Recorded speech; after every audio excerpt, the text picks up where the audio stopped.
My name is Deneen White, and I am the publicist for VIP Ignite. I am your host for this New Year, New You Model Hacker Bootcamp. Say that 10 times fast. So we are so excited to have you here today. So we are live on Zoom. Everyone on Zoom, freak out. Hold on, we'll do gallery. Okay, so we are live on Zoom. So everyone on Zoom again, freak out. What? All right, just pretend, thanks. You guys are supposed to be actors and models. Okay, so we're also live on Facebook. We're also live on YouTube. So if you're watching us on Facebook, if you're watching us on YouTube, what are you doing? How are you going to get discovered watching us there? We want you to come on in. Come on in and join us.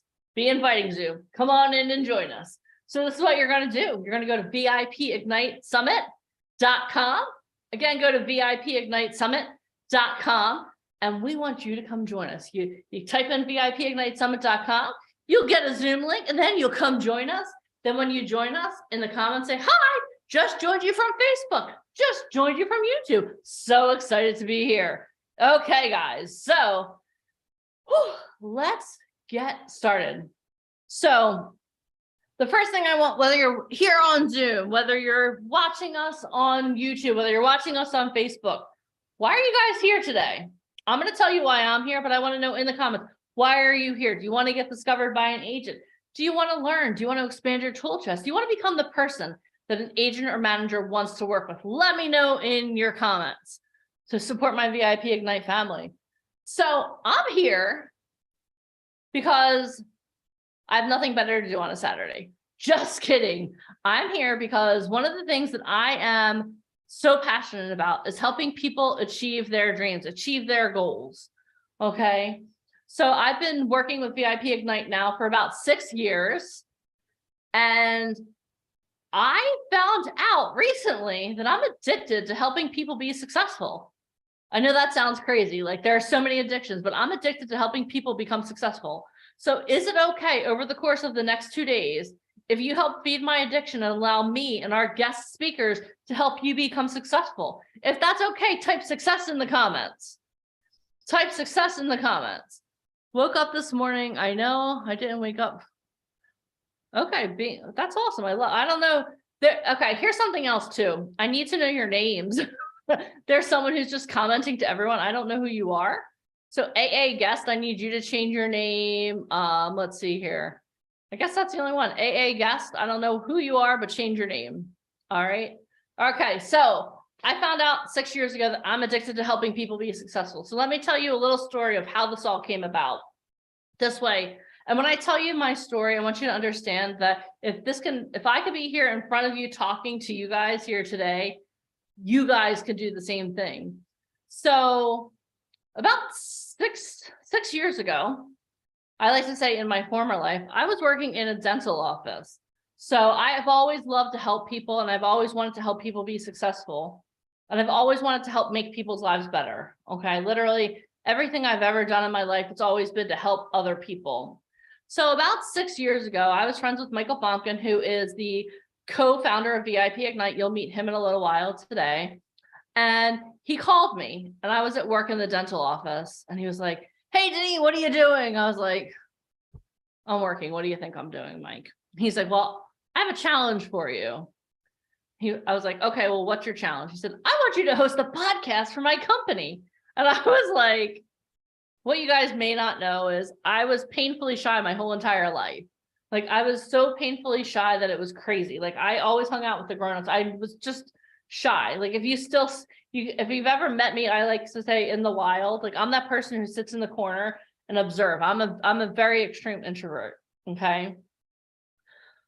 I knew nothing about the entertainment industry. I'm an expert, and I still say I'm an expert in anything dental. Like you have a tooth problem, you can call me. I'm like, okay, we can diagnose this, but I knew nothing about the entertainment industry. Like honestly, one of my best friends growing up loved the Grammys and the Academy Awards, and she would like have Academy Award parties and invite me. And I'm like, why would I even want to come? Like I'll come because I like you, because we're friends, but like, why would I don't care about this stuff. And the other strikes we had, the third strike was I had never hosted a podcast. It's like, so I'm really shy. I know nothing about the entertainment industry. I've never hosted a podcast, but I'm the person who's like, what? You're not up for the challenge? And I was like, guys, I'm German and Italian. I was like, of course I'm up for the challenge. 2 days later, I'm interviewing the former art director of Vogue and a model on an international podcast, and I'm sweating bullets. I'm like, oh my gosh, what is going, like, what, how did this happen? Right? So what happened in that moment when Mike asked me to do that is I leaned into my fear. I leaned into my fear. I didn't run away. I could have said, no, I manage a dental office. I can't do this. But I knew there was something more for my life. So I leaned into my fear. And can I be really transparent with you? Even as I tell this story, my palms still get sweaty thinking about that first podcast. Okay. So I leaned into my fear. And the first couple of podcasts, they weren't really good. You can go back and listen. If you think I'm lying, go back and listen to them. They were pretty terrible. But I kept trying and I kept moving forward and I kept showing up for myself.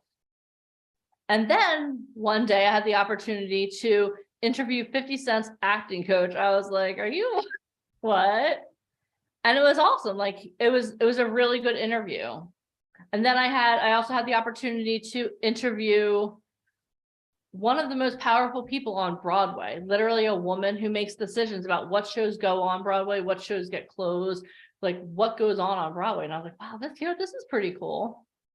And then I had the opportunity, this is one of my shining moments. Well, there are a couple shining moments, but one of my biggest moments and things that I will remember the most for the rest of my life, no matter what happens in my life, is I had the opportunity to interview the man who discovered Lady Gaga.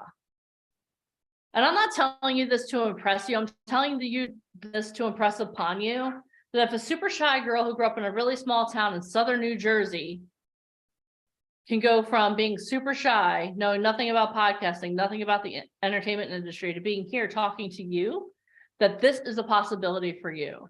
And you may be thinking, really? Like, I've tried so many things. You might be thinking, I've been doing this for a really long time.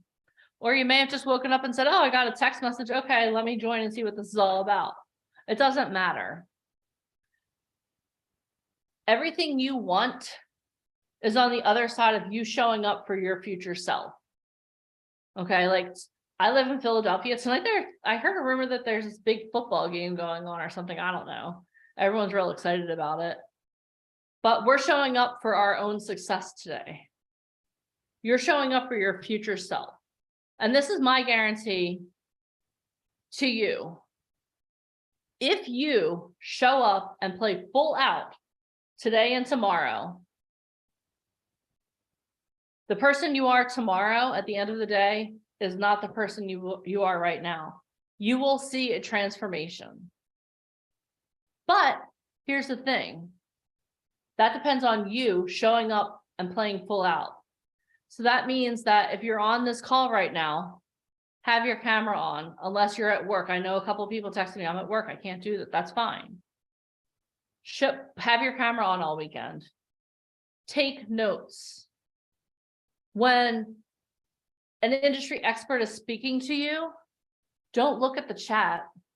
You know what? Actually, I encourage you guys to turn your chat off until we ask you to use it, because you might find that distracting. Okay. When I ask you to get up and move, make sure you have pants on first. Get up and move. Okay. When we ask you to raise your hands, raise your hands. We're doing all of this not because we think it's fun to see you guys dance and to see you jump around and because we want to see you raise your hands. We're not doing it for our own personal pleasure. We're doing it because we're here for you. We're here to help you be successful. So here's the question I have for you. Are you willing to play full out for the next 2 days? Don't ask, hey, when is this going to be done? Like, are you willing to be here full out for the next 2 days? If you are, type all in the comments. Person with no name who keeps sending me a message, I have no idea what your name is. Here, hold on. All right, if you type full out in the comments, or type all in the comments, all out, full in, whatever.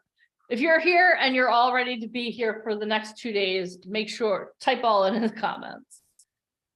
Awesome. Well, let me go over what the next 2 days are going to look like. So today we have a very packed schedule. So shortly we're going to have the former art director of Vogue, Ryan Colby, come on. And he is going to be talking to you about a model look. Okay. So as a model, whether you're an actor or model, I want you to listen to what he's going to share with you, because you have to show up as the person you want to be. Okay, let me say that again. You have to show up as the person you want to be. So if I want to be a model, do you think I'm going to walk around in crappy sweatpants, my hair not done, my makeup not done, or do you think I'm going to walk around prepared? Type it in the comments. Are you going to be a slob or are you going to be prepared? Type it in the comments. If I want to be an actor, am I going to be watching Netflix to entertain myself? Or am I going to watch Netflix to see what I can see, if I can see what's going on? Are you going to be a spectator or are you going to be an observer? There's two totally different things. A spectator is there just spectating, like, hey, yay, go team. Oh my gosh, that was a great movie. But an observer is someone who's watching with a purpose. So you're an observer or a spectator. Prepared observer. I like that even more. That's awesome. So we're gonna have Ryan Colby come on, and he's gonna talk to you guys about how to present yourself as a model, how to present yourself as an actor. Because I don't know if you know this or not, but you are on stage everywhere. We were at a business meeting last week, right? Totally complete. As far as the left is from the right, okay, like it couldn't be any further from what we do in the entertainment industry, this business meeting we were in. Okay.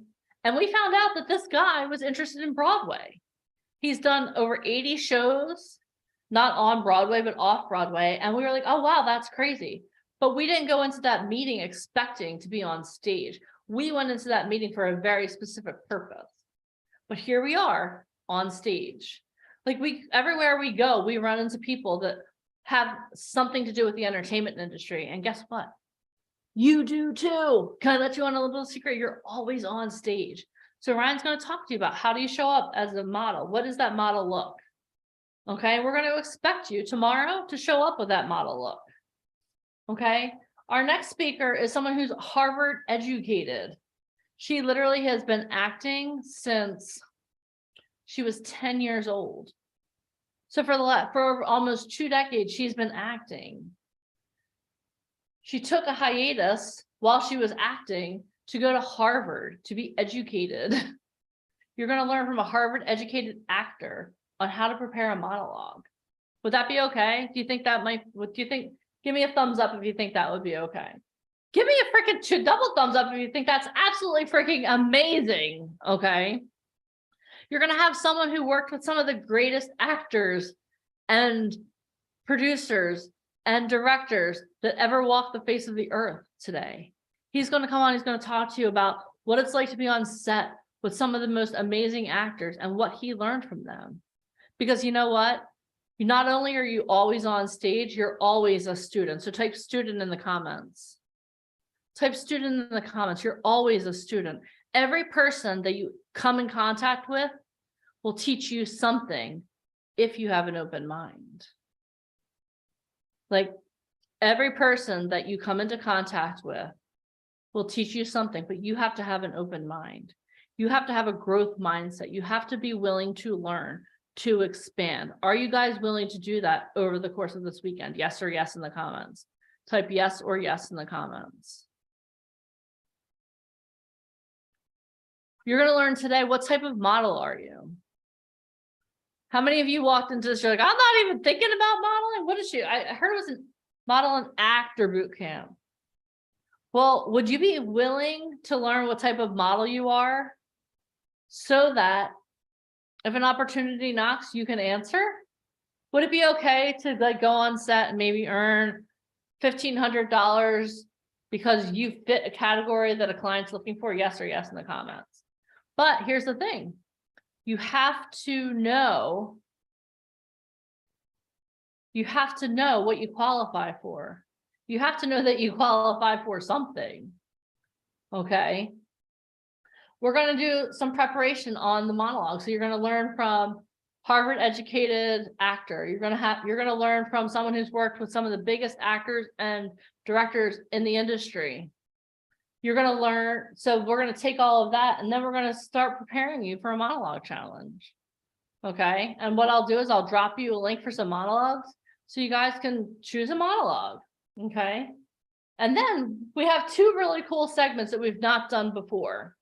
So how many of you have ever gotten an email from someone, from stranger danger? This is why you're not sharing your emails, but you've gotten an email from someone and it seems a little too good to be true, but you're like, oh my God, if only it's true, God, I promise you, everything will be amazing. How many of you have ever like prayed to God that something was true? Well, we had one of our, we didn't authorize this. He did this on his own, just for the record, but one of our inner circle platinum members said, you know what? He sent me an email and he said, hey, Deneen, is this real? I was like, no, it's not real. And I listed out some of the red flags. He's like, well, I already knew that, but you know, I just wanted to double check. I'm like, okay, that's fine. That's my job. As a mother agent, our job is to be kind of that litmus test for you. So are you ready for this? I prayed to, and I'm not, when I say that, guys, I'm not discounting praying. I don't want you to think I am. We'll go over that in a couple of minutes before we bring on our first guest speaker. But anyway, so let's go back. So he decided to scam the scammers. Okay. So what he did, and I'm not going to go into a lot of detail, was he pretended that he was a gazelle. He pretended he was a lemming. He pretended that he didn't know. And he followed the scam through, and he's going to tell you exactly the red flags that he saw and how he got back at them. How cool would that be? Like, how many of you have ever wanted to get back at someone who was like messing with you?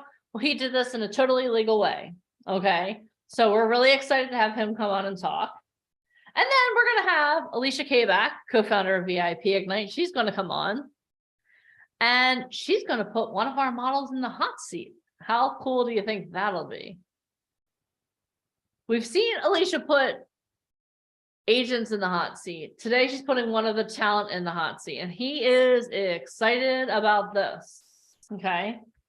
And then, as if all of that were not enough, at the end of the day, we're going to talk about, and I'll tell you exactly what we're going to talk about. We're going to have one of our mentors come on. And she's going to talk about the importance of relationships and mentors and building a life, not just a career. I'm going to say that again. She's going to talk about building a life and not just a career. How many of you want to have your cake and eat it too? How many of you want to have an amazing life and an amazing career? Raise your hands. Well, she's going to lay out exactly how she does that. Okay, so we have a really full day ahead of us, and we are really excited about this. So let me tell you a little bit about VIP Ignite and Truth Management and what we stand for and who we are. Okay, and then our first guest should be coming on shortly. So at VIP Ignite and Truth Management, what we realize is that one of our core values is having a why. How many of you know what your why is? And if your why is to make a lot of money, if your why is to be famous, all that stuff is an overflow of why you're doing this. All of that's an overflow. Okay. So one of the reasons that I stand here before you, and I'm so passionate about helping people in the entertainment industry, is because about 15 years ago, I came into contact with a little girl who was trafficked, human trafficking. She couldn't have been more than 7 or 8 years old. And I'm not going to go into all the details, but I came into my first contact with human trafficking. Yeah, I wanted to flip them off too. And I didn't realize this was going on. Like, I didn't know. And as a company, one of the organizations that we partner with at VIP Ignite is called Operation Underground Railroad. And over the last couple of years, we've partnered with Operation Underground Railroad, and we've helped to free 3,500 women and children from sex trafficking. Okay, so we have a big why. We want to disrupt the industry. We want to be that company that you can come to because you know it's a safe haven. We vet everyone that you're going to speak to over the course of this weekend, anyone that you interact with as being a part of VIP Ignite goes through a very strict vetting process. If we think there's any kind of funny business going on, we'll be like, you know what, you're amazing, but you know, you're just not for us. That's why when we have you come join us as a talent, we interview all of our talent because we want to make sure. Alicia and Michael have been working for 16 years to build VIP Ignite to what it is today.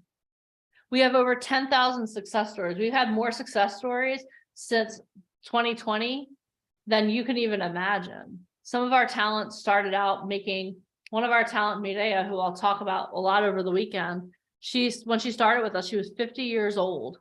She's probably my height or a little bit shorter. I'm 5'5", so I'm fun sized. Okay, I'm not short, I'm fun sized. But when she started working with us, she's a more petite woman. She's 50 years old. She has long gray hair. And when she started working with us, she was working as a church secretary, making $35,000 a year. We met with her agent in Las Vegas last May, and we found out that he wouldn't book her work for less than $35,000 a job. Most recently, she booked a YoPlay ad that's playing internationally, where she's making 6 figures for that ad. How many of you would like to go from earning $35,000 a year, 365 days, do the math, I'm not going to do the math for you, to earning $100,000 for a couple days of work? Raise your hands. That's what we do at VIP Ignite. And something I want you guys also to understand is that we're heart-centered and we're faith-based. So what does that mean? That means that we work with people that have the same morals that we do, okay? And we're partnering with companies, we're partnering with production companies that are heart-centered and faith-based because they're smaller. And that means that you'll have more opportunities to shine. And hold on, I have a special guest here in the office with me. Come on over. I have Miss Alicia K back here. Hey everybody, how are you? Hi. Hello. I'm excited to see everybody. I'm coming to you live from the studio. For those of you guys that don't know, I was in New York and LA for about 6 years, and that was very exciting. And then I had my baby in the middle of the pandemic, moved down to sunny Florida because they were open. And now I'm back and I'm really excited. I've been here for the last couple of days. I'm excited. We were in New York City all day yesterday. We got to see some of our amazing talent. But we're here for you, and we have some really cool stuff in the works. Why don't you tell them about that stuff? Oh my gosh. So not only, for those of you guys that don't know, hi, I'm Alicia K back. It's nice to meet everybody. I'll give you like my 30-second elevator pitch about who I am. But Mike Fomkin and I started this business 16 years ago. Like that isn't like 2 decades. That is insane. I got a work anniversary on LinkedIn the other day. It wished me a happy anniversary. That is beyond. So happy sweet 16. You know, we started this business, honestly, we wanted talent to be able to meet with real casting directors, agents, producers, Grammy winner, Tony winners, you know, Academy Award winning directors. This business is like the Da Vinci Code. For those of you guys that don't know, I grew up in South Florida. When I was little, I had a dream that I wanted to be a filmmaker. And so at 17, I started applying to all these big film schools. And if you have parents like mine that think you're a little half-ass crazy, I'll just say it right there. They don't always support your dreams. When you're 6, it's cute. When you're 17, they think you're nuts. And I was very headstrong. I went to college. I graduated with a double degree in TV and film communications. And I realized no one cares where you do your training. It is all about people. It's all about knowing the right people. And my resume was so black and white, like it was never getting in front of the right people. So therefore, I wasn't getting any opportunities. And I knew I was too colorful. And I knew if somebody met me that they would want to work with me. And that's why we created VIP Ignite. Simple, organic. We actually have real people in the industry looking to mentor, looking to train, looking to sign talent. And then we have people that can't seem to meet the right people, which unfortunately is why people get taken advantage of. They pay for crap that they don't need. So wasted money, wasted time, you know, and then your family thinks you're crazy. So like we're out to prove people wrong, and we're always looking for success. We want to make you successful. And, you know, over the years, my goodness, we've had a hit radio show with CBS. We had Howard Stern's old studio. We've also invested and produced 5 Broadway shows that have won 6 Tony Awards. We recently got to work with Vanessa Hudgens, and I know you guys can see Vanessa. Super cool from High School Musical. We've opened the stock exchange. We've worked with Sigourney Weaver. We worked with amazing people. We've been featured in Forbes, Entrepreneur Magazine, Huffington Post. We are in the Guinness Book World Record. So we do a lot of tremendous things. Recently, I got asked to be part of a very coveted high level Broadway community in New York City. So even though I currently live in Florida, I get to do everything from Zoom. Now, the hardest part about our industry is that, especially now, without real connections, you cannot get real castings. You typically would have to live in New York or LA and go into the offices if you were even lucky enough to audition. When the world shut down a couple of years ago, everybody was in a frantic, oh my gosh, what now? Hollywood did not stop. If you have Netflix, if you have Hulu, if you have Amazon, if you have HBO Max, Disney, it has not stopped. It's your mindset a lot of times why you think you can't do this. So this weekend, we're going to talk to real people in the industry, agents, actors from hit TV shows, people that you may recognize. And if you don't recognize them, you definitely recognize the work that they're in. I don't want you taking advice from mommy and daddy and out of work actors and models that think that they understand this business. I want you to get real advice from real people that know what they're doing. So if it's okay with you, in order for us to help you, we're going to make sure that we hold you accountable. Why? You're trying to get into show business. 2 words, show business. That means you have to show us that you mean business. I mean, we've worked now for 2 decades. We spent a lot of money, a lot of time building this amazing community. Again, Academy Award winners, head writers for Saturday Night Live, people that work with Dave Chappelle. I mean, you name it. It's almost like a Christmas wish list. Who do you want to meet? Now, the question is, if I put you face to face, I have the head of Warner Brothers casting for all of North America on my speed dial. If I put you face to face with him, regardless of your training, how many of you guys think that if they met you, they would want to work with you just based on personality alone? If that's you, type number 1, which means you're the first candidate. So I don't care if you went to Yale. I don't care if you went to Carnegie Mellon. I don't care if you're the next America's Next Top Model. It does not make a difference if no one knows you exist. So for those of you guys wasting money and time on these like fake websites and pictures and classes, it's called sharpening crayons. Stop with the insanity. This weekend is going to change your life. We're going to put you on the right path, but we are going to challenge you. Okay. And this is brand new. I'm so excited. I don't want to give you I'm going to have Deneen go over the rules because obviously, she has the system. I'm more like throw spaghetti up against the wall, but she has a system and we've created this amazing challenge. And we also have some really cool perks for those of you guys that are talent with us. We kind of I did like a trial run the other day on a live call I was doing just to see if it would work with some of my talent and to see, I feel like a doctor sometimes, Deneen. I don't know how to quite help people unless I know what they're ailing from. And every single person told me, I want to meet real people. Okay, great. I'm going to bring them to you, but I'm going to make it fun. I'm going to make it so that you're relaxed, so that you can put your best foot forward. I don't want it to be always audition. I want people to know the real you. So let's go over a contest. I'm excited. Here's Deneen White. We're never together, so this is really exciting. Yeah. So the first thing we're going to be doing is we're going to make sure that I told you that we're going to be preparing you for a monologue slam. So what we're going to be doing today is we're going to be having you work with people like our first 2 speakers I was telling you about, who are going to help you prepare your monologues. Okay. And again, don't worry if you're I don't have a monologue. Before the end of the day, you'll have access to that information. So we're going to do a monologue contest. And you know what? I don't think I'm going to tell you what the prize is yet, because what I want you to do is I want you to be full in on going through the process with the 2 guest speakers that we have today. Okay. But I think I can give you a heads up. I'll just give you a hint. Okay. So here, why don't you come over here? You don't have to hide in the corner. So what we're going to do is we're going to give out a prize. So for everyone that plays full out, participates in the monologue slam tomorrow, that participates in the model look, which you'll learn more about in a couple minutes. We're gonna have Ryan Colby go over that in a couple minutes.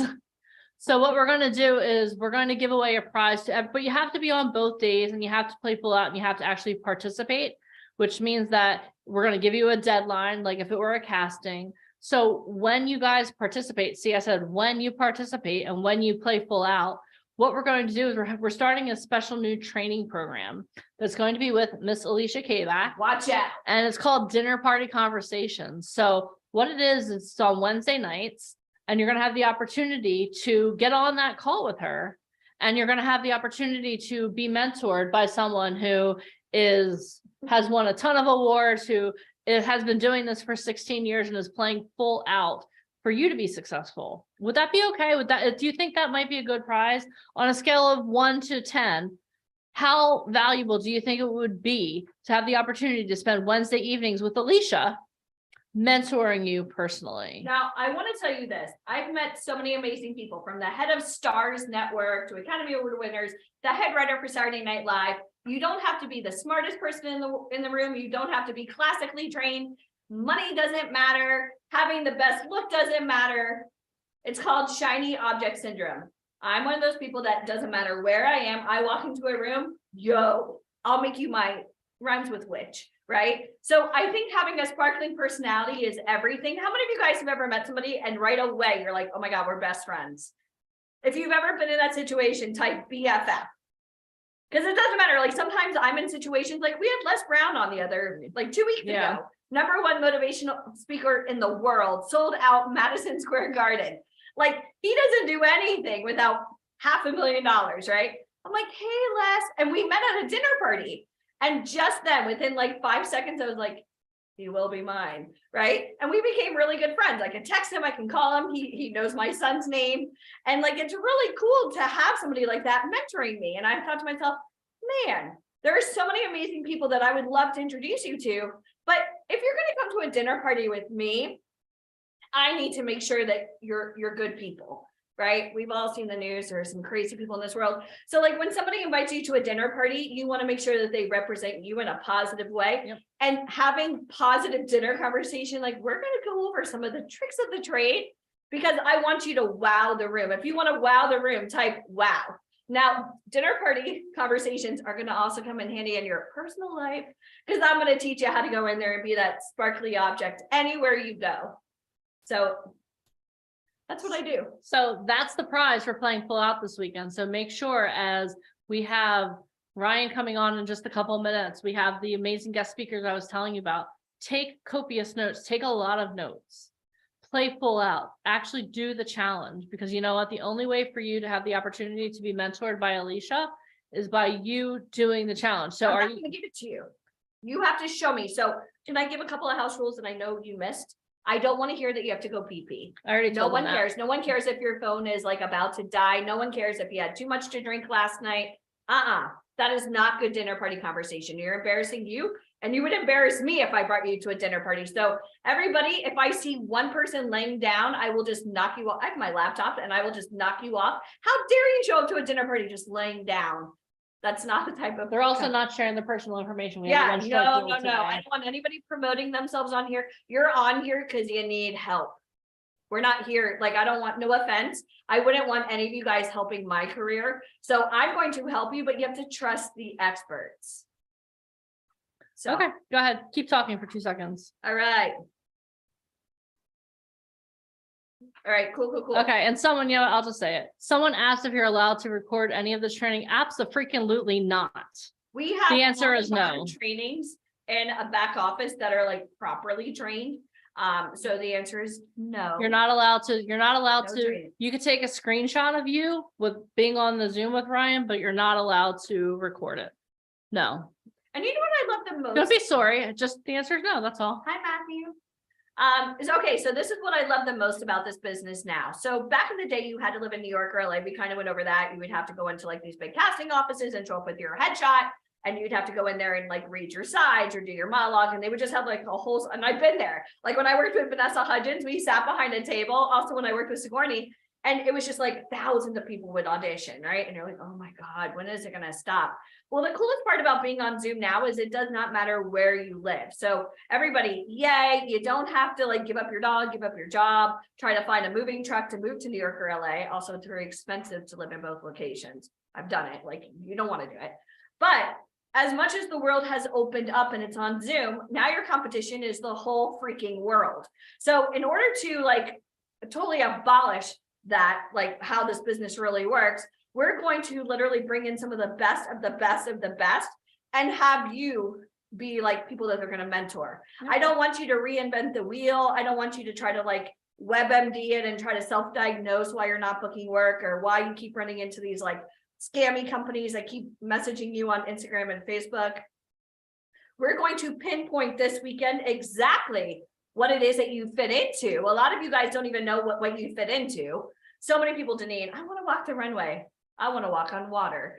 Okay. So a lot of times people don't understand like what they actually fit into and what casting directors are looking for. Yep. This is not about your friends and family thinking you're in the industry. That's called impersonation. We actually want doers. So every single second of this call, we actually have some of our team on. Hi, Diane.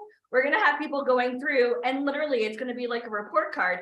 How are you doing? Are you playing full out? If Deneen asked you to stand up, what if I asked somebody, like I know right now, hi, Betty. If I asked Betty to go ahead and do a monologue, she would do it. If I asked Betty to go to the back of the room and walk, and I'm not going to do it, but like she would do it. Casting directors want to work with people that follow directions and listen. Okay. So if you're unable to do either one of those things, go watch Netflix. I'll give you a whole bunch of TV shows that are really good, but we actually want to help. We're working on Netflix shows right now. So if you're serious about getting into this industry, play full out because you're on stage right now. And I'm watching every single one of you. And that sounds creepy when I say that, but it's the truth. You're trying to get into this industry, starts now. So I want everybody to type, I'm on stage. And you know who else is watching them? Ryan Colby. Are you ready? No. Okay, well, Let me type I'm on stage. And what we're going to do now is we're going to introduce Ryan Colby. And I will let you know what he is going to talk about for the next 20 minutes. Okay, Mr. Cole, let me introduce Ryan Colby now. Oh dear. Our next guest has been labeled one of the top 7 most powerful agents in the world. He started his career as a model at age 12 and now has almost 4 decades in the industry as an icon of fashion. Fun fact, his first gig was for the United Colors of Benetton. He opened Emmanuel Ungaro at 15 years of age. He has art directed over 20 covers of Vogue. He has been proclaimed to have one of the best eyes as a scout in the business. He has run his agency successfully for 12 years. Through the good times and the not so good times, he has never wavered. He has a record number of covers for the agency, 72 in 1 year. Also for 2 decades, he has styled some of Hollywood's biggest stars, taking Ethan Hawke from the worst dressed to the best dressed list. And he has placed talent worldwide for campaigns for the top luxury brands in the world. Everyone, please join me in welcoming to the stage the one and the only Mr. Ryan Colby. It's like clean. Are we Hi. supposed to curtsy? Do we That bow? intro is so long. What? So that I'm intro stop is being so long. accomplished, Ryan. I know. Well, I feel as though if Deneen doesn't Let's do the edit proper introduction Here, for I'm like- you. Oh, okay. If she doesn't do it for you, then you just get on. You're like, hey, hey, what's up? My name's Ryan Oh, Colby. it's fine. Yeah. So now Today, we don't do Ryan, that. what you're going to do is, you know how when you start working with a model, you have them develop a look that suits them. So tomorrow we're going to be doing a contest that you're going to be judging. It's called the model look. So what we would love for you to do is to give them some pointers over the next 20 minutes on how to do that. I mean, I know you've definitely tried to make me more presentable and it was an uphill battle. And I honor that. But what we're going to do is we want you just to go over and just have the opportunity, just go through, like, how do you prepare your models? Like, you don't want them walking around looking like schlumps in New York City. So And we've had people do Well, that. each person's different. Some people really do come ready and they don't need much. I'm not a fan of makeovers like, on America's Top Model and stuff like that. I'm not really into that. I really feel the way the person comes, you should just pick out the great qualities they have and enhance that. Anything that won't work for them, just tweak it a bit. But I'm not a fan of completely like taking someone from brown to blonde or long hair to a bob, or I'm not into that. Like I don't do So that. no queer eye for the straight guy going on here. No, like I don't do sit down in crazy- my chair. What are we working with? Okay. I don't do that. So basically for everyone, usually what I do with my models, if anyone comes to town and they're kind of like, I know it's not going to work and I know I can't send them out and I Like know James Johnson. they're going to get laughed at. Yeah. Yeah, I will tell them Baggy clothes. what to do. His example was his baggy clothes, and he just was wearing, but this is what the guys wear in his hometown, so he didn't know any better. So when I told him to do it, he did it. So something like that I'm fine with doing. I'm normally it is clothes or hair texture. I find that hair texture can make a difference. A lot of people don't condition. A lot of people don't wash their hair enough. So it's really not the color of their hair or the cut of their hair or the length of their hair. It's just literally the way their hair looks. And it can be changed fairly quickly with a couple of washes. So I usually do that. Skincare I work on a bit. Like if someone's skin is a little dry, I make them do more moisturizing so they just look a little more plump and shiny and dewy when they go on appointments, because that's more youthful. And that clients like that, whether you're 16 or 60, they still want you to look fresh and approachable.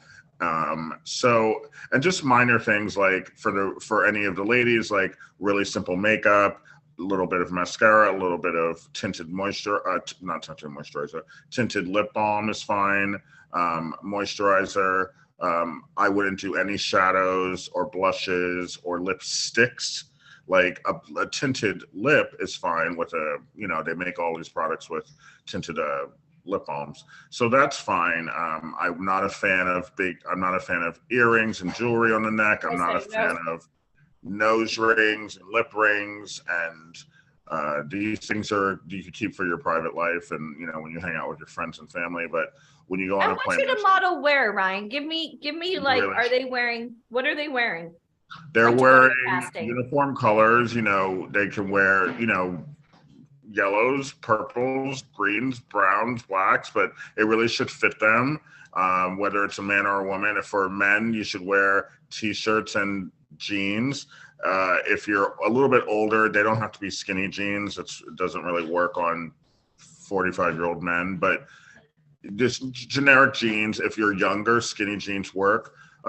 For men, nice pants work, but no suits. No, don't look like you're going to dinner. It's overkill. It looks weird. It makes people uncomfortable because it's just not something that the industry does. For ladies, a pair of skinny jeans, a skirt, a blouse, a nice V-neck sweater, a V-neck t-shirt. Color is fine as long as it's one color. No prints, no crazy florals, no stripes going left to right or up and down. No, juicy couture or no, Gucci on your chest. None of that. So just keep everything very plain and simple, whether you're young or middle-aged. Those are the things, and make sure everything just fits. Like that's for anyone, male or female, everything fits. No, over huge shoulders or stuff that just doesn't fit you. Everything should fit. So we went over the wardrobe a bit. Now let's talk about, and that's like for a live casting, but if you're on Zoom, can you give me some do's and don'ts? And then what about like background? It's the same thing for Zoom. I mean, because you never know if someone's going to ask you to stand. You don't want me to stand right now. I'm wearing pajamas, but I'm not on a casting, so I can do what I want.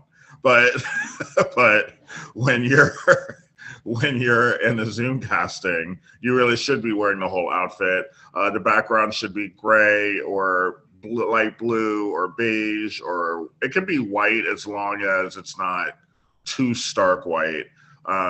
You guys have stuff going on in the background there at the VIP headquarters in Pennsylvania. I can't believe I'm here. But it's all shows that we produce and things. But I understand that. But normally for like if you were going on a casting, this would not work. It's fine. I just turn the table around. Yeah, I have like a white wall. That's true. So, but I mean, for this purpose, it's fine because you're showing your work and it's a company. So that's different. Like if you had a meeting with Universal Pictures, I'm quite sure there's posters in the background. But for you as talent, Have all the do as I Tonys say, in the background. Yeah. do as I say, not as I do. So, clean backgrounds. Don't be lying in your bed. Don't I hate try that. not to be sitting in your car. Don't sit in your kitchen with grandma in the background making eggs and bacon. Don't do that. Don't do, One time my husband walked around in a towel after a shower. don't do stuff like that. You're welcome.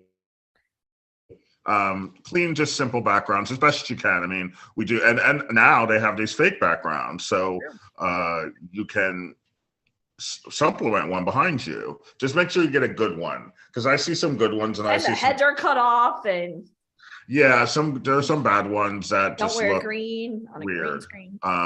But just keep it simple, and so they can focus on your face, your voice, whatever it is they're looking at, your hair. Like they don't want to have to look around like, oh, that's a nice, painting behind you, because now that you've just lost them, Yeah. I see some or dirty where'd underwear you in the get that background. couch? Yeah. Like now you've just lost them, Yeah. so And stuff we like that. all know, like, I don't know about you, but I've been following that crazy murder in Idaho. And like literally they're going through social media and they're looking, I know you know what I'm talking about, but they're Yes, I looking know, in I like the know. frames of every single like call this guy's ever done, every Facebook, any Instagram, and they're looking for clues that are like 10 years old. So if you guys don't understand the importance of Zoom and having an online presence, even what you're posting on Facebook and Instagram, you got to be on stage. Anything But- you do. Yeah, but for your call tomorrow, if I'm picking out people, just keep Yeah. everything really clean and simple. Like I said, for the ladies, keep jewelry and makeup to a minimum. Hold on. What is happening right now? I don't know. Marjorie, can you stop sharing your screen? I don't know, but something's going on. I don't know. Okay, whatever. I'll continue talking. Okay. Um, I'm just gonna remove it. okay, whatever. Just keep everything clean and simple, and age appropriate as well. Don't try and look 20 when you're 45, and don't try and look older when you're 17. Keep everything age appropriate, and you should be fine. So yeah, that's basically it. I mean, that's a really, really light version of what I do. I mean, obviously, when my talent are being groomed, it's in person, it's live, it's more aggressive, it's more hourly. I will make them go to CVS and get skincare products. I will make them go get shampoo. Can you tell us what you use? Because your skin seems to be like so radiant today, guys. My skin? Yeah. I'll make them get exfoliants and moisturizers. You'd be surprised how many people have never used conditioner. You'd be stunned how many people come to New York and they don't know what moisturizer is. They use lotion every once in a while. Like, you'd be surprised how little water people drink. So I do that aggressively, and I watch them and I nag them, and I make them spend a couple $100s at Forever 21 or H&M or Uniqlo or something, affordable, Just to getting just basics. pump up their Yeah. wardrobe, so they don't look like they're not from New York. You kind of should look like you're from New York. If you're a model, you should look like you belong there, not that you're like some tourist transplant walking around clueless. That And means if the wear model flats comes, all day and carry heels with you in your bag. yeah, that's true. please. For the ladies, wear flats all day, carry heels. And also just, but wear them if you can, because you need to practice. Yeah. There's nothing more annoying than a girl who puts on heels and literally it's the first time. You should just be wearing them in your daily life. Wear them to the store, wear them, just wear them for no reason, just to used get to some it. practice. It strengthens your heels and your ankles, and makes it easier for you when the time comes to do it for real. And for guys, wear shoes sometimes, because sometimes they're so used to wearing sneakers. When they start wearing real shoes in the city, they get blisters, they complain, they whine, they cry. Just Thank God we're not going to war. See, You're just wearing shoes. just wear shoes every once in a while to get used to it. But basically, yeah, I mean, that's a very low level training that I can suggest for everyone, and that's across the board, whether you're a high fashion model or a commercial print. The routine doesn't change. It's just how heavy you go depends upon what agent you have. Some agents don't care, and they let their talent look any sort of way. I don't do that. My guys, usually when they have style, I don't tell them. I don't even discuss it. I let them grow in their style, because if they have a little bit of style, I let them discover it on their own. If they have zero style, then yes, I'll step in. But if they have some style, I don't say anything. And even if I don't like the style, but I think it's, even if I don't personally like it, but I think people will like it, I still won't say anything, because like I said, I'm not trying to make robots here. I'm not trying to, do that. I'm trying to keep people as individuals. Yeah. I just don't want them to be laughed at by clients, because clients are evil and they will laugh at you. Yeah, for sure. And we don't want anybody, but I think it's one of those things you don't know till you don't know, Now, Ryan, when you're submitting, let's say you're submitting for like a Dior or Chanel, if somebody lives out of state, Or are they Armani, ever... which I direct booked, by the way, or Todd's, which I also direct book from Milan Fashion. Can you go over what a Go direct on. book is? What is a direct book? I just did it like last week. Well, Milan Fashion Week was last week for Yes. men. Yep. And you direct book is when there is no casting and they just book the model based upon what I've sent. Video, casting video, walking video, the book, stuff like that. So When you I said had over a book, it's just photos. But what is a casting video for like something like Rome casting King, for video is example? like your What name, would you do? Yeah. your name, your height, where you're from, and just like one or two things about yourself. 25 to 30 seconds. And then a walking video is the same, 20 seconds. You walk to the camera, you walk back, and you walk to the camera. You do that in a skinny outfit, like skinny jeans and a t-shirt, and then you do one shirtless for men, and then for women, you do one in some sort of swimsuit scenario, one piece or two piece. And are you holding your phone vertically or horizontally when you're doing these videos? Oh, it could be vertically. Okay. I mean, you don't hold it. You put it on a tripod, or someone can hold it for you. So 20 seconds walking. So you walk up, you walk back. Yeah. Do you ever laugh when you watch like Top Model when they do like these full out turns and the pauses? Because I've been to Fashion Week with you and they don't do that at all. No, they don't do that. I mean, for casting videos, no, it's not best to do that. It's best to keep it really simple. They just want to see. You're really excited about the hip. They just want to see They just want to see if your gait is weird or normal. So it's really not that serious. Like, you don't have to make it a fashion show.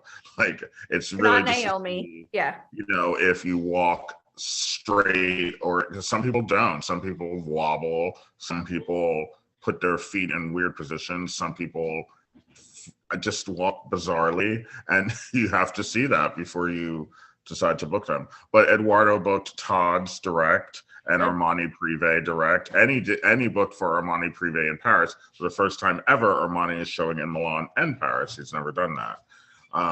He's showing in Paris on the 25th, but he showed Armani Privé last week. He did Todd's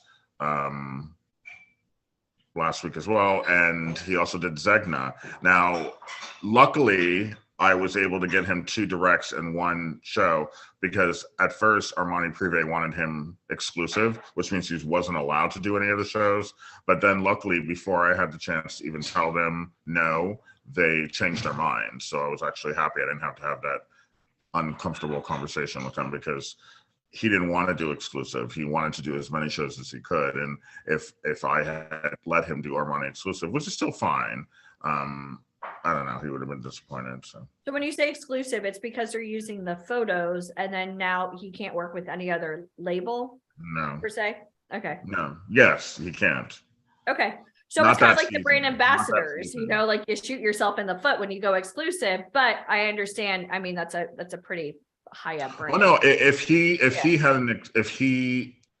hadn't spent his money traveling to there, I would have allowed it many times. But this specific time wasn't a good idea. So you booked him in Paris and Milan. Where does he live now? He lives in Rome. Okay, but who pays for his travel to go out? Is it the client does. when they book him? Okay, No, so he when doesn't. he paid, the model paid. Mm-hmm. Okay, see, that's good to know. I didn't know that. How many of It you guys? wasn't that kind of direct. Like, even though they did directs, they knew he was in Italy, but Italy's kind of big. So they knew he was in Italy. But they just didn't offer travel, and I didn't ask because it's his first season. I was stunned that they even wanted him, so I wasn't going to rock the boat. And how much do those shows pay, Rye? Amrani Privé paid €1,500, Okay. and Todd's paid €800, and Zegna paid, I think it was same, 800, 700.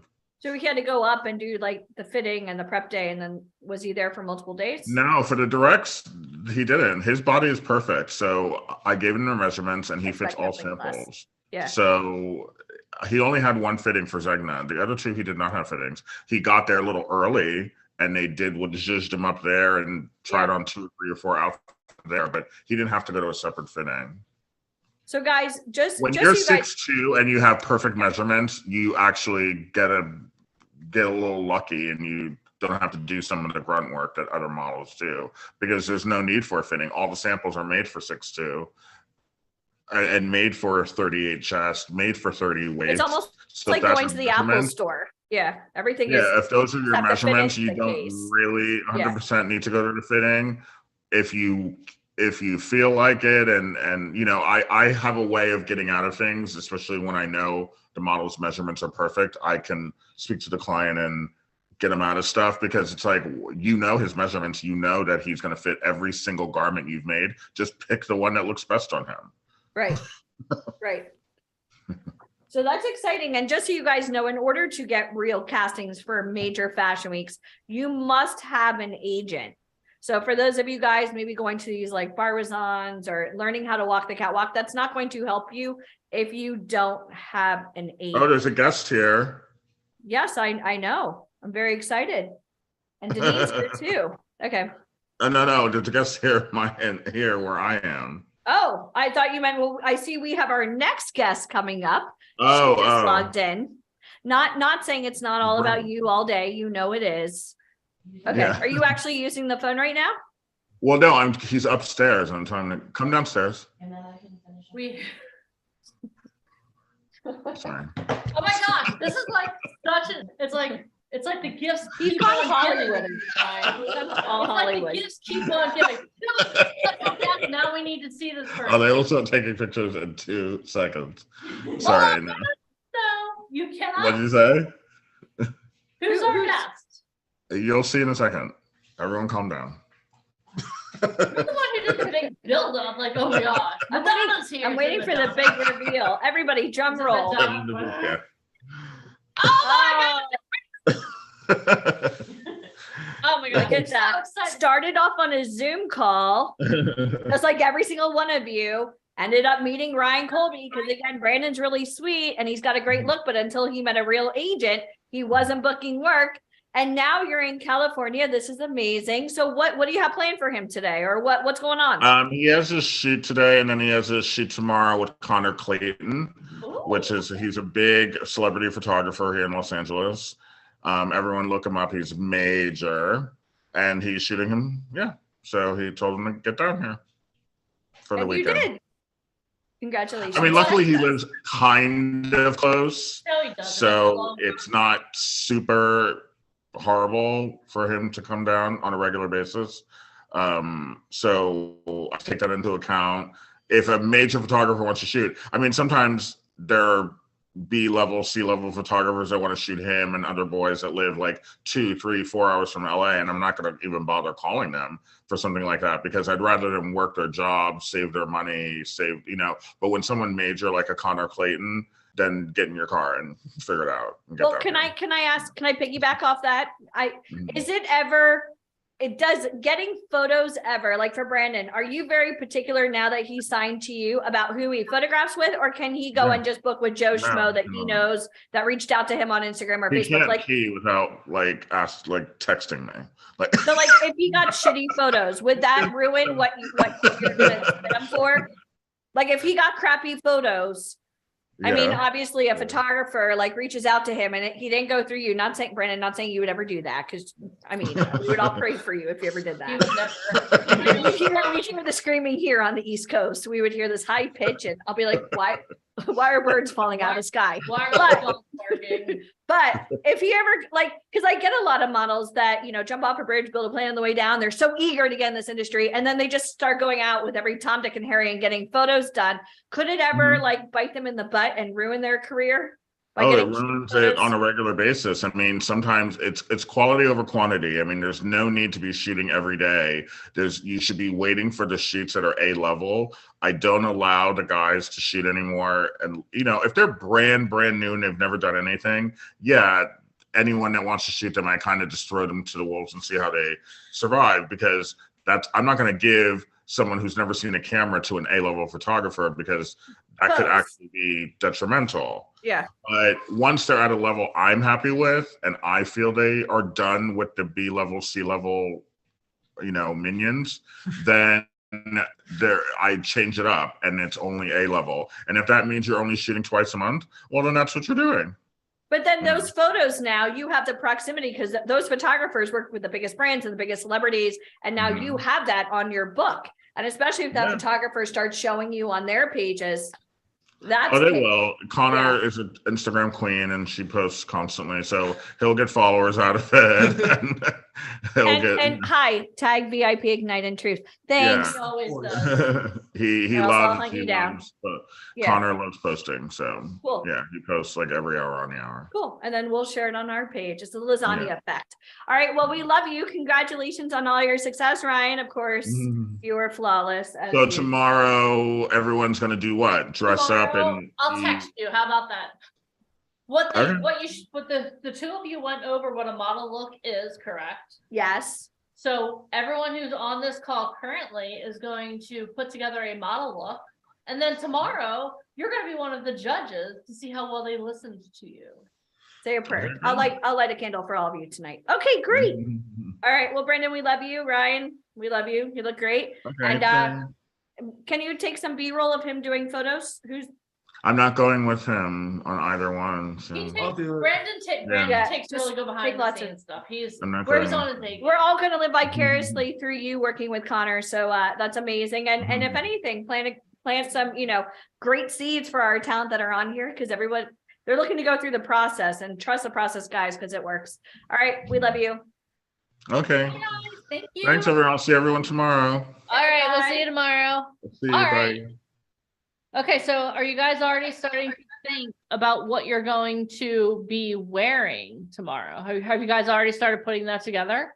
Okay, good. I want you to be in the moment. Have that running in the back of your head, but I want you to be in the moment, because our next guest speaker is someone that's really special to our hearts. Okay. So before we introduce her though, I want everyone to get some water. And I want everyone to hydrate themselves for a moment. Coffee is made with water. Just putting it out there. Nothing better than good old water or coffee. I'm off coffee now for a little bit, so. Okay, I'll drink yours. Okay, awesome. All right. Oh, Sasha, we missed you too. Everyone wave hi to Sasha. She took a break, but here she's back. We love you. All right, guys. So let me introduce our next guest. So we had the opportunity to meet her actually during the craziness of 2020. And let me just tell you a little bit about her. So at the age of 10, Allie Grant and her mother left their native Mississippi to pursue Allie's inherent dream of becoming an actor. After arriving in Los Angeles, she began auditioning. Remind yourself, she's 10 years old at this point. And she began auditioning, and soon she found herself on the pilot of the Showtime hit Weeds as a guest star. Little did she know she would later become a series regular. In the 5 seasons that she spent on that show, the series was nominated for 5 Emmys, 3 Golden Globes, all including Best Comedy. Ali and the cast were also nominated for the distinguished Best Cast Ensemble at the SAG Awards in both 2007 and 2009. In 2011, her ABC series Suburgatory debuted to enthusiastic viewers and critics alike, making it the highest rated series in 6 years for the network's time slot. From New York's Tribeca Film Festival to Franco's Festival de Cannes, Grant's Struck by Lightning, written by and starring Chris Colfer alongside Allison Janney, Christina Hendricks, and Dermot Mulroney, caused quite a stir amongst distributors. Ali with her first director, Brian Donnelly. Reuniting Ali with her first director, Brian Donnelly. I'm having trouble reading today, people. In 2015, Ali played a starring role in what is considered one of the most shocking moments in television that year. Ali, you and I still need to talk about this. Oh, yeah. As fans said goodbye to their beloved Dr. McDreamy, Patrick Dempsey, in Grey's Anatomy. Later that year, did I say McDreamy? You said it right. I'm just over. Ali, you killed off. I can't. But it's okay. We'll come back. We're gonna work through our emotions. You see how Grey's Anatomy always comes back into the swing here at VIP? Oh yeah, it's crazy. So later that year, she began guest starring on the show The Goldbergs as the feast and overtly loving Evie Silver. Ali's work also expands into theater, her first love, including the Los Angeles run of How I Learned to Drive and the production of her original piece, Who Sings to the Sparrow, inspired by the Elie Wiesel memoir Night, which she also directed and starred. Ali is currently writing and developing her own television series on set in Mississippi, her native state. Everyone, please give it up to the one, the only Miss Ali Grant. Goodness gracious. Hello. Hello, hold on. Let me. Hi. That's, It's so wonderful to see you both. oh my gosh, it's so wonderful to see you. Did you cut your hair? I did. Yeah, it's been short for a while, but it's now like I'm sticking with it. It's cute. We love it. It's awesome. Well, thank you. I appreciate it. It's it gives me one less thing to think about, which I need and appreciate. So one less thing one more thing I can cross off my list. But not only that, but I mean, you're in a business where they could easily put in extensions or a wig. Or, Oh my God. Yeah. Your hair in the I mean, Goldbergs, that wasn't your hair, right? as a matter of fact, it was. No. Actually, it was. They added a bang piece, but other than that, it was just the power of hairspray. Yeah, lots of hairspray. But yeah, that was me. No, but the thing is, I kind of like, I won't get too much into the business of my hair, but I just felt like, especially during the pandemic, like I just wanted a clean slate, and I just wanted to like keep it simple, and like I can step out of the shower and just be.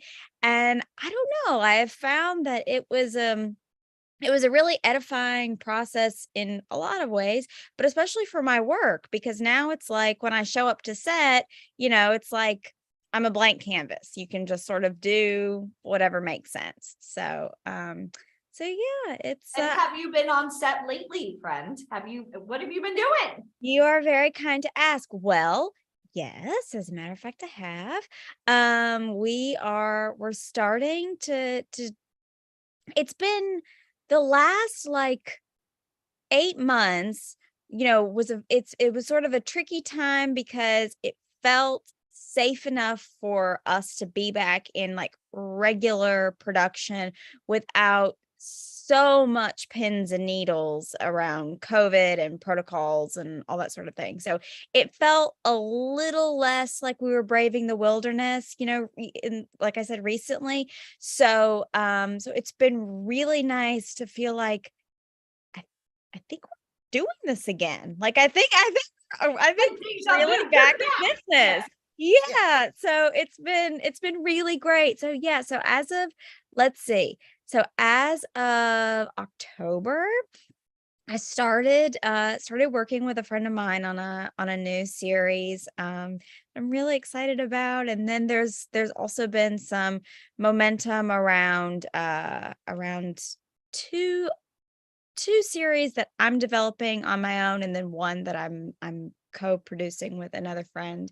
And yeah, things are moving and grooving. And I'm in Mississippi now because my mother, who is the love of my life, she has a big birthday next week. She turns 60.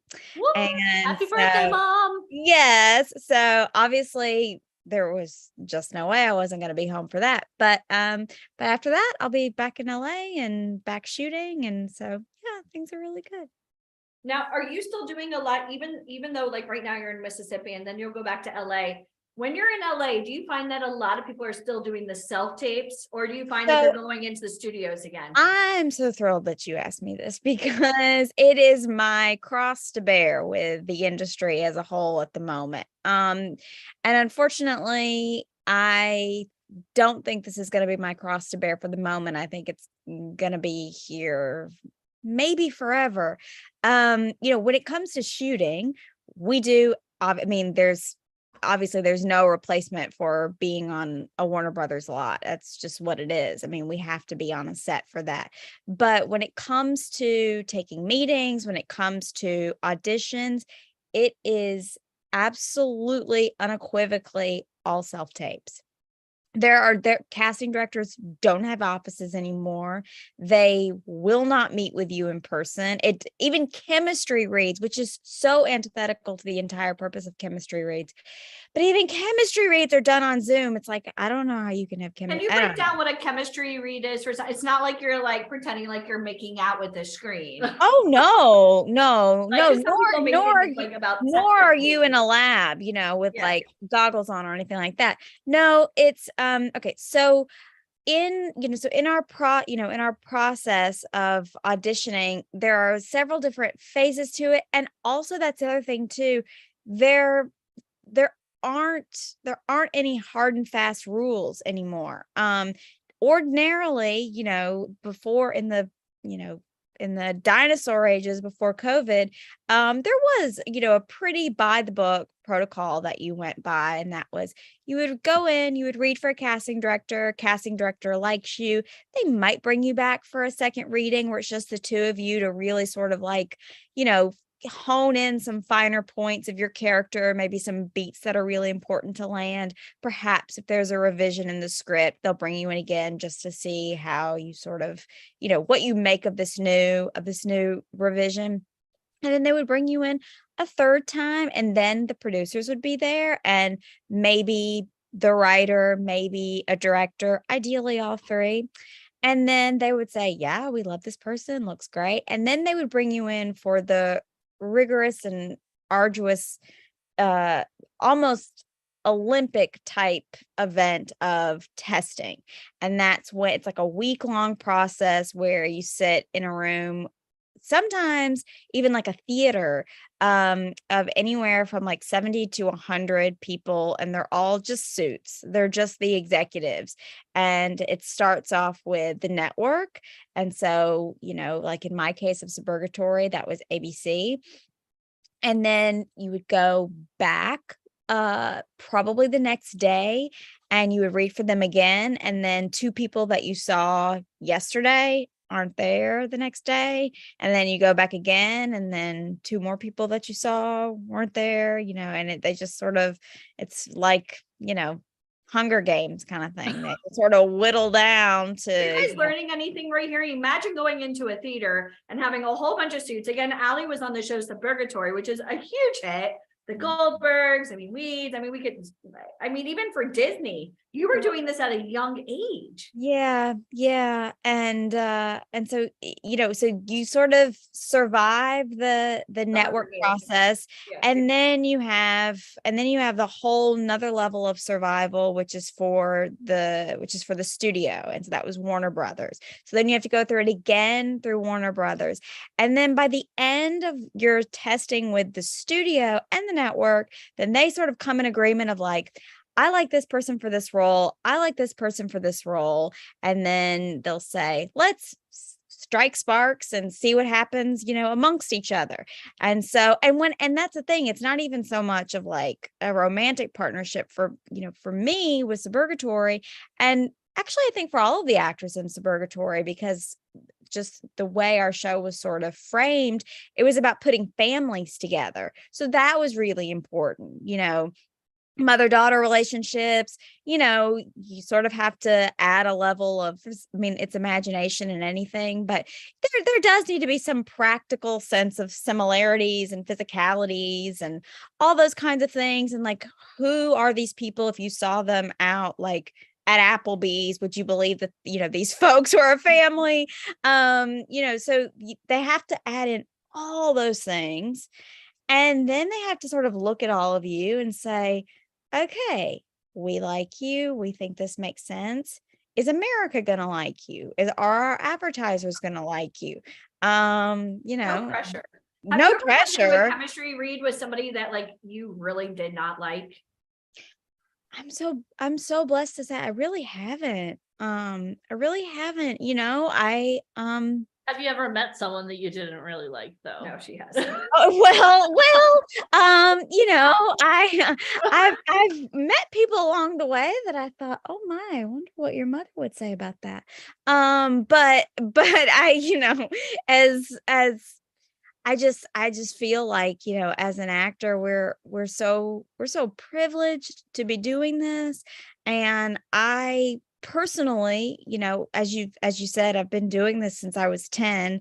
But I have felt this desire and this burning in my heart to be an actor since the time I could feel and see, and like all of my senses were, activated in this world. So it really does feel like my calling and my purpose in life. So, however other people need to get through the day, whether that's in, a crummy mood or not, really makes no difference to me. And your mom moved. I mean, you were young. She left the rest of the family to move. I couldn't do that by myself. Who does that? Like, could you imagine? Just like, I give so many kudos to your mom for like literally, everything. She's amazing. I love her. Me too. She's the best. She's really the best. To have a husband and to have other kids and say like, hey, we're going to LA. Allie's going to pursue this. You had to really sell her. She had to know that you had the talent. Well, I appreciate that. But I really can't take any of the credit. Because I guess and it's just, it's just the two of us. So I've certainly recognized that makes a gigantic difference. I know a lot of people, a lot of other actors who, do come from a 2-parent household and did have other siblings, and how they did it is like, I don't know. But my mom and I'm just so beyond blessed and privileged that I was given a mother who, yes, obviously, like, she would tell me real quick, like, I brought you into this world and fill in the blank. But also she always respected me and heard me, and never belittled or dismissed or devalued my dreams ever. And I think, and I don't mean to sound like some, hippy dippy whatever, but I really think it's because we both realized that this was something that was coming from like bigger than both of us. I come from a family of educators and farmers. Like, they're nowhere in like the entire lineage of my family tree on any and every side was there someone who was involved in the arts. Like, the closest thing we had was like, maybe an English teacher who like had an affinity for literature and writing, but acting, it just wasn't there. Like, it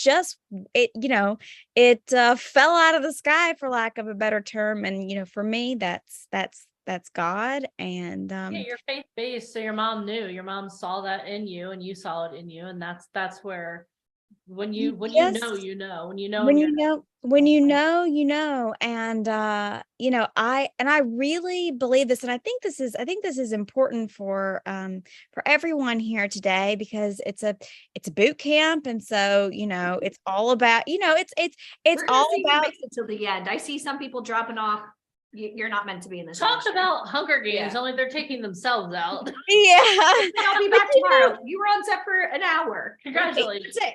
Yeah, well, now set like being that's the other thing too, is like, and I will say also, like, starting off at a young age in the industry, it gets, and I think it's sort of like the doers as opposed to the doing, because I am very much, I'm a member of the Screen Actors Guild, and I'm proud to be part of our union. And I think it's really important to say, like, I recognize that a lot of people did have horror stories as children, in the industry, but I never experienced that. Like, never, ever, ever, not even like a scintilla of that. And I was on a lot of different sets. I was on a Disney set, I was on a Showtime set, I was on, a lot of adult content and whatever. And I never experienced that. I was so protected. My education was really important, keeping my work hours, anywhere between, 5 and 7 hours a day that was it. They were so like militant about that. Stopwatch. Yeah, I've been on. Yeah, set that I was so protected. And then I turned 18 and I got to Purgatory, and it was like, every man, woman, and child for themselves. And so, speaking earlier about like folks maybe not being able to. maybe they didn't take the hydration break with you, but whatever it is, I mean, when you're on a set, you're looking at 16, 17 hours. I mean, that's just what it is. And you get up at like the only other people who are awake when you're awake are air traffic controllers. You're up at like 3 o'clock in the morning, and you go to work and you're in hair and makeup for 2 hours. Again, it's just what it is. And people, they think like, oh God, what can you do for 2 hours in a hair and makeup trailer? Well, first of all, they're not just working on you. They have a whole cast of people to get ready. And I think that's one of the things that I love so much about our job, is that you are in a community, and it really is like a tapestry of patchwork, and you are just, this little piece in the quilt that, comes together to create a whole story. But, as I was saying earlier, because this is a boot camp, and it's important, for folks who are, really sort of testing themselves to see if this is something that they're even interested in at all. This is also a testing ground to see if they can go to that next level. It's a lot, there's a lot of sort of, emotional game theory happening this weekend. And I think it's really, really important for people to understand. And one of my favorite writers, Anne Lamott, wrote that, do you love her, Deneen? Oh my God, yes. I love her so much. I love her so much. She wrote, and I think it's a crucial piece, especially when you're doing something as an art form that, like, doesn't actualize, it doesn't, create, it's not in the material world for a really long time. Even like when you're auditioning, like, that's work, even though you're not booking anything. And then when you do book something, you're shooting, and then no one's going to see it for like a year from now. So, you're working so hard. It's something that, like, people can't see, they can't touch. And so they begin to doubt you, and then you begin to doubt yourself. And so, but Anne Lamott wrote, and I absolutely believe this, that the opposite of certainty is not, the opposite of faith is not doubt. That's not the opposite of faith. The opposite of faith is certainty. Oh, say that again for the people in the back row. Well, it's true, but the opposite of faith is not doubt. Doubt is normal. Doubt is a feeling. It's something that comes up and then it leaves. The opposite of faith is not doubt. The opposite of faith is certainty.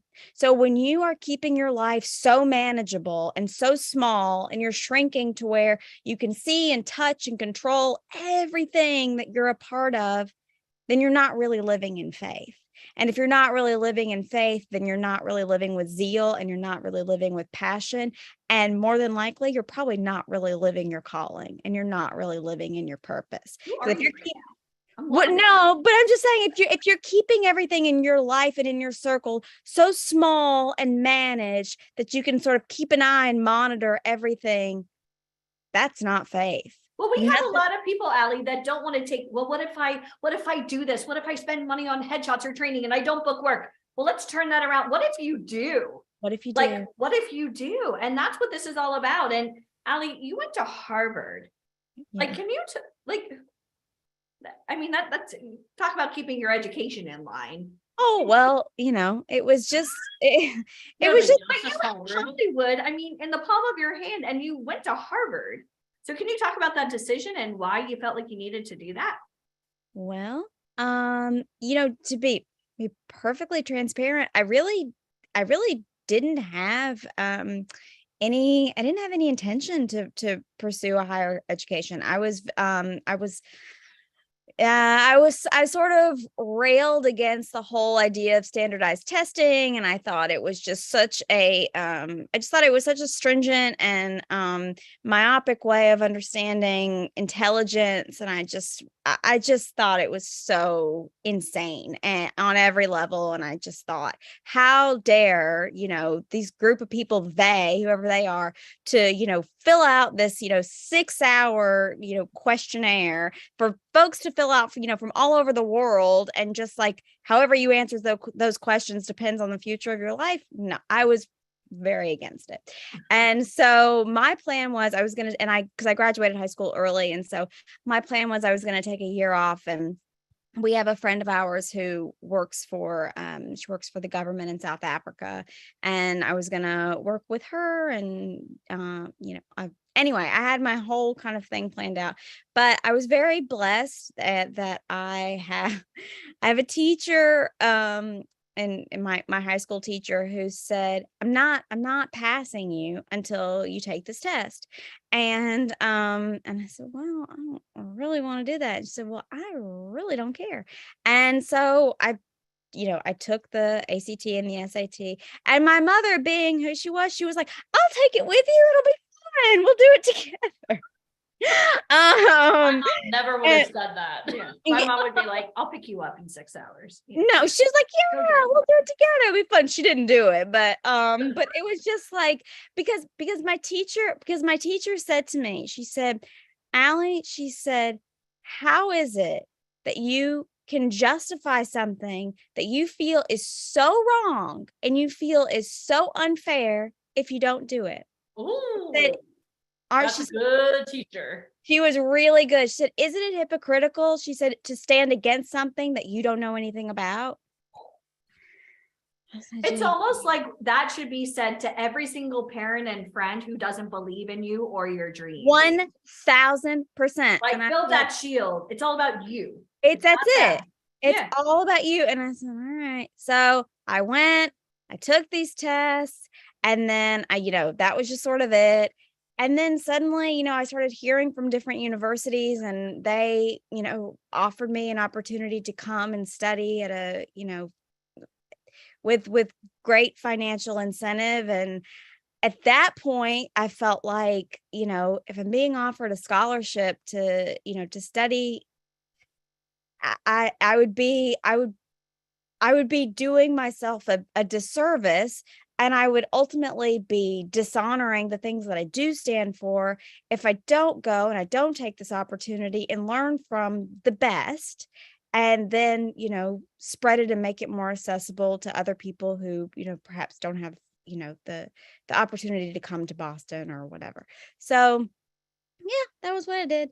And If I even went to Harvard, I'd be wearing a hat everywhere, a shirt, like no branding. I would literally have like Harvard tattooed on my forehead. Like, no, did but that it was change you? Because it changes me just knowing you that you went to Harvard. no, well, I don't know about that, but but it did change me in so many ways. And not so much from an educational standpoint. I mean, it was never a question that I was gonna love it there. I mean, my God, they have, a 9-story library. I was destined to be happy there. That was never a question. The thing that really frightened me more than anything, and that's what it was totally fear-based. The thing that really frightened me was this idea of like being thrown into a sea of 9,000 people. I mean, I'm an actor, but as I'm sure a lot of other artists here would attest, I'm a very introverted person, and I'm an intensely private person, and I get socially very overwhelmed. And I was like, oh my God, I will drown. I can't do this. And all the more reason to do it. And I learned so much just from my roommates and just from people, my classmates and people on my floor. And like, for instance, I was the only native English speaker on my floor in my dorm. And just understanding those universal truths, of humanity and what bonds us. And it actually, it was right before I started Suburgatory that I booked the pilot of Suburgatory. We shot it, and then I started college that's next semester. And it was when we started back shooting Suburgatory, I gained this entire new love and affection for comedy, because in the dining hall, you would go and there would be 10 different conversations going on around you in 10 different languages. But when something funny was said, you always knew because people laughed. And so, it's so like trite to say, but it's true. Like, we do all smile and laugh in the same language.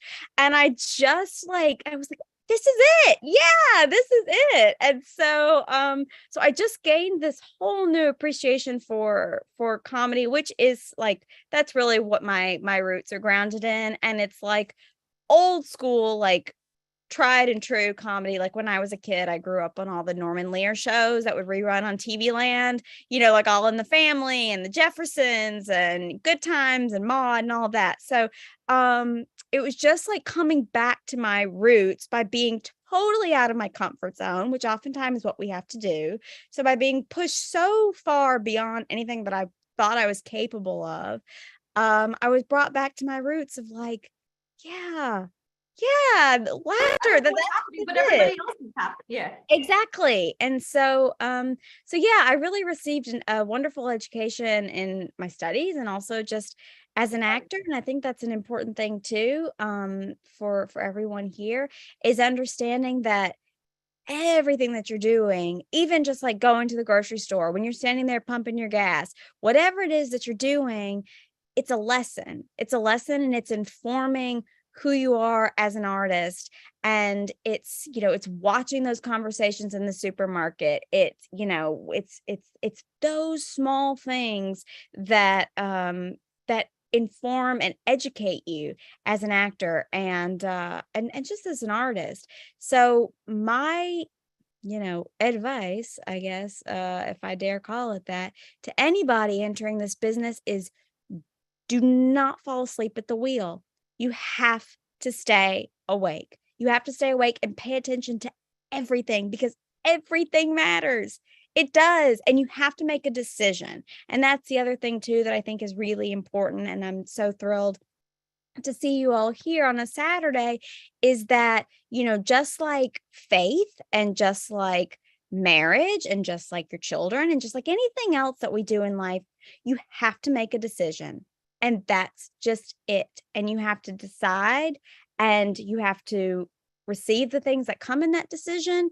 And you have to understand that you're not going to understand it, a lot of things that happen along the way, but you have to stand firm in your decision and in your truth. And, when you feel this calling in your heart, you have to decide to follow it, because I am absolutely a believer and a living testimony that if you build it, they will come.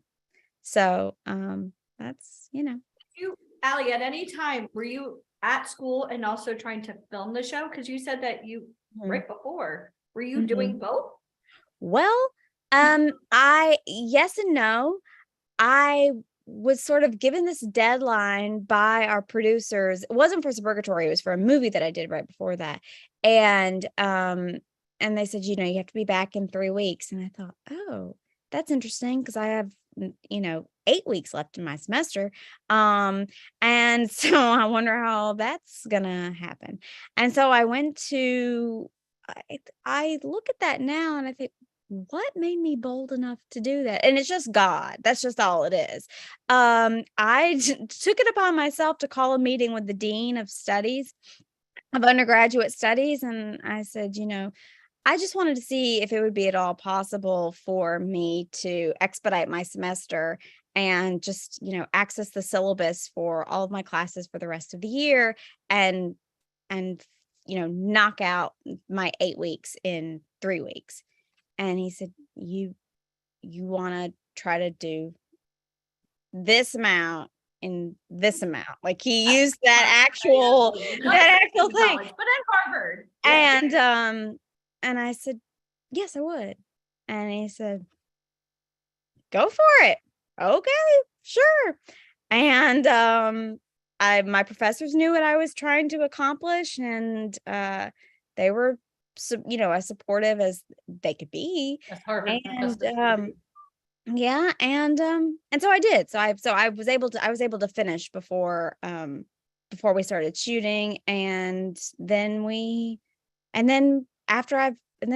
we weren't filming, I would go back to school. So because I knew the workload and I knew what the hours would be, I knew it wouldn't be possible just personally for me to be able to do both. So I just I just negated, sleep for 3 weeks and just finished it before we started. And then after we finished the first season, then I went back. So I was able to just sort of, I was able to do both, but not at the same time. Like I'm thinking about being on set. I mean, I know with Broadway, it was an all-day thing. It wasn't just like the shows, it's the trainings and the practicing and, let's revise the script. And so I can't even imagine, I mean, you trying to balance the two. And one question I have for you, and it may be like a darker question, but did you ever feel extra pressure because your mom moved out to LA and everything that we were doing? Did you ever feel pressure to like land those roles, or, when you're going out on all these auditions, because your mom also outlaid expenses for you to do this? And a lot of people don't even understand, like headshots and classes and everything that went involved for you to even be able to land those auditions. Did you ever feel extra pressure that like, oh man, I don't want to, I don't want my mom moving here to be, I don't want to feel guilty. Like I need to land this. Did you ever feel pressure at all for any of that? Or you just knew? No, I really didn't. And for a number of reasons. And I wish I could say that, I work every day to walk a little closer and listen a little harder to the Lord. And I wish I could say that my faith is so strong that I just absolutely unequivocally knew that really wasn't it. It was my mother, and it still is. No, she and I both, we sacrificed everything for me to pursue this dream. But the reality of it is, we both came from, we both came from rather turbulent backgrounds in what we were. My mom's a hustler, and my mom knows how to make things work, and she always has. And we just no, I always say, my mom was 31 when she had me, and I was not supposed to be here. My mom was not having children, absolutely no way, no how, and then surprise. So it's not that she was a baby, or some some young little kid, not she wasn't like a baby having babies or anything like that. But I always say that my mom and I discovered the world together. And that really is it. My mom is such a she is such a disciple for dreams that it it didn't even matter to her that whether I booked something or not. So I You didn't never felt the pressure so I going. never felt that pressure, because for her, it was just like, but Allie, look what we're doing, look what we're learning, look what we're experiencing. And so that was the entire framework and perspective that I had, in my introduction to this world, and not just the acting world, but like the world as a whole. Like, my mom, made everything an adventure, and like We need this. to book her for a coaching call. I know I've said this over the years, but like, I think your mom would do a great coaching call, not even to like just talk to parents, but like to get like as a mother, like about support. Because I know My like mom- I've had talent that move to New York and buy headshots and they get like so down and out, like it's the Eeyore syndrome. Oh, woe is me, it didn't work out. I'm like, how many auditions have you done? Like, Yeah. especially now with self-tapes, like, are you doing self-tapes every day? Like, what are you doing to be proactive? Well, the thing is, and this is just the reality of it, is like, you can only do so much. You really, really can. And if you're doing the work every day, and if you did your best every day, Holding your hand out. that's just what it is. That's just what it is. And so, no, it really wasn't until I, became an adult and like got out on my own in this world that I started, feeling the burden of fear and anxiety and paranoia and shame and like all of that. That I but I and I would be lying. And by the way, if anyone tells you that they've never doubted themselves or never questioned themselves or never felt like, oh my God, what am I doing? They are lying. And that's not okay. But they, Not but only they, that, but this business, there is no like steady income unless you're on a hit TV show that like got No, picked up again. Like it's constant, like roll even the dice on a every hit day. TV show, guess what? I've had friends on a hit TV show, and they've literally been in the hair and makeup trailer before and been reading on their phones, like, here you are. It's 5 Vanessa o'clock. was still going on castings on our hit show because she's like, I have to line up the next one. Right. But, like you're sitting there, it's like 5 o'clock in the morning, and it's like, oh, okay, what is the stock market doing? What's this? Oh, breaking news. My show just got canceled. Like, I know people that has happened to. Like, they've been sitting and it's like, are we done? I mean, it's no, there's no such thing as steady income. But it's the same thing for factory workers. It's the Yeah. same thing for, for the auto industry. Right. Yeah. It's just what it is. And, I really, really think that the biggest challenge for me, I can only speak for myself, in our industry is that there is nothing tangible for what we do until years later. And like, even our art itself, as an actor, it's like, it's not like models where, you have your portfolio, you have your pictures and you have that. It's not like singers where you have your voice and you do those things. And it's not like anything else as an art form, as an actor. It's because you literally can't see it. You cannot see what we do. It's an electricity. It's a feeling. It is a spark that flies between two people. It's a script. There's so many things that have to come together in order for our jobs to work. There has to be a script. There has to be other actors. There has to be a director. There have to be producers. There have to be all that. If you're a great singer, you can stand up on a stage and you can sing and like the whole world gets the picture. It's not like that. As an actor, what are you going to do? Get up and do a monologue? And it's like, oh, that's great. Now what? Now what do we do with, you know what I mean? It's like, so that is the difficult part about our job, is that, like I said, is that there's nothing you can like see and touch and like feel like you can kind of monitor and control. So when we are doing these things, like when we are doing our monologues, when we are doing our acting classes, it is so crucial to keep your vision. And when you are doing your monologue, when you're doing your scene study, it doesn't matter how small it is. You have to imagine that you are doing your monologue in front of Al Pacino, that you're on a movie set. You have to, I really believe that. Like, if you build it, they will come. Like, you have to visualize yourself on that set, doing it with your other, with your favorite actor, imagining a director coming around you. You have to do that. And I really believe it happens. It's the same thing with a scene study. And so, you hear it a million times, no such thing as small roles, only small actors.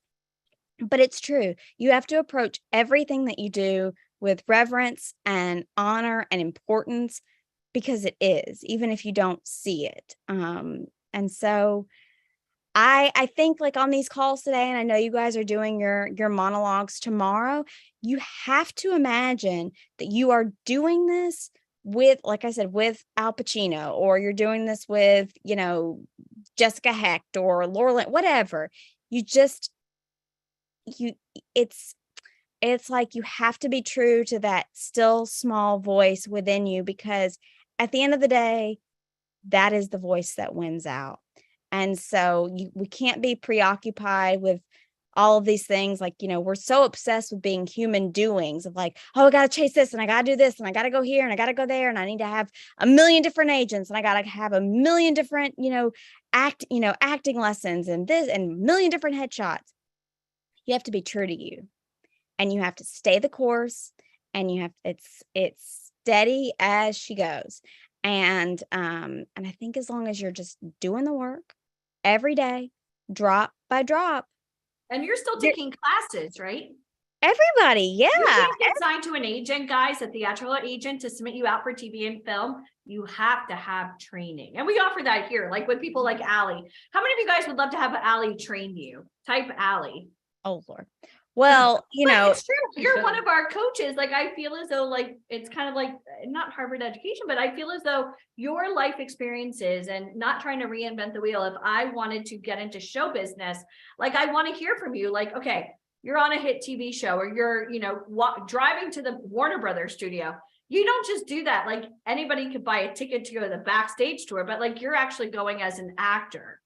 Can you walk me through, because you're doing a lot of work on your own, but can you walk me through, like, how does this like actually transpire? Like, you get a script and then you read, like, you have an agent submitting you, like, how is this even happening? And then I want you to break down for me like a self-tape, because a lot of people on here are brand new, or perhaps they're doing self-tapes, but they're doing them incorrectly. And I don't need like a whole self-tape training, and we don't have time. Yeah, no. Well, the thing is, they're actually the same question. I mean, there was a time when they were two different processes, but now everything is self-tape. So, the process for an audition and the process for a self-tape, they are the same thing now. That's just, like I said, that's just the reality of it.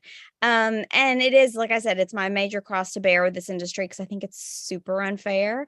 But because now they give you 20 seconds. You know this. If your self-tape doesn't wow them in 20 seconds, it's like delete next. Yeah, and also they will not meet with you. They won't even Zoom with you, like, on an audition. They won't give you notes to do it again. Like, there's nothing. Like, when you're in a room, they can say, hey, could you try this another way, or blah, blah, or even if they don't, even if pardon me, but like, even if they're assholes and you just read it once and they're like, okay, thanks, I'm sorry, but like, there is something, no matter how crude and mean they are, there is something to be said for human interaction. There just is. And even like what we're doing now, like, I see me, I see you, you see me, we smile, like, you get it, but not in a self-tape. There just isn't. And they won't ask you to do it again. They won't give you a note. There's nothing. So, oftentimes you don't get a complete script, mostly because the Writers Guild is so is so stringent with copyright rules and all of that. You don't get a complete script. So you could get, sides, which is what they call just like selections of a script that you're reading from. You could get sides from, some sci-fi fantasy movie, and you have no idea what you're even talking about, but you've got to play like a world-class scientist who solved all of this stuff. And so you got to figure out some way to know what you're talking about with no context, so it's like, okay. Like, how do you do that? Because someone that we work with, and one of the first trainings he ever did for us, he said that it's your moral obligation to the character, to the writer, and to the audience to give every performance 100%. So if you, to use your example, if you are auditioning for a nuclear scientist, a nuclear physicist who's going to stop nuclear war, how do you walk us through how you mentally prepare for, you read the script, you're like, holy bananas, I have no idea what any of these words even mean. How do you prepare to read those sides for a self-tape? It becomes your life. That's you've been doing this. She was a doctor on Grey's Anatomy. I know you've been doing this, but how do you? But that's what I mean. You look up every single one of those words and you say them until your tongue gets numb, and you literally sleep with the script under your pillow. You watch every documentary you can about nuclear war. You listen to every PBS NewsHour interview with scientists and physicists, and you understand all that you possibly can about this world and gaining a new understanding of that. But then you also have to dive deep within, and you can say, okay, what is the thing I am most afraid of? What is the worst possible thing I can imagine?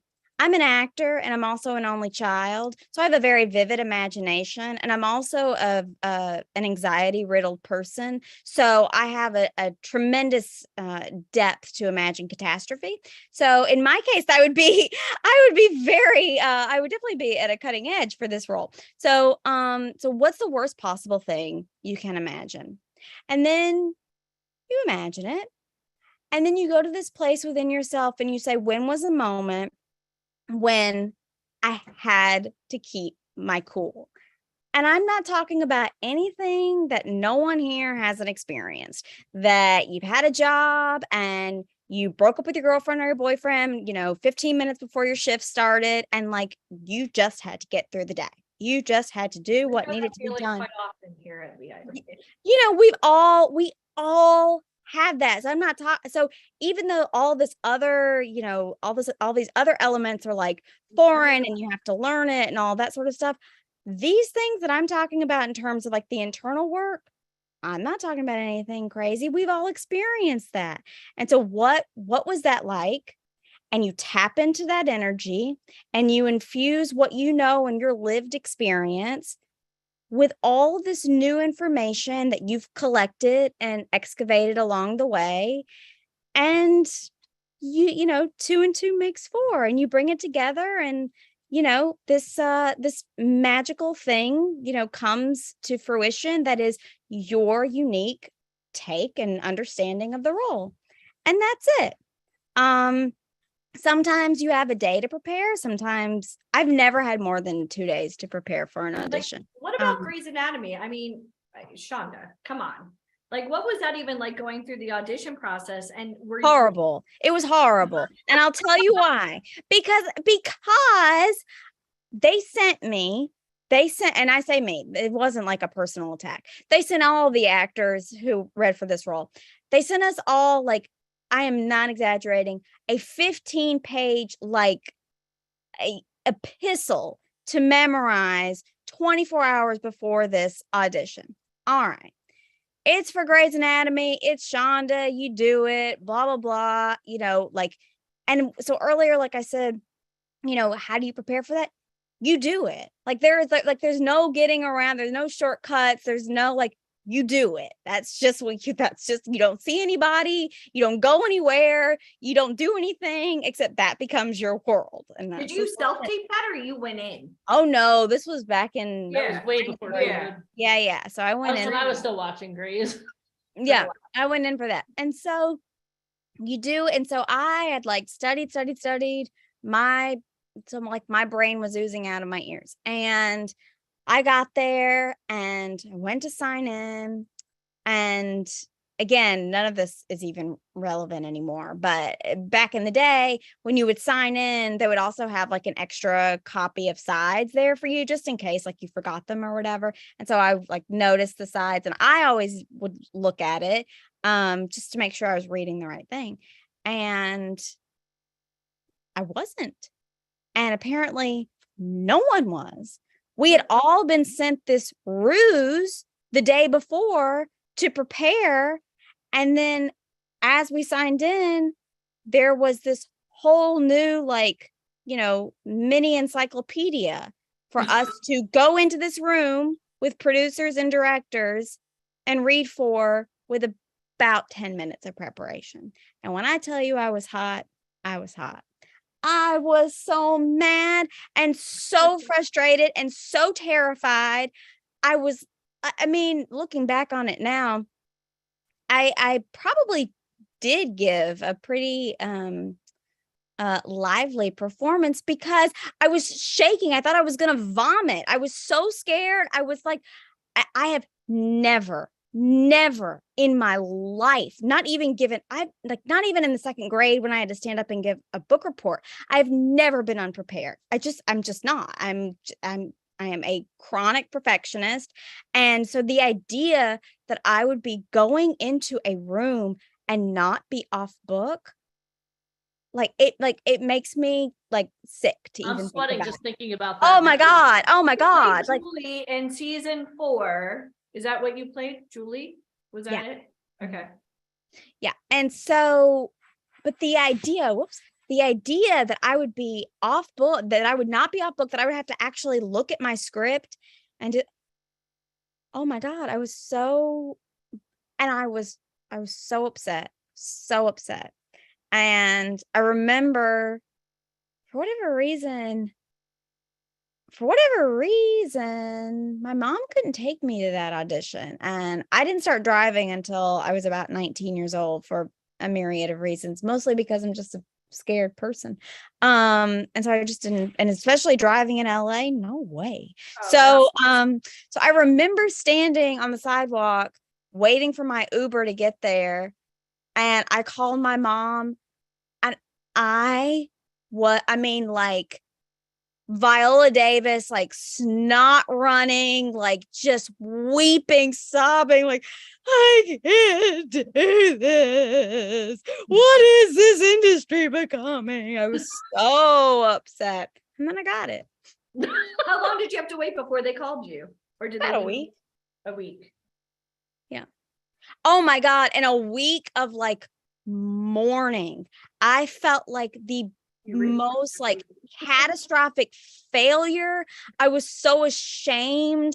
Oh my God. Like, I mean, it was just short of like Allie flog me Grant. Like I was just couldn't believe it. Just was so devastated, so ashamed, mortified.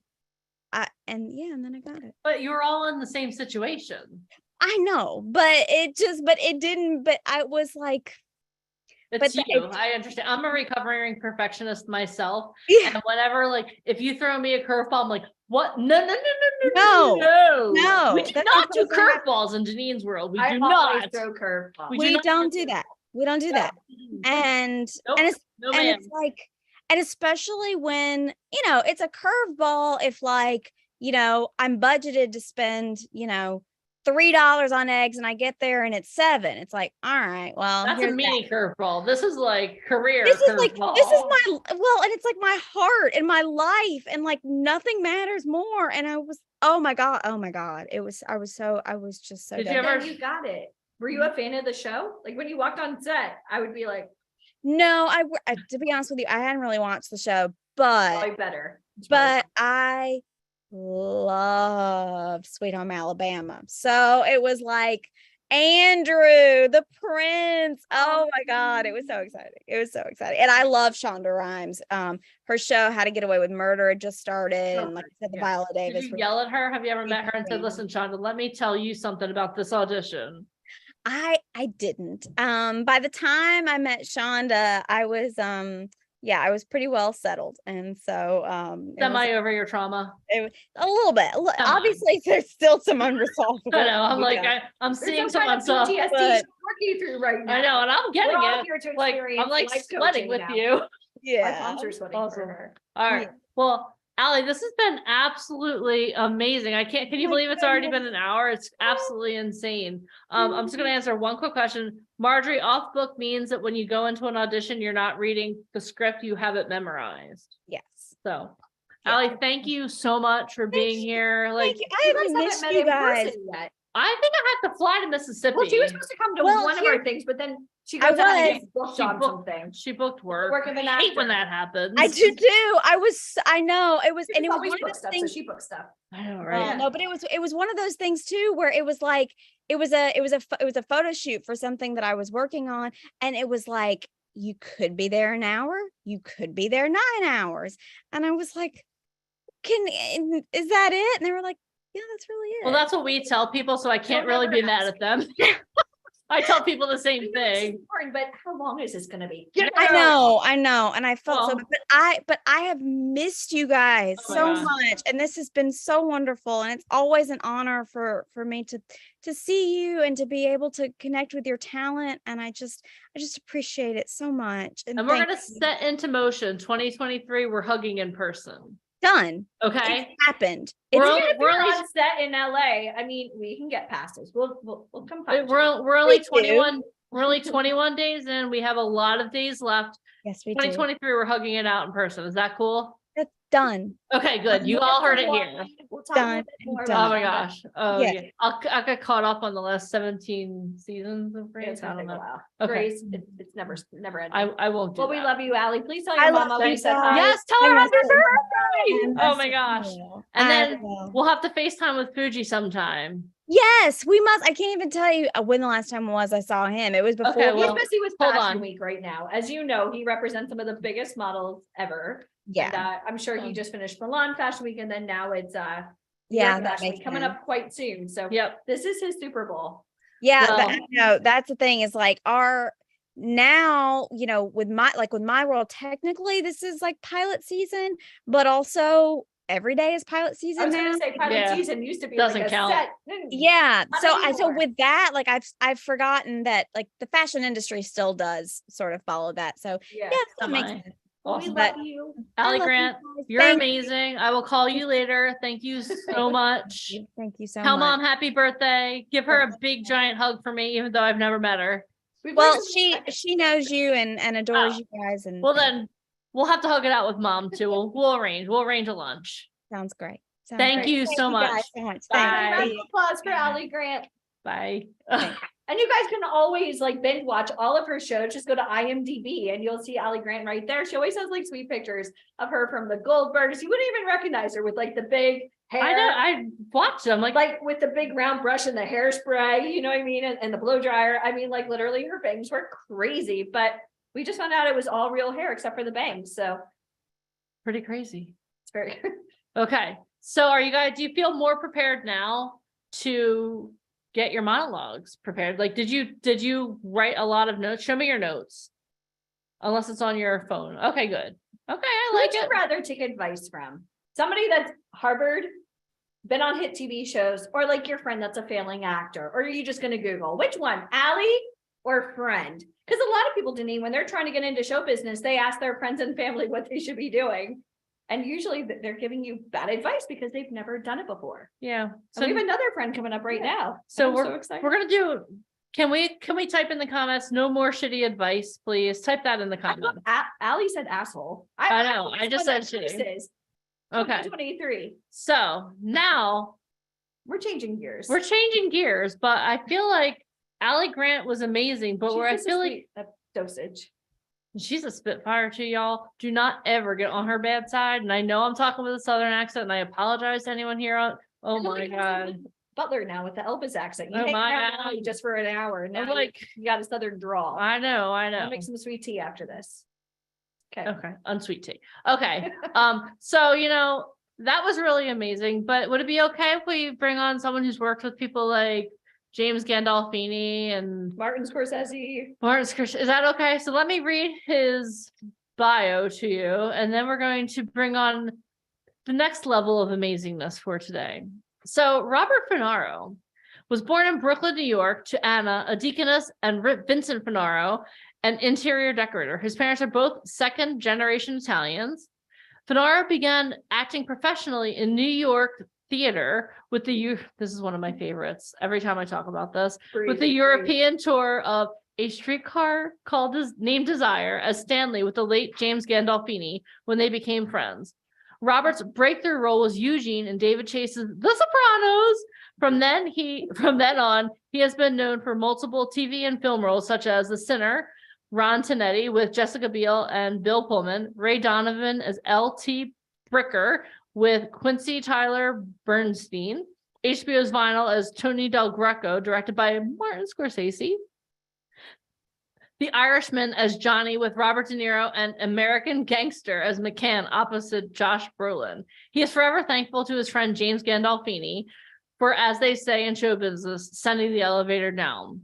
So Bobby is one of our favorite people to have on. He's actually been coaching our talent for the last year. It's been almost a year now. The company now for like 15 years. Yes. And we were in Brooklyn yesterday, and I texted him. I was like, "Hey, Bobby, we missed you yesterday. We had lunch at one of the most famous Italian restaurants in Brooklyn. So, can everyone please join us in welcoming the one, the only, Mr. Robert Finaro." Hi, Bobby. Hey, how's everybody doing?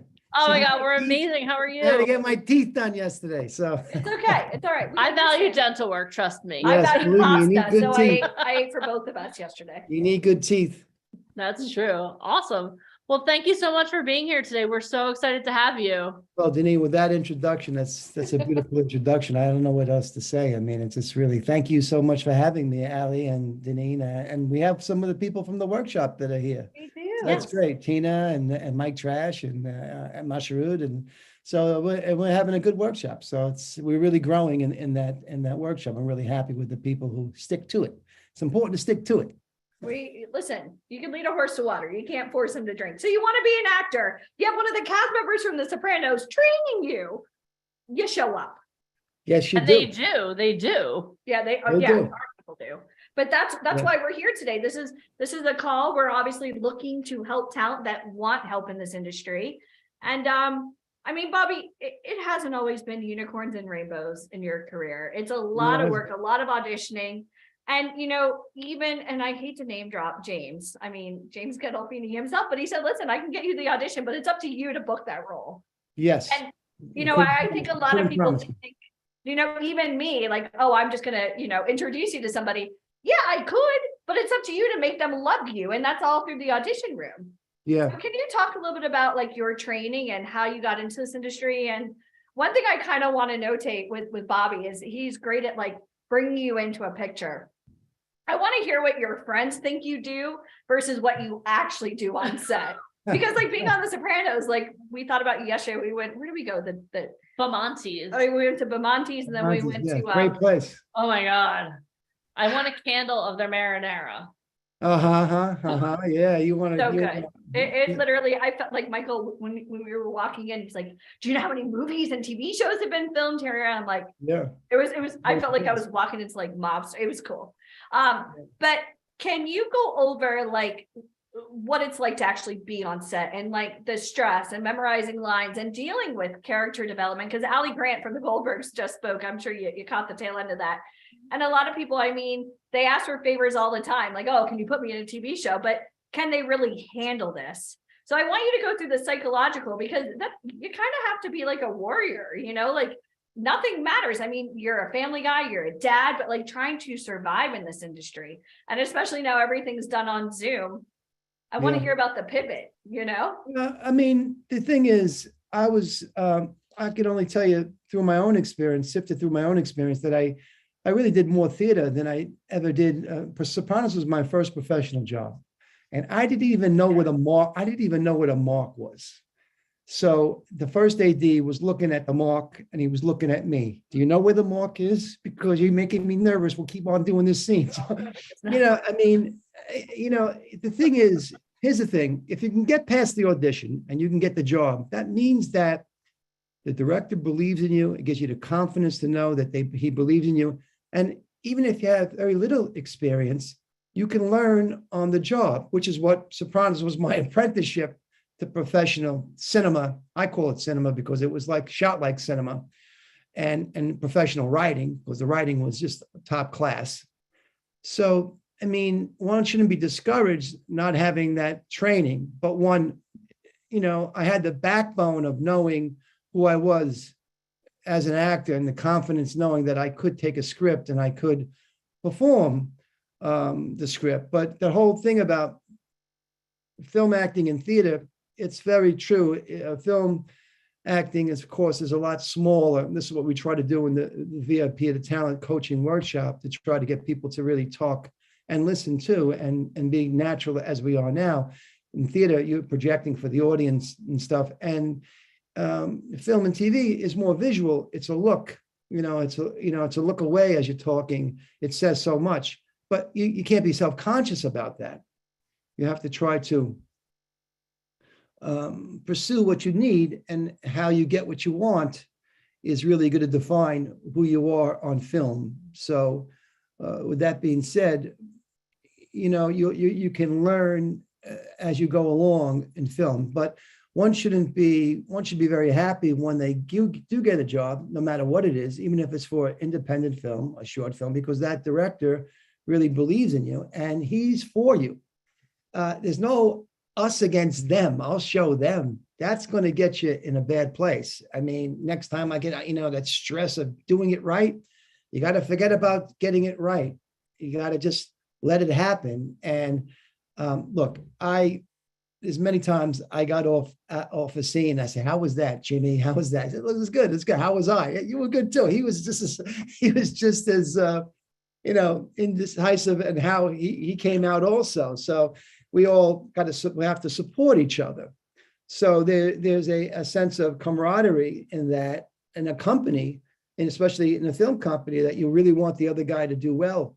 And but when you go us against them, or I'll show you, there's when you're in a really bad spot on the set. Now, that being said, you might screw up.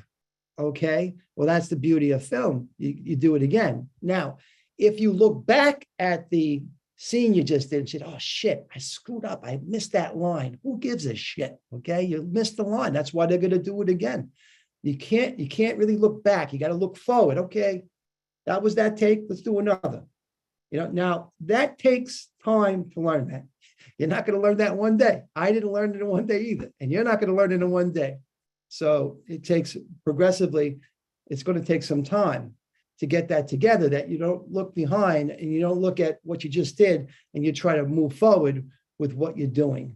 And of course, if the director is any good, he's going to support you and know that, hey, we're here to do a job, and we're here to get the best performance out of you, no matter what you do. You might be doing background.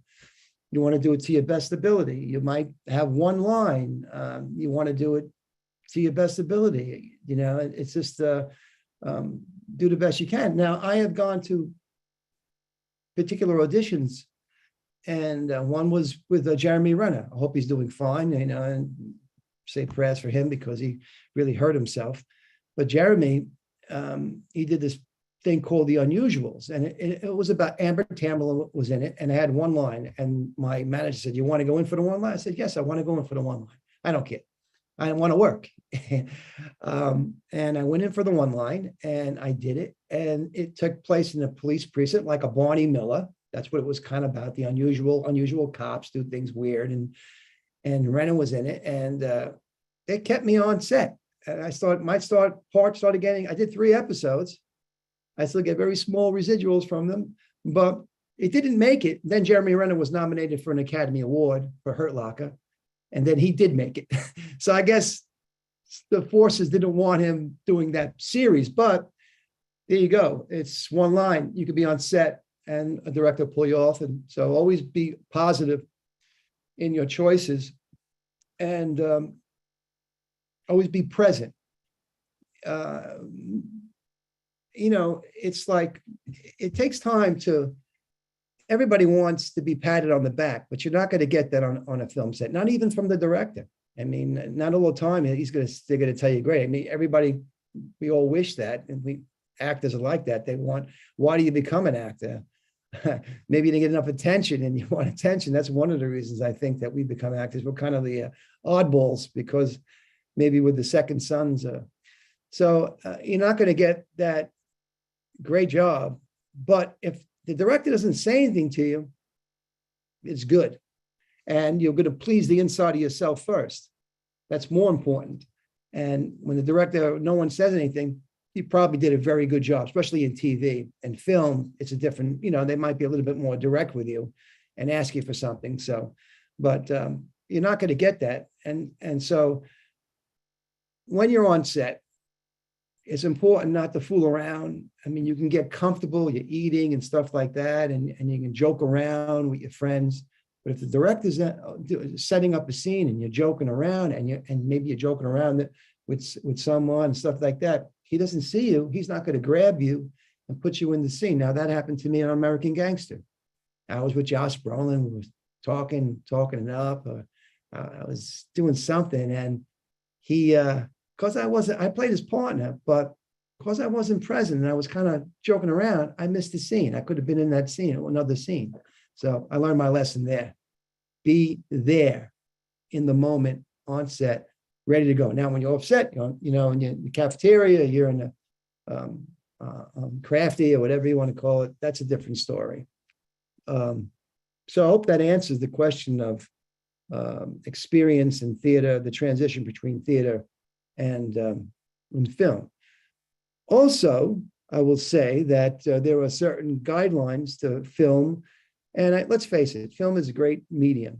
So, Michael Caine has a video about acting. I was told, Steve Sharipper was, Bobby Bacala, I said, you should get this, because I had some doubts about, film, doing it and performing in film at first. And he said, get this, because it's smaller. I got to learn to do that, but you can't rush it. You can't speed the plow. So he suggested Michael Caine's video, which was great on acting, and it's small. And Michael Caine really is succinct. He's an English actor. They're more technical than we are. We're more internal here, the method, get it going. But you got to kind of learn those techniques in film, not to pointedly do them, but know that they're inside you. In what you want on set. So Michael Caine's book is very good on acting. I suggest that. Any book, Tony Barr's book, Acting for the Camera, is a good one. Acting for the Camera, Tony Barr. The Camera Smart Actor is a good. These are all good books to to read.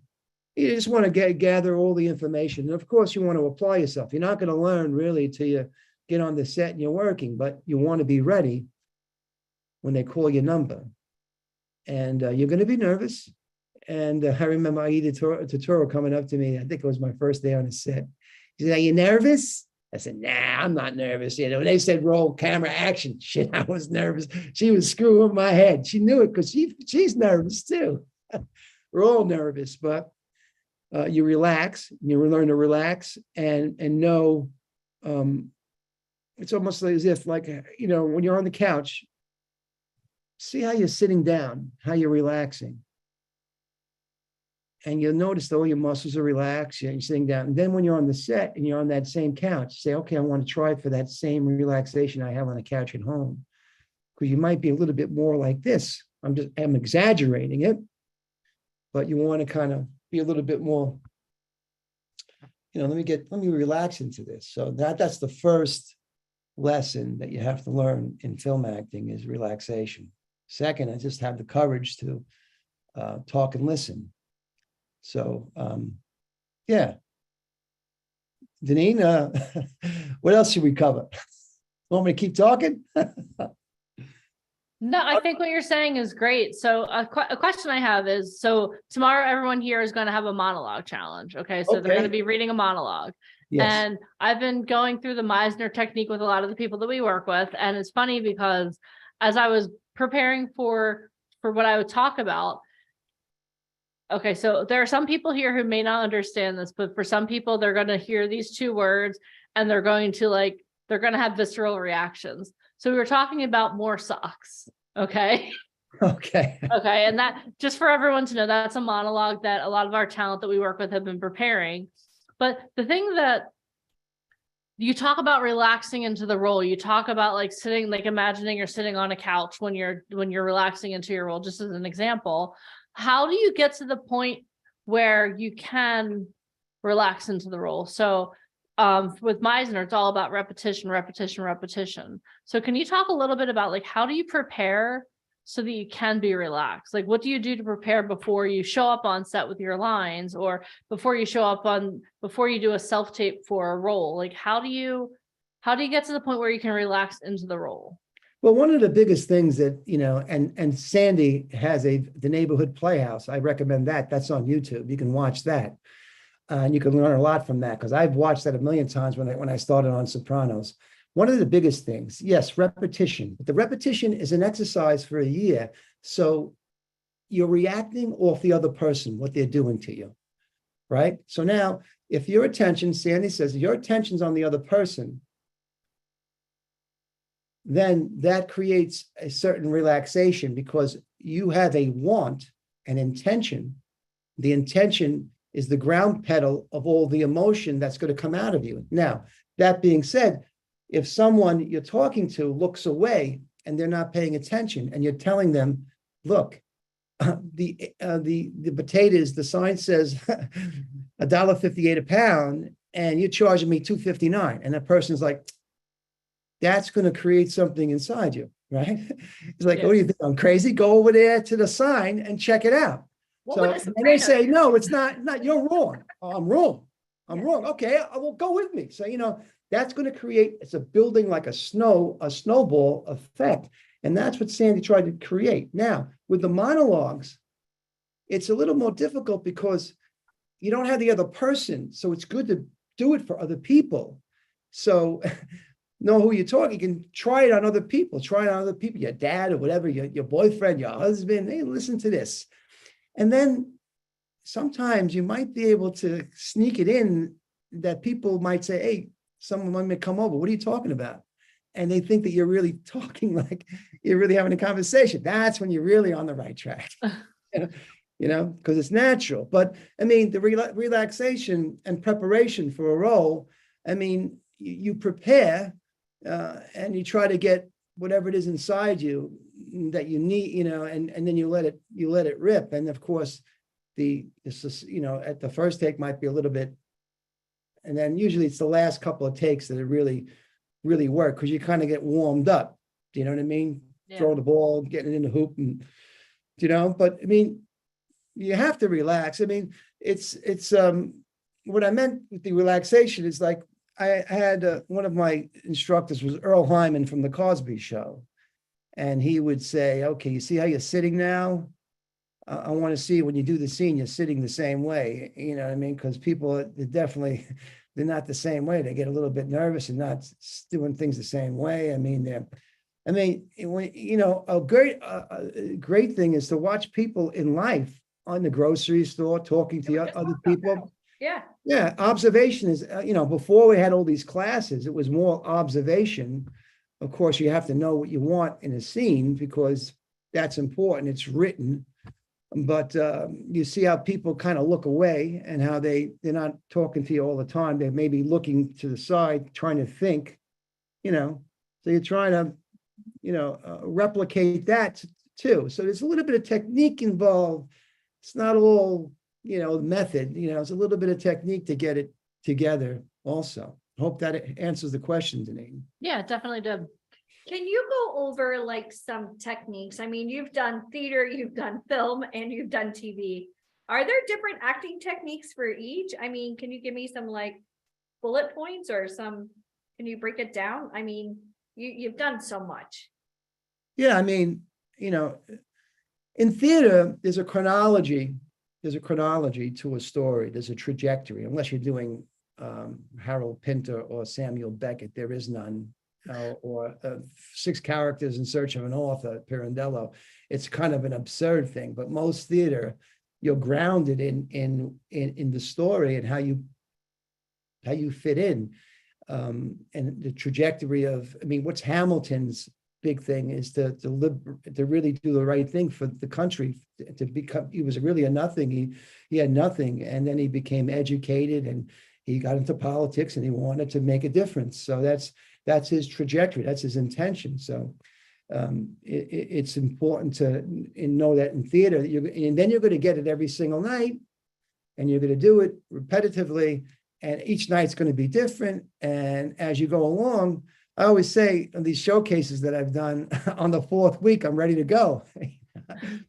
I've done off Broadway too, and then that's great because then you got about 5 or 6 weeks, and I haven't done Broadway yet, but I have auditioned for it. But that's the greatest thing, because then you're running for a whole entire year. You're really relaxing into the role. So there's a chronology set up there, and you kind of have a trajectory, and it helps the repetition of it. Now in film, you might be shooting out of sequence. So now that's tricky now. So, you might have a scene that's kind of emotional. Well, you recognize it as being emotional. Your daughter's leaving the home. She's decided to live with her boyfriend. You might be a devout Christian and you don't believe in that. So you know that there's going to be fireworks, but you're not going to have the other scenes that led to that led you to have her make that decision. Maybe you're too controlling as a father. So now you're doing that scene, and you're going to do the controlling father scenes later on in the film. So now what do? You have to really get home, see what you want, work it inside yourself, work with a coach. It's always good to work with a coach, and try to flesh it out and come up with some sort of strategy of how you're going to do it. Of course, Miser's right. You have to learn the lines. Not everyone's Marlon Brando. He was a genius. He could put, my friend Richard Bright, my mentor Richard Bright, Al Neary told me he put the lines on him, and Robert Duvall. They had all the lines, everything on the actors. Everybody, not all men could do that. But when De Niro showed up for The Untouchables with De Palma, he didn't know any of his lines, and De Palma had to sit with him in the trailer, because you see, you get to a point that everyone here will find their own method of how they get there. When that method works, you don't want to change it. You know what I'm saying? For me, I like to know the lines, and know the lines by rote. I won't play them in a play when you have a lot to do. Sometimes you got to learn it with kind of like a semi-emotion to learn it, because there's a lot of dialogue. In film, you don't need that, but you need to know them, so it's important to kind of know them and to go through it, but not how you're going to do it. It happens right then and there when that other person is in front of you. The value of yourself as an actor depends on what the other person does to you. You're so dependent, not me, selfish me, it's them. When you put your attention on them, then you're going in the right place. You're in the right place. So I hope that kind of explains the kind of method of in not having the chronology in film, but also bringing yourself to the role and knowing it. Now, that being said, I could tell you a little story. Joey Pants from the show, he was doing the lines things, he was that is Brando. I know this is being recorded, but it's okay. We'll cut it. We'll splice it. That's all right. He's in another class. I mean, he's a really terrific, fine actor. I mean, and he's done so many great films and TV shows and some theater too. Joey, he was putting in lines, and then I remember it was kind of slowing everybody down. So Jimmy said, "You know what, Joe? It's like we got to get through these scenes." So he started learning his lines. Okay. I was gonna say, like, you worked with James Gandolfini, and you worked with like Martin Scorsese. Has anyone ever given you some like life-changing tips or something that you just said, "Oh shit, why didn't I think of that"? Any aha moments on set? Well, one of the things with Marty in the Irish, Marty, that's who he is. Our friend Marty. Yeah. Well, we're not on a personal level, but on set, one of the great things with him was he said, we did about 4 or 5 takes, and then he said, okay, all right. Now I want you to do, everyone's going to do one, just whatever you want to say, just do it in your own, but keep the script and, but just let it fly, let it do, let it really rip, and just whatever you want to do. And you know what? That take was the take he used for, and I had some, I didn't get credited for it. Steve Zalian did get the writing, but there were some lines in there, like the receding hairline. You see him over there. There were really some lines that I added to it because it was a naturalist. That's the greatness of Scorsese. He hires you because he knows there's you have a kind of, I have some sort of, I have a street quality to my, although I've done other roles that don't end in vowels, he hires you knowing these things. And that was a life-changing moment for me. I know, like, if I work on an independent production, I'm working, let me do one my way, and I'll try to keep to the script. And you don't really get that on TV. You get that more in film. Also, like with Edie Falco, I was doing a scene with Edie, and we took one take. I think it was the dancing thing that we did with Federico. I love Federico. He's been to our event. Yeah. Fred is a great guy. She was telling, we did one take, and I kind of repeated what I did. And she said, that's not good. You got to do it. You got to do, that's never good. You got to try another way. He said that. That was she's right. You can't repeat in film. Well, you can do it the same way, but James used to say to me, do it a couple of ways, so the editor has a couple of choices. Maybe your way that you feel it's right, and then maybe the way it's written in the script. So it could be a way. You can reverse a scene, and a scene that could be mean, and you could play it in a happy way, but you can be vindictive and condescending in a happy way. So there's a difference. I can be mean, you son of a bitch, and I think, you son of a bitch, you think you're going to get me? Okay, I got something for you. So, you've inverted it. You've reversed it. You've reversed it, but it's really truthful. It's how humans behave. So that's another great one that James gave me. Oh, it's a great one for everyone to do. You do it a couple ways. Two ways, maybe 2 different variations. You don't want to try, but I'm really guilty of doing one variation a lot. But I try my best to give the editor or the director a couple of different takes. How much did getting booked on Sopranos change your life? You still get recognized in the streets. Do people ever like confuse you and be like, yo, Eugene? And you're like, no, my name is. Do you ever? No, they do. More or less, ever since the pandemic, I think people have gotten insulated inside. They've been watching Sopranos. They've been recognized more now as Eugene. But they do recognize me from the show. I might be having a cup of coffee with a friend, and hey, from the Sopranos. So it's nice to be recognized in a crowd. It's always nicer to be in love, but. But like, Michael's a huge fan of the show, and I'll never forget one time he hung out with you and you guys were drinking espresso on the street, and it's like one of his, like, it's almost like taking a kid that loves comic books and kind of like putting him in the middle of like his favorite, Right. And just being able to pick your brain. And it's funny because you and we had dinner once in Little Italy, and people Right. were coming up to you, and I was like, this is so freaky. I'm trying hard not to curse. But like for you especially, do you feel as though that show ever like typecast you? And I hate to sound like that, but you do a lot of like the police shows and like, the mobs. There is no such thing as the mafia. We know this, but like, there's a lot going on like with your characters where they're kind of all like on this, like, do you ever want to do like a romantic comedy? Do you ever like, Yeah, always the guy with the gun? Well, no, I've tried to, when Eric was around, he really cast me to make the part in Sinner. Although the part in Sinner, his name was Ron Tanner, they changed it to Tanetti. Of course. But there has been roles like Creepy. Captain Brown on Blue Bloods, and Yeah. I love those other roles. I get a chance to do those other roles in the theater more than I get chance that you have to live and you have to make money. You always hope for that you can get those other roles in film, that you're blessed to get them. But if you're not, you do those, you take what you can give, because you never know. It's all about networking, and someone might say, wow, that's really good. And if you're good at one thing, it's okay. You're good at one thing, but I like the variation of having the theater to kick back and try to work on roles that are kind of not, as you said, with a gun in my hand and stuff like that. I mean, I'm working on a script now about a wise guy that gets out of jail after 20 years. Unlike Tulsa King, he doesn't go to Oklahoma and start his own syndicate. He just wants Thank you. to go back to He just wants to see his become- daughter. He wants to see his daughter who hasn't been, he's been away from for 20 years. That's his only goal. And to kind of make some sort of tail end of his life make sense. So, I mean, those roles I really like those roles a lot too, but yeah, you get typecast. I mean, Sopranos did change my life. It gave me a ticket, got my foot in the door. Now, James was a great guy and we all can learn from this. Do everything you can. VIP talent, you never know. I'm on here. I could be a director tomorrow and say, You guys hey, want to network with the best? We got them. Yeah. I mean, it's Yes. only our first Yeah. day and it's 1:30 in the afternoon. You guys have seen like in 2 hours.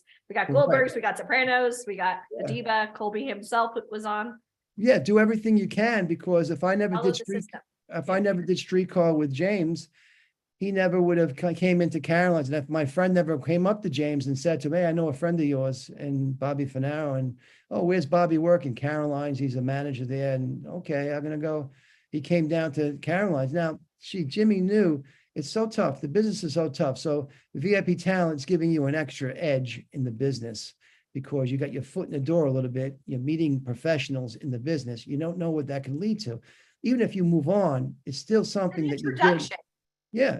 That's the hardest part about our company. It's like, oh, can you guarantee? Is there something wrong with you? I could put you face to face with anybody. And you know the people we have coming to the events, like head writer for Saturday Night Live, president of like CBS. It's not easy. Like we do the hard work about breaking the ice and even getting them to be able to be part of the company. But if we put you face to face, it's can you make it happen? And that's why, like for coaches, having you or Allie Grant, don't reinvent the wheel, go with what works.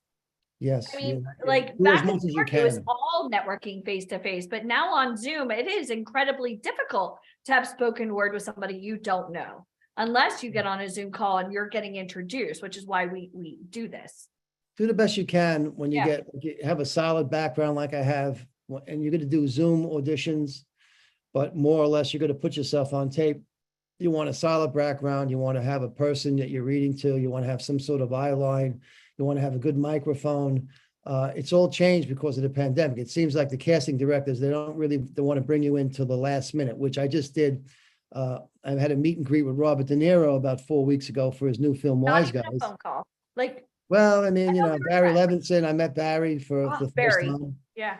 And that was it was a nice meeting. I didn't get the role, but That's okay. a lot of times you go in, you can't expect to get it because it's someone else. And then a lot of times they might give you a role. And I can tell this to actors. You might be given a role. Like in The Irishman, I was given a role, Johnny Friendly Lounge. A lot of the people, when I landed that role, said, you know what, I auditioned for the film with your role, but I didn't get it. But and then what happened was Marty placed everybody from that one role for certain parts. He had his idea of, Pacino was going to play, Pesci was going to play, but the other roles, he's a big band guy. He made people read one scene. And this is what De Niro did for Wise Guys, the Nick Pileggi script. I read for a guy that I was never going to get that role. It kind of was disappointing, but you have to understand that's the way the business is. You got to roll with it. And then when I went in, the casting director, Alan Chenoweth, said, no, Bobby's not going to read for that. He's going to read for another role, Ruggiero. So the Ruggiero said, okay, fine. And then they called my agent back or manager back and said, well, you know what? We like him a lot. He might read for that Bender role, but he might. We don't know. Because Barry Levinson liked me in that role, but it went to someone else, an older But person. Barry's good at, oh, okay, well, I did like Bobby, maybe something in the future and he'll remember you and So- that's Barry. Yeah, Yeah. and that's also the I thing. studied. The casting director, you can really land a great audition and going in person, even on tape. And the casting director remembers, I remember this, he wasn't right, or the director didn't like him, but man, I like this guy. And then they know I can use him for that other role. I mean, I've had things like, oh, we're only sending Bobby's tape to the casting director. I didn't get it. So, it's just like, until you land it, till you get it in, let's say, get that fish in the boat and he's secured, you know, it's best not to tell anybody, even if you're going on TV that night, you know, you gotta kind of be a little bit wary. you Hang know. out with De Niro. That would be all over my Facebook. You know my Facebook. I've got me and Al Pacino as my profile. It's Right. never changing. Hayden, I love you. My 2-year-old is Pacino, babe. Now you've kind of transitioned into voiceover work. You've done Grand Theft Auto, and you've done can you talk a little bit about that? Well, you know, the voiceover work, it really has changed. The commercial work, when the actor strike went on and the commercials, it changed the whole dynamic of commercial auditioning. I have done voiceover work, but I don't know. It's and I was with the Atlas Talent Agency. I still am with them, but it's kind of lessened. But the voiceover work that I did get, that's something where your friend might say, "Hey, you know what? I love your voice." I mean, I was right for Grand Theft Auto. I was playing a wise guy, so it was natural. Now I did a million auditions with the other guys, the sanitation guys, bank guys. I could never really get it because I understood my strengths. One of my strengths is my acting and naturalness. But in terms of voice, not everyone sounds like James Earl Jones. If you have that kind of voice or that kind of bellowish voice or kind of when you're talking, it's like licorice or whatever you want to say. It's like a strawberry shortcake. It's beautiful. You should really, and there's a lot of ways. Now I have a friend, she does audiobooks. I mean, she didn't really break into acting, but she broke into audiobooks because she's got a really wonderful voice. So you find your strengths. If people are telling you, "Hey, you know, I love your voice, it's really great," then, you know, then pursue that. And of course, there's ways to do that through Actors Access, or, you know, they audition for that, you know, and there's a lot of sources for auditions, and you can present your tapes, whatever, your little reels to them. And so, I mean, it always helps to get it with an agency, of course, because they're going to get your foot in the door, but there's no one right way for audio. But agencies don't train you. They're looking to submit real voiceover artists and real actors. And that's why, like, we have you and Allie and all these amazing people that are part of VIP Ignite. Even Monique Coleman from High School Musical, she called me the other day. She wants to do some more training, but she's been busy filming. But like, to have somebody like you kind of, because I think when people are trying to get into acting and modeling, they self-diagnose based on what they think they can do. But if let's say, for an example, Tina Harding, who's on here. Hi, Christine. But let's say, Christine, you're having a conversation with her and you say, "Hey, I'm going to give you some constructive criticism. Try it this way." Or, "Have you ever thought about doing this?" Or, "Hey, I'm working on a project. I think you'd be perfect," because you've booked some of our talent for projects you've been working on. Yes. Like, we talk about networking. What is that? I mean, for you, you're at this level where I love you for doing it. And, you know, like, I respect your friendship, but you don't really need to help our talent. Why do you like to mentor people? Like, is it something that you had when you were getting started, or do you really see like people wanting to do this and there is no real way to like pinpoint what you need to do? I wish I had a source like VIP Talent when I was, you know, when I was kind of first starting, because you're getting to listen to professionals who are working in the business and they're telling you the real low down. They're telling you to basically leave yourself alone and don't be so hard on yourself. That's one of the most important things, especially when you're on film. "Oh, I did it bad." And even in the theater, you come out and you did a bad scene, you feel it's bad. You got to do the next scene. So you got to forget that. You got to look forward. If you look back, you turn into a pillar of salt or a stone or whatever that biblical thing is, that story. It's mythic, but it's very true. Take all your things, but leave all that other stuff. You have to really think in that way. Take the important things into a scene, leave the baggage behind. And the director will guide you in the right way. So in the direction that you should be going. And even on Zoom, you're able to do that. I enjoy. I mean, it's like Yeah. it's like sending. It's almost like what James not did with everybody me. can get to New I York. wouldn't have James was my agent. He knew how hard it was for actors to get the foot in the door. He probably could have looked in the blue book and saw that I didn't have an agent, and he came down personally to help me out. I mean, so I want to try to send the elevator down for whomever I can, because that's what it's all about. We're kind of a breed of our own too. We fly around like ducks or whatever you call eagles, whatever. We have a sensibility of, we're all kind of in this together. And we all And we're want to do the always best we helping can. each other. And that's Yes. one thing, I think that's the hardest thing for people to understand that aren't part of our company. We're only as good as our talent, you know? So like if you're working on something, Ali's working on something, Robert Galinsky, 50 Cent's acting coach, which we saw him yesterday as well. You know, I think one thing people, you're either in or you're out. And it's really about the community and not like trying to go network with people that don't have the best of intentions. And what I love most about your calls, because I've had people a little bit skeptical about doing like trainings on Zoom. They, oh no, I need to be in a class setting. I'm sorry, why? Because if you're on camera and let's say like Marcia Clark, I don't know if she's on here right now, but I love it when Marcia's doing her lines. And it's not that she's, you know, like when she's practicing it her way, it sounds good in her mind. If she's doing it in front of her, you know, her friends, it may sound good, but coming to you and you just like one little thing like changes the trajectory path. And I love that because you hone in and it's very intense. If you've never been on a call with Bob, how many of you guys would love to work with Bobby and have him be your acting coach? Because think about it, all the stuff he's ever done, type Bobby, I know Bobby, me, but having proximity to Bobby, I mean, yeah, it's kind of really cool to have, you know, somebody training you on acting from, you know, The Sopranos, but more so having like the worldly advice of getting that advice from Martin Scorsese. And maybe some of the stuff he's telling you was directly handed to him from like a De Niro or a Pacino or a Marty or, you know, I mean, you're an American gangster. Like, I mean, that's as gangster as you get. I mean, you work with De Niro. I mean, they're just like James told me. Here's another little tip: if you're afraid of working with Robert De Niro or James Spader, then maybe you should think about getting out of this because you are just as good as them. You bring something to the table.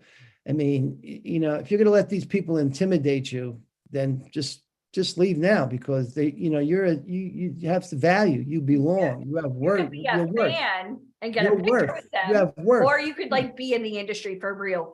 But I think you have to earn respect. Yeah, and that's something that like I've kind of had like a come you have to to give Jesus respect meeting with too. myself. You know, as a business owner, I'm always like, man. And I did a coaching call myself the other day, an office hours call, and I kind of had a come to Jesus meeting with them. I said, listen, you could be part of my company. I'll introduce you to everybody you need to meet, but it's up to you. If you fail, it's on you. It's not on me. I'm giving you access because you know how hard it is to sit down face to face with like a David Fincher or somebody on that type of level. That doesn't exist ever. Like you can literally go and study at the best training in the world, the Strasberg Institute. You can literally spend $100,000 just on training and you would never get those opportunities to sit down and even be a blip on their radar. Well, one of the things, Ali, is another good book is David Mamet's True or False. Yes. It's very good because in it, you know, the real main message of True or False is once you do get your training, and let me just say something about training. If you don't stick to it, if you don't stay with VIP Talent or the Robert Galinsky or me coaching, we have them all here. Give yourself that time. If you have the time to give yourself 3 or 4 months of doing it, and that's the best thing because even for me, it gets kind of toxic if a person comes one day and they leave. That's the hardest part. It's on you Zoom. cannot see the growth. You to show up. Yeah, you got to have the growth, and you grow. And I've seen people in the workshop really grow. And we have too. Seen it. Yeah, they really have grown, and that's a great to see that they're growing, and there's a photosynthesis. You know, it's happening. Yeah. You know, and you're really confident. But you know, in David's book, True or False, which is a good one, he talks about you don't want to stay in class forever, but you want to go to class if it's 2-3 years, if that's what you want. But then you got to say, okay, I have to find myself in the work, and the work is important. Applying yourself in the work because that's where you're gonna learn is on the job, doing theater, doing film, doing TV, doing voiceovers, audio voiceovers. Christopher Columbus on a speedboat, I did, you know. But like somebody like Marcia, you know, she lives up in like, you know, Washington, on like nowhere near Hollywood, nowhere near New York. And I've seen such growth. And I know she's on this call, so hi Marcia. But like when I see her, I'm like, damn, who is she right now? Because when she started versus where she is now, I don't think she sees I mean, I'm like, holy shit, like you know, like I'm like waiting. You know what I mean? Like my money's on Marcia. I mean, my money's on all of you, but I see what she's done. But it's also something that went off in her mind going, I can do this. And I'm gonna, you have to be vulnerable. You have to be able to listen and take criticism. And I think sometimes people, oh, well, I think I know better, but they don't. And one thing you and I spoke about, I don't know if it was this week or last week, but doing something live in New York City. How many of you guys, just out of curiosity, would love to do training with Bobby and then, holy shit, perform live in New York? If you want that, type live from New York. That would be Like, great. I would love that. I mean, Yeah, we just think gotta set it up. We have to set it up, try to we figure will, out. we'll how to set it get up. I'm just curious. do I'm it. just planting the seed to see who might be interested, which means if we did something like that, you would have to be on every single freaking call. Because if not, I would have your address and hunt you down. I mean, No, you know we what? know, Yeah, we sure, know, because But you that know would- what? We're not gonna, the thing is that we can only do so much. we can only do so much, but the thing is like the people that you've seen grow over the course of the last year, they Yeah. show up consistently. And even if it's like, I don't But we care also about have the new socks people. anymore, right? Like, who cares about these socks? But they still keep showing up and doing the same thing over and over again. And they do what you ask them to do. You have to read that one time. It's hilarious. But I'm like, what is she talking about? Like, okay. we had a whole counseling session about the socks the other night. It was hilarious. But the thing is like you have to show up for your success. And as a coach, it's not your job to chase people down. Like that's something Sure. I've learned, and I know I'm sure that you're You learning can't want this it more too. than they do. It's not only that you can't want it more than they do. Like I told them at the top of this call, I'm addicted to helping people become successful. But Tony Robbins tells the story about a Coast Guard captain. It was his first day. He's like, okay, you know what? I'm going out. My job is to save people. So they got a call and they're all in the helicopter and they're going out to this capsized boat. And he looks down and he realizes there's so many more people in the water than they have space in the helicopter. And he's like, what are we going to do? We don't have enough space. And his mentor told him, okay, you know what? Here's the thing. There are going to be a couple different groups of people. There's going to be one group of people like, oh, but they're not doing anything to move themselves forward. You can't help those people. There are going to be people that just gave up already. You can't help those people. But then there's going to be a group of people that show up for themselves and swim toward us. They're the people that we can help. So we're not going to chase you down. We're not going to have Bobby call you. Yo, I wouldn't want Bobby call. I mean, no, I know, but we're not going to have Bobby calling. I'm not calling. Alicia's calling. But the thing is that the people that are successful are the people that want it. Like when you went to Europe to tour doing A Streetcar Desire, you wanted that. You didn't know what the outcome was going to be. You knew you were Yeah, going to well, it travel. was my first paying job. It was a great paying, and it was a wonderful experience. But you felt like you belong, because Yeah. there's the three things: you belong, you're worthy, and that gives you belong, worthiness, and confidence. And Yeah. that's what this VIP talent's going to build in you. You're worthy to be here. You know what I'm saying? You Yeah. belong here. You see everybody, you'll see them make mistakes and then you'll grow with the confidence and it's going to get better, but you got to stick to it. You know what I mean? and it's a loving community, having people like you and Allie kind of be like, Absolutely. hey, it's okay, but let's do it again. Let's do it the right way. And I Right. want you all to write this down because this really changed my life. This one saying, you get rewarded in public for kicking butt in private. Hmm. So like your friends see the shiny, like I asked you at the beginning, what do your friends think you do versus what you actually do? You know, they see the red carpets and they see like, oh, it must be making so much bank, but they don't see all the auditions that you didn't get, all the headshots, all the training, all the time and dealing with it's a anguish with dangerous thing. kids and a wife and What you're saying is Yeah. you could see there are examples of actors who have done particular roles. Val Kilmer, if you see his Netflix special, you'll see that he got so into playing even the forgot who played the Joker. I mean, I forgot it when he passed away. I mean, you Yeah. can, when he played Jim Morrison, let's just leave it to Val Kilmer. He played Jim Morrison. I mean, he was so submerged in the role, people didn't see that other side and of course his wife did. She had to live with him and she had to leave him alone, but it eventually led to their, I'm not saying it's going to break up your marriage and everything, but you have to be able to get off of that. But a lot of people don't see the crazy things that we do to try to get be to in the moment. to create the verisimilitude, the truth, and that's what you're talking about, Allie. I mean, it's my pain is it gives you, it's kind of weird, it's ironic. My pain, my hurt, even for a writer, which leans on resolution, that the conflict is resolved. All good theater films, and sometimes they don't have resolve, but most good things have resolve. Killing Mockingbird, he's let go. He's not guilty. I'm kind of digressing, but that's very, very important that, we remember that, Yeah. that other side is my pain is your happiness. My truth is, it's kind of crazy. My truth is something that you think I'm that person. That's what you're saying. I'm not that person. I'm a very gentle guy. I don't go killing guys in diners. If you follow his Instagram, he's always cooking something good. Just Yes, yeah. Just I mean, ask him it what always the smells recipe good in the is. kitchen. Yeah. But it's a very good question, Ali, because it really defines who you are. A very introverted person is going to be, and you got to know, like your friends are going to say, you know what your behavior is, your strengths are going to be kind of, and then recognize that. Don't try to be if you're a turtle, you can't be a beetle. You're good at turtle. You move slow, and there's something to come up like that. But just be ready. But like, even like for me, like as a mom with a 2-year-old, as an entrepreneur, it sounds sexy, but no one sees like the tears and the stress, and they just see like what you want to show on social media. And I really want to say this to you guys, like when we do a 2-day boot camp, this is boot camp for a reason. Like we're able to see, like we had people logging off after an hour, like LOL, see you tomorrow. You're dead to me. Like it's like a puppy. I don't want to fall in love with you and give you a name because I already know you can't handle it.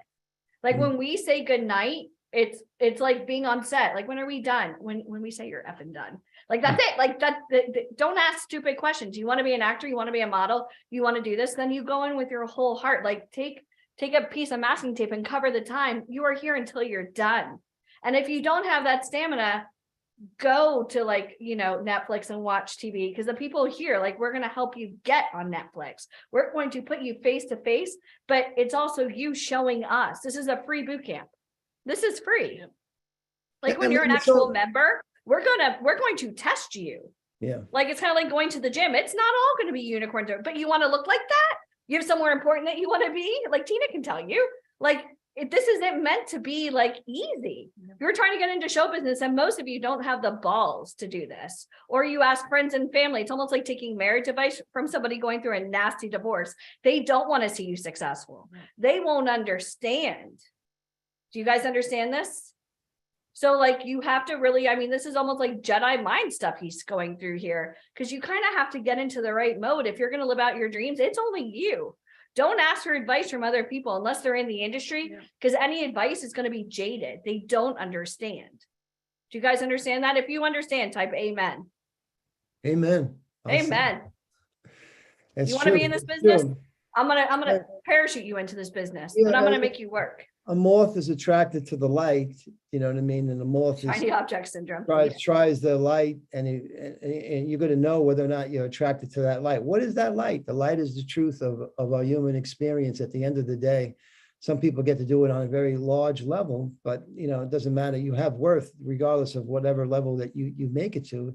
You've given it your best, your best. Exactly. And that's important. And you're stuck to it. And you're giving it your best. Some of us, let's face it, all of us can't be stars. Some of us might get the opportunity to do that. And when they do that, then they should be thankful. And you're very, very blessed to work in a business like we have. So, it's all about truth. The theater stems from the church. And used to do a lot of theater. Great theater came from the Passion Play. So, you walk out of of church, whatever church you go to, and you feel you're reborn, you feel renewed. And that's the ultimate thing, to know that we're not, what is it, our experience? You're not alone. And a writer writes and then you recognize what he's gone through, and I've gone through that too. And wow, that's really good. So that's just something to really look forward to, and to try to get that. And that's important in life, to look forward to things that, and to the next day, and to coming back to the boot camp. And, maybe I didn't do good that day, but I'm going to hang in there. Maybe I won't do good the whole boot camp, but I'm going to get something. You're going to get something from it. You know what I mean? That's for sure. That's not going to happen here. If you can go back and tell yourself before you did Streetcar Named Desire, what would any self-doubt or anything you would have told yourself, like any tips you would have given your younger self about this industry that you wish somebody told you? Yeah, I would say it started with college, that you have to wait your turn. I mean, when I first was in college, I came into an acting class when the teacher automatically said, I did a scene with another actress. And the teacher said, he was the teacher's pet, the actress in college, believe it or not. And the teacher said, now that's what I want everyone to be doing. See what Bobby did that? See, that's a good scene. And then immediately everyone hated my guts. And immediately I said, well, geez, then I can do that. I should be the star, the lead role in this year's in the main stage thing, which was, you have to wait your turn. You have to be patient. You may want to be up there if you're called up there to do something and you have the courage to do it and the confidence and you're right within your own spirit to do it, then you do it. You might not have it. You might fail at that, but you got to come back to the table to play the cards and everything. So I would say it is to have patience and wait your turn in a way. And if something else comes along the way, that you take it, you're not going to say no to it. But I would say for myself was to have patience, because I didn't have the patience. I left college and I kind of lived my life and then found myself kind of running when I got out of that life, running as fast as I could to get back to what I really wanted to do in life, which was the theater, and to really give it a really honest try, where I didn't really give it an honest try because I wanted too much too fast. So that's what I would tell myself. I would say, just be patient. You're starting out, stick to it and let it happen, you know? The I voice love of that. reason. I love I that love it. because when you try to force things to happen, bad things happen. Like Yeah. you get disappointed, you frustrate people, people get aggravated. But when you trust the process and you're patient, and trust me, patience for me is a 4-letter word. I'm like one of the least patient people I've ever met in my life. But I've learned, as I've grown and as I've matured, I've learned the more patient you are, you let the chips fall where they may, as long as, and Alicia and I have a different way of saying this, the phrase that she said. I say you get rewarded in public for what you do in private. So if you're kicking butt in private, then you're going to get rewarded in such a way. But if you're just kind of like, oh my God, I'm so excited when I'm like, when we're here, but then you're doing nothing behind the scenes, you get rewarded for that too. You get nothing. So thank you True. so much, Bobby, You're for welcome. that. Thank Patience you. is key in this industry, because, Yeah. for some people it can happen instantaneously, but an overnight success, like if you land an Academy Award winning role tomorrow That would be or great. Monday when you audition, some people think, oh my God, it's an overnight success, but you've been doing this for a long time and you're going to get rewarded in public for those things that you've been doing when people can't see it. And I appreciate you being a mentor, not only to all of our talent, but to us. I think this has Thank been you. amazing. So Thank you. so Thank you much. so much. It's a great opportunity to talk to everybody and to be here. And Ali, Deneen, thank you so much. And VIP Talent, it's the where place it's that at. people go. That's where it's at. Forget about it. Forget about it. Just not to say what I say. Forget about it. Forget about it. Nothing. Thank still. you. Thank you. Thank you We so much, love All right. you. Bobby. Bye-bye, everybody. Bye. Ciao, ciao.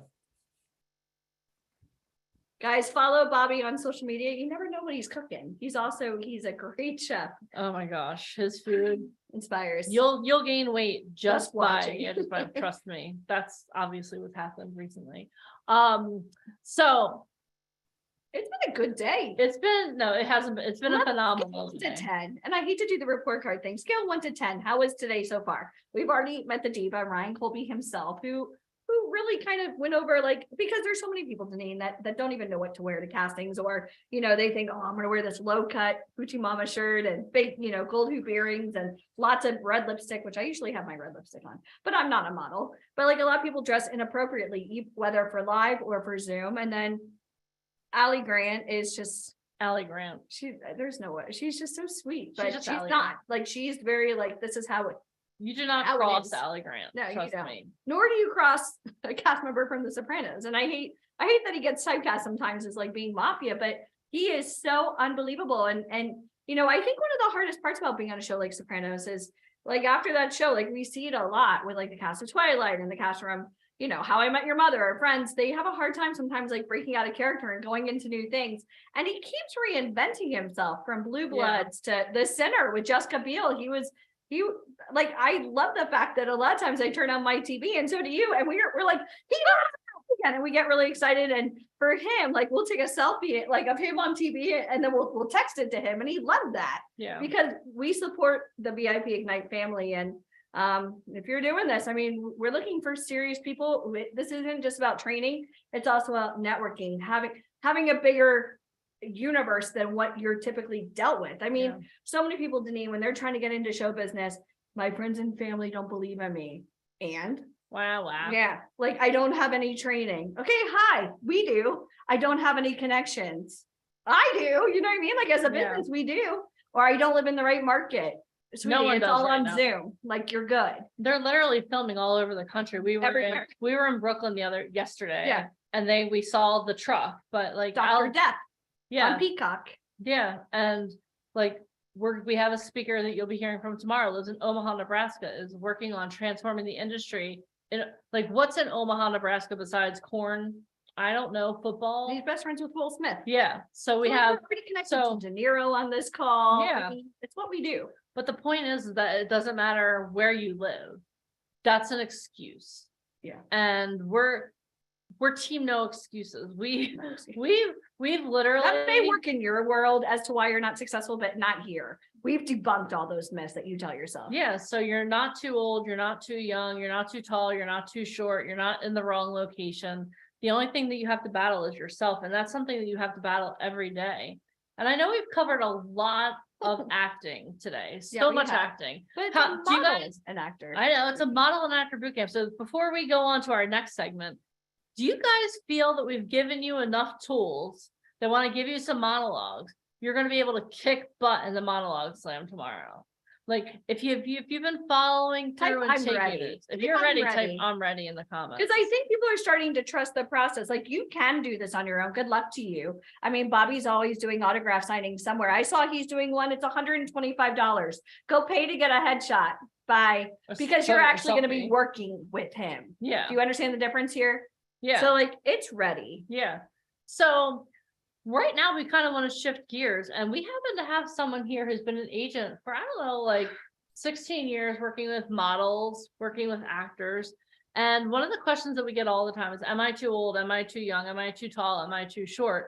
So how would you like to have Miss Alicia Kabak herself break down exciting. the modeling industry for? Oh, I saw, who is that? Shannon lives like, bring it on, Miss Kabak. I'm going to put myself in the hot seat today. She's gonna put herself in the hot seat. So what we're gonna have her do right now is for like the next 20 minutes, she's gonna go over the different types of modeling and what you qualify for. If you guys are ready, type bring it on Alicia in the comments. Type bring it on. All right. Oh, okay. So Daisha's ready. Okay. So Daisha, everyone else can mute yourselves. Daisha, you're the only one listening. When I ask you to do something, what are you supposed to do? You're supposed to participate. We talked about that Marty this starts morning. I mean, like, think about it. Like Spielberg, I need you to jump 3 times and then you wait. Like, what are you waiting for? Don't wait, jump. You jump. Okay, good. All right. So I'm going to hand the floor over to you, Thank you. and then I'll be back in a couple minutes, and then we're going to dive into acting a little bit more. more. Yeah. Okay. Alright. Good. All right. I got so- this. I'm gonna look at my You got clock. this. What time is it? 2:06. Yep. So you got to Okay. like 2:30, 2:35. I got this. It's not my first rodeo. Get out your pens and papers and start taking notes now.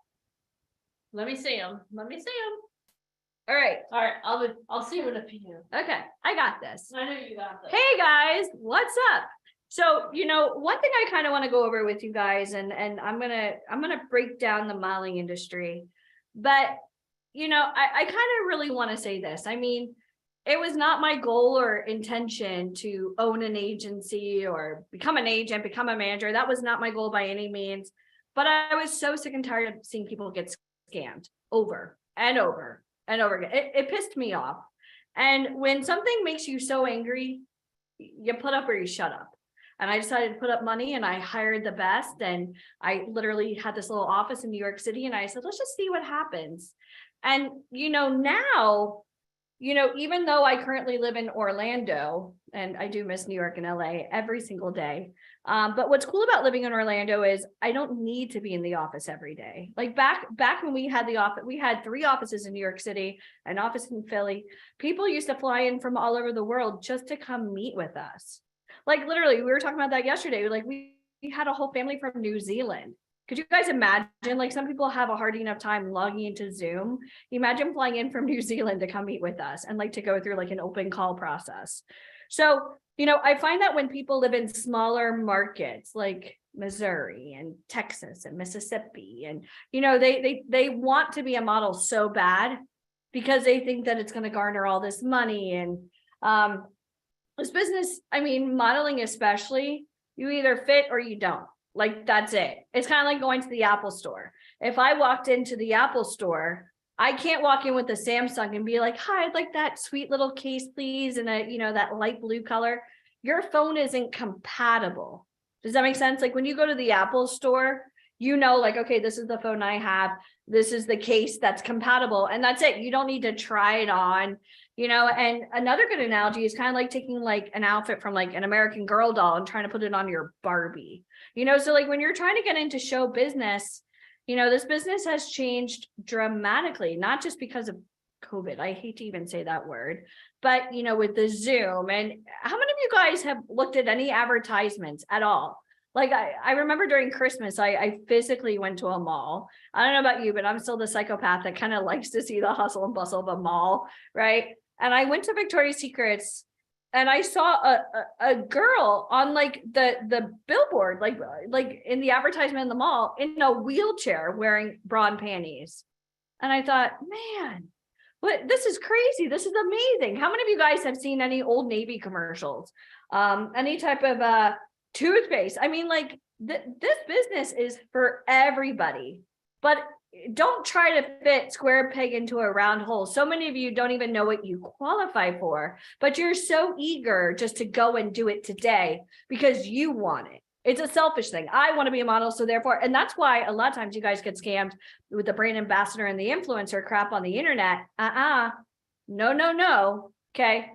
Anybody here getting those brand ambassador like DMs all day or like, hey, we'd love to have you model? Just so you know, if you're a real brand ambassador or an influencer, you never pay money for the product. If you purchase the product, you're a consumer. You're not a model. And the worst part is now they have you pimping it out all over your social media after you purchase the product. And now they're getting organic traffic from your friends and family and you constantly working for free. That's not how the business works. And one thing I really want to share with you also about being a model is if you're working with a brand, and I see this so frequently, we actually had somebody recently who lost a campaign to Mac because they were so eager to be a model just for their friends and family to think that they were doing more than what they were. They signed up for some like brand ambassador program because they thought it was sexy. Oh my God, somebody wants me. Well, no, it's a bot. They don't want anybody. If you have a Pulse and you have an Instagram, everybody's getting it. But they're looking for the naive and gullible. And what happens is now that when you're working with real brands, they're going to actually go through your social media. And if you're even tagged in any products that aren't compatible with the brand that you're looking to work with, you're cold cut, you're done. And this one model lost a campaign with Mac because she had done something with a hair care product, right? Where she bought like a shampoo and conditioner for Frizz. And she's now representing that brand. It now conflicts with Mac's new product launch. Okay. If you understand that, type Mac, because that's honestly like, and so when I see people like 16 years ago, when Mike and I decided to start VIP Talent, which we've obviously evolved to VIP Ignite, not because we're changing the name, but VIP Talent was specifically for our networking events. People would spend a lot of money and time to fly to New York to go to our big networking events and sit down face-to-face with agents and casting directors and producers. But I found that when people were spending money to do that, they were sitting down face-to-face with like a top agent from Ford or Wilhelmina, IMG, and they knew a lot of the models where they've like followed the career paths of these models, because these models a lot of times, like, you know, the names like the Carly Kloss and the Giselles and, you know, the Naomis and whoever, and people want to sign with those agents based on their preference. But agents look for very specific types. Do you guys understand this? Now, for anybody here that's ever been to like the Barbizons, the John R. Powers and the John Casablancas, I'm going to tell you right now, save your money. Don't ever post that you're ever affiliated with those companies, because real agents don't want any type of model that's been pre-trained the wrong way. Anybody with a pulse and a credit card can take modeling classes in order to walk runway. The big agencies, the Ford, the Wilhelmina, the IMGs, they want sample sizes, which means 5'9" ladies to 5'11", dress size 0 to 2, hips 34 inches or less. So draw a stick figure, watch it fall over. That is sample size. That is runway. And I'm going to say it again, nothing pisses me off more than someone who thinks that they're a runway model spending 3, 4, 5 grand on these fake showcases, these fake runway classes, and they think that because they spent money, they're deserving. You're a Samsung walking into the Apple store. There is nothing there to fit you. Is that mean or is that right? Type. Because I always ask about my bitchometer. Is it high or is it just right? So you have to find the sweet spot. I went through every single one of your faces, everybody that had a camera on. You all qualify for commercial print and catalog. That's what you qualify for. Could somebody here possibly qualify for high fashion? Yeah, but just so you know, there's a 99.9% rejection rate for runway, which means 1 in 1,000. Holy shit, 1 in 1,000. So there's like 60 people on this call. 1 in 1,000. Do you guys understand this? And so like when people are trying to get into this industry, and we kind of touched on it, a lot of times people are going out and they're getting photos done completely incorrect. Why? Because they're going with the photographers that they feel are going to make them look sexy. Now, I'm going to ask you a question. If I were working on a product, like let's say a MAC cosmetic line or NARS or Bobbi Brown, do I want to look at somebody with a full face of makeup or do I want a blank canvas? What do you think the model should have when they're trying to get submitted out for castings, right? Crazy eyeliner, blues, dark red lipstick, or do you want like a cosmetic line to imagine, right? Yeah, blank. So when people are getting photos done, a lot of times you're wearing what you like, not based on what the business wants to see.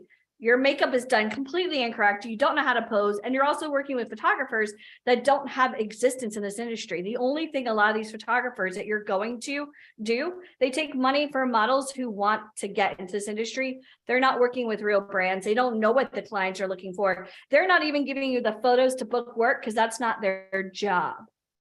Does it make sense? It's like going to a dealership and buying a car because you just want to drive, but it's completely different than buying a car based on you winning the Indy 500. And that's your goal for every single person here. So, the problem is because runway is such a very small, minute, it's very cutthroat. These agencies, the coveted agencies, everybody's looking to work with, 1 in 1,000. That doesn't mean that you're fat or you're ugly or you're not good enough. It just means you don't qualify for that. And that's okay. That is the smallest percentage of this industry. Now, is it okay with you if you're booking consistent work? Like Deneen had mentioned, we have a talent by the name of Maria. She got scouted on one of our calls. Did she have a great look? Yeah. Was she trying to do this on her own? Yeah. Was she spending money before on pictures? And yeah. But until she came to us, she wouldn't have met her agent. You're welcome. Okay. My goal is to have each and every one of you find out what you qualify for and like literally introduce you to the top agents. But as much as you want to be in this industry, you have to be professional. You have to be reliable. I'm watching now. We went from 63 to 59. Bye. You're not my people. You belong on 99's website. It's a credit card. It's like joining Netflix. It doesn't mean you're special. Casting directors don't go to websites to hire. Have you guys not watched the news? There's a lot of crazy people in this world. Casting directors, like nothing drives me crazier than people joining all these websites thinking that a big brand is going to discover them. In order to walk runway, you have to have an agent. In order to be the face of a major brand, whether it's magazines, billboards, commercials, there's licensing, there's usage, there are laws that go involved with you representing a brand. They're never going to book you without having a manager or agent. We know this. Okay. So as a commercial model or a catalog print model, you can make a lot of money, Anybody here like money? Or am I the only one that likes money, right? Let me ask you a question. When you go to the mall or if you've ever been to like Target, right? For an example, how many of you guys have ever seen a photo of a model? Maybe it's Old Navy, maybe it's the Gap, maybe it's anywhere you're at, and you think to yourself, holy crap, I could be doing this. If that's you, type that's me. Let me see. How many of you guys actually have even watched TV? Like right now, I'm watching Netflix. I'm watching Ginny and Georgia. I don't know how many of you guys have seen it. It's really good. But like, why couldn't you be one of the townspeople? Oh, did you want to be the star, or did you actually want to get on set? So being a commercial or catalog print model, it doesn't mean that like you're going to have paparazzi chasing you and, you know, you're doing these big cosmetic launches.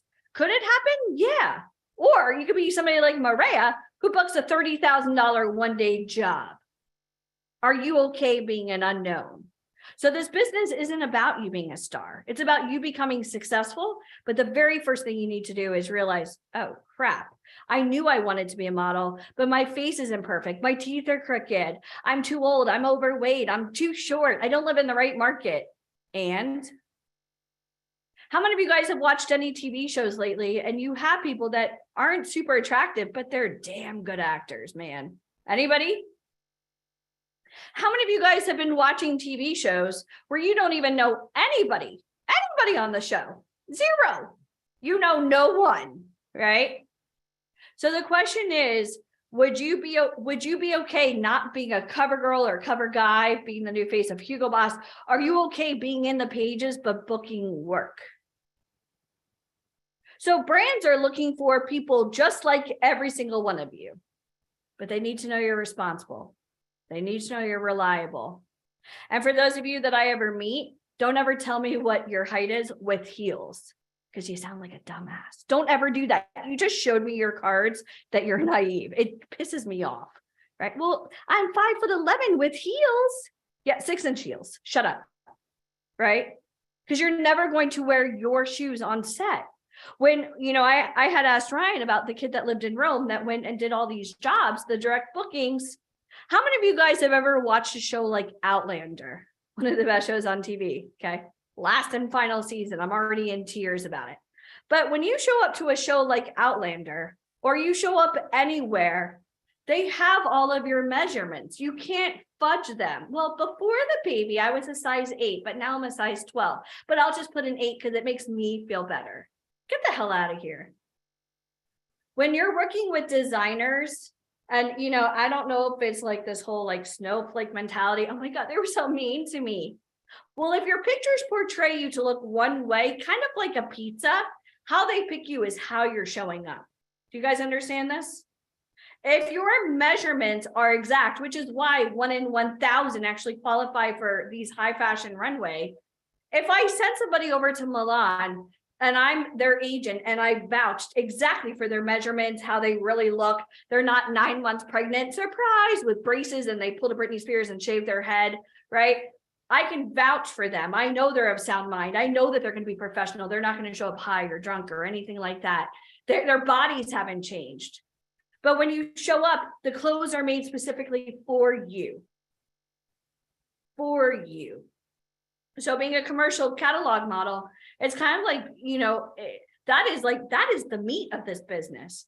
They need real people. They need, especially now, relatable people. Relatable. I want everybody to type relatable. Because somebody like a Kendall Jenner couldn't like put on some latex gloves and talk about even now, you know, something to deal with like ADHD or deal with like depression or deal with, you know, getting those spots out of your, you know, your Christmas dishes when you're making a pot roast, right? They want relatable people to sell goods and services. Why? Because it makes people like me know that there's a chance, right? How many of you guys, and I want to see the truth, how many of you have ever gone to like a Sephora, to a Macy's, to, you know, anywhere, and you bought a product line based on who the model was, because you felt as though, man, if Beyonce's wearing that lipstick, I now have a little part of Beyonce on me. How many of you guys have ever been in that situation? Anyone? I know I have. I know that when I go to like Lancome, oh my gosh, I can spell just like Julia Roberts. Like it's like that kin thing, right? We're closer now. So in this industry, especially now, there's commercial print models, there's maternity wear, there's even plus size for men. It's not going over very well, but there is plus size for men, even men. Men are 6 foot to 6'3". Their jacket size, and I go over this all the time. Like Matthew Hardings is on here right now. Gorgeous. He should be booking work every day. But unless he has a real agent submitting them and real people seeing him, he won't. Why? Because he's staying consistent with where he's at now. Do you guys understand it? So, you know, I'm also an international model scout. When Ryan Colby, who you guys met this morning, couldn't travel overseas to go do a job recently, they sent me. They flew me. They paid for my flight, first class. They paid for my hotel. They paid for my food. They paid me to fly across the world for 36 hours. I literally was at a showcase where people spent $10,000 to hold up pictures and walk past me to be present for 6 hours.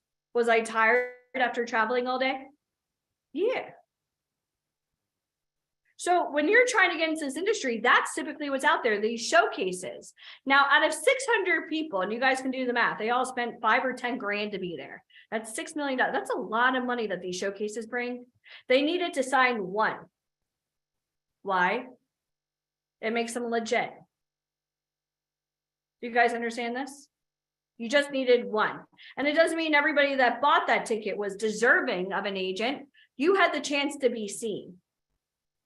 So like when people are trying to get into this industry, you know, I'm damned if I do and I'm damned if I don't. I'm really good at what I do. I'm probably one of the best in the world at networking.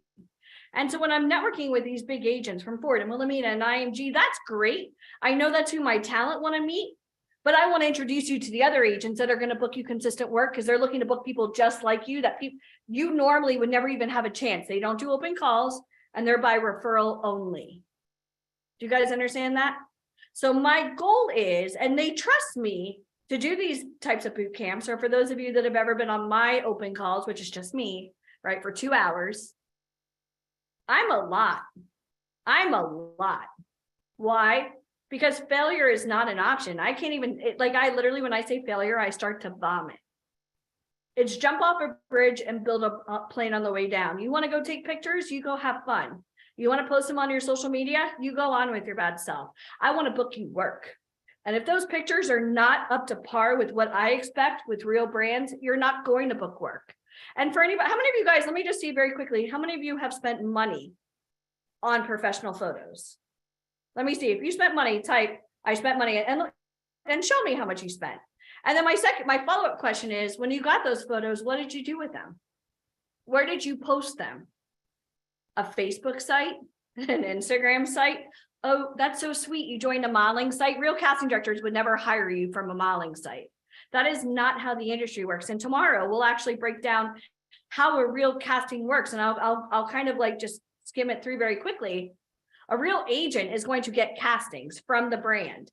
We then go through a database. We send over all of the talent that are part of our company.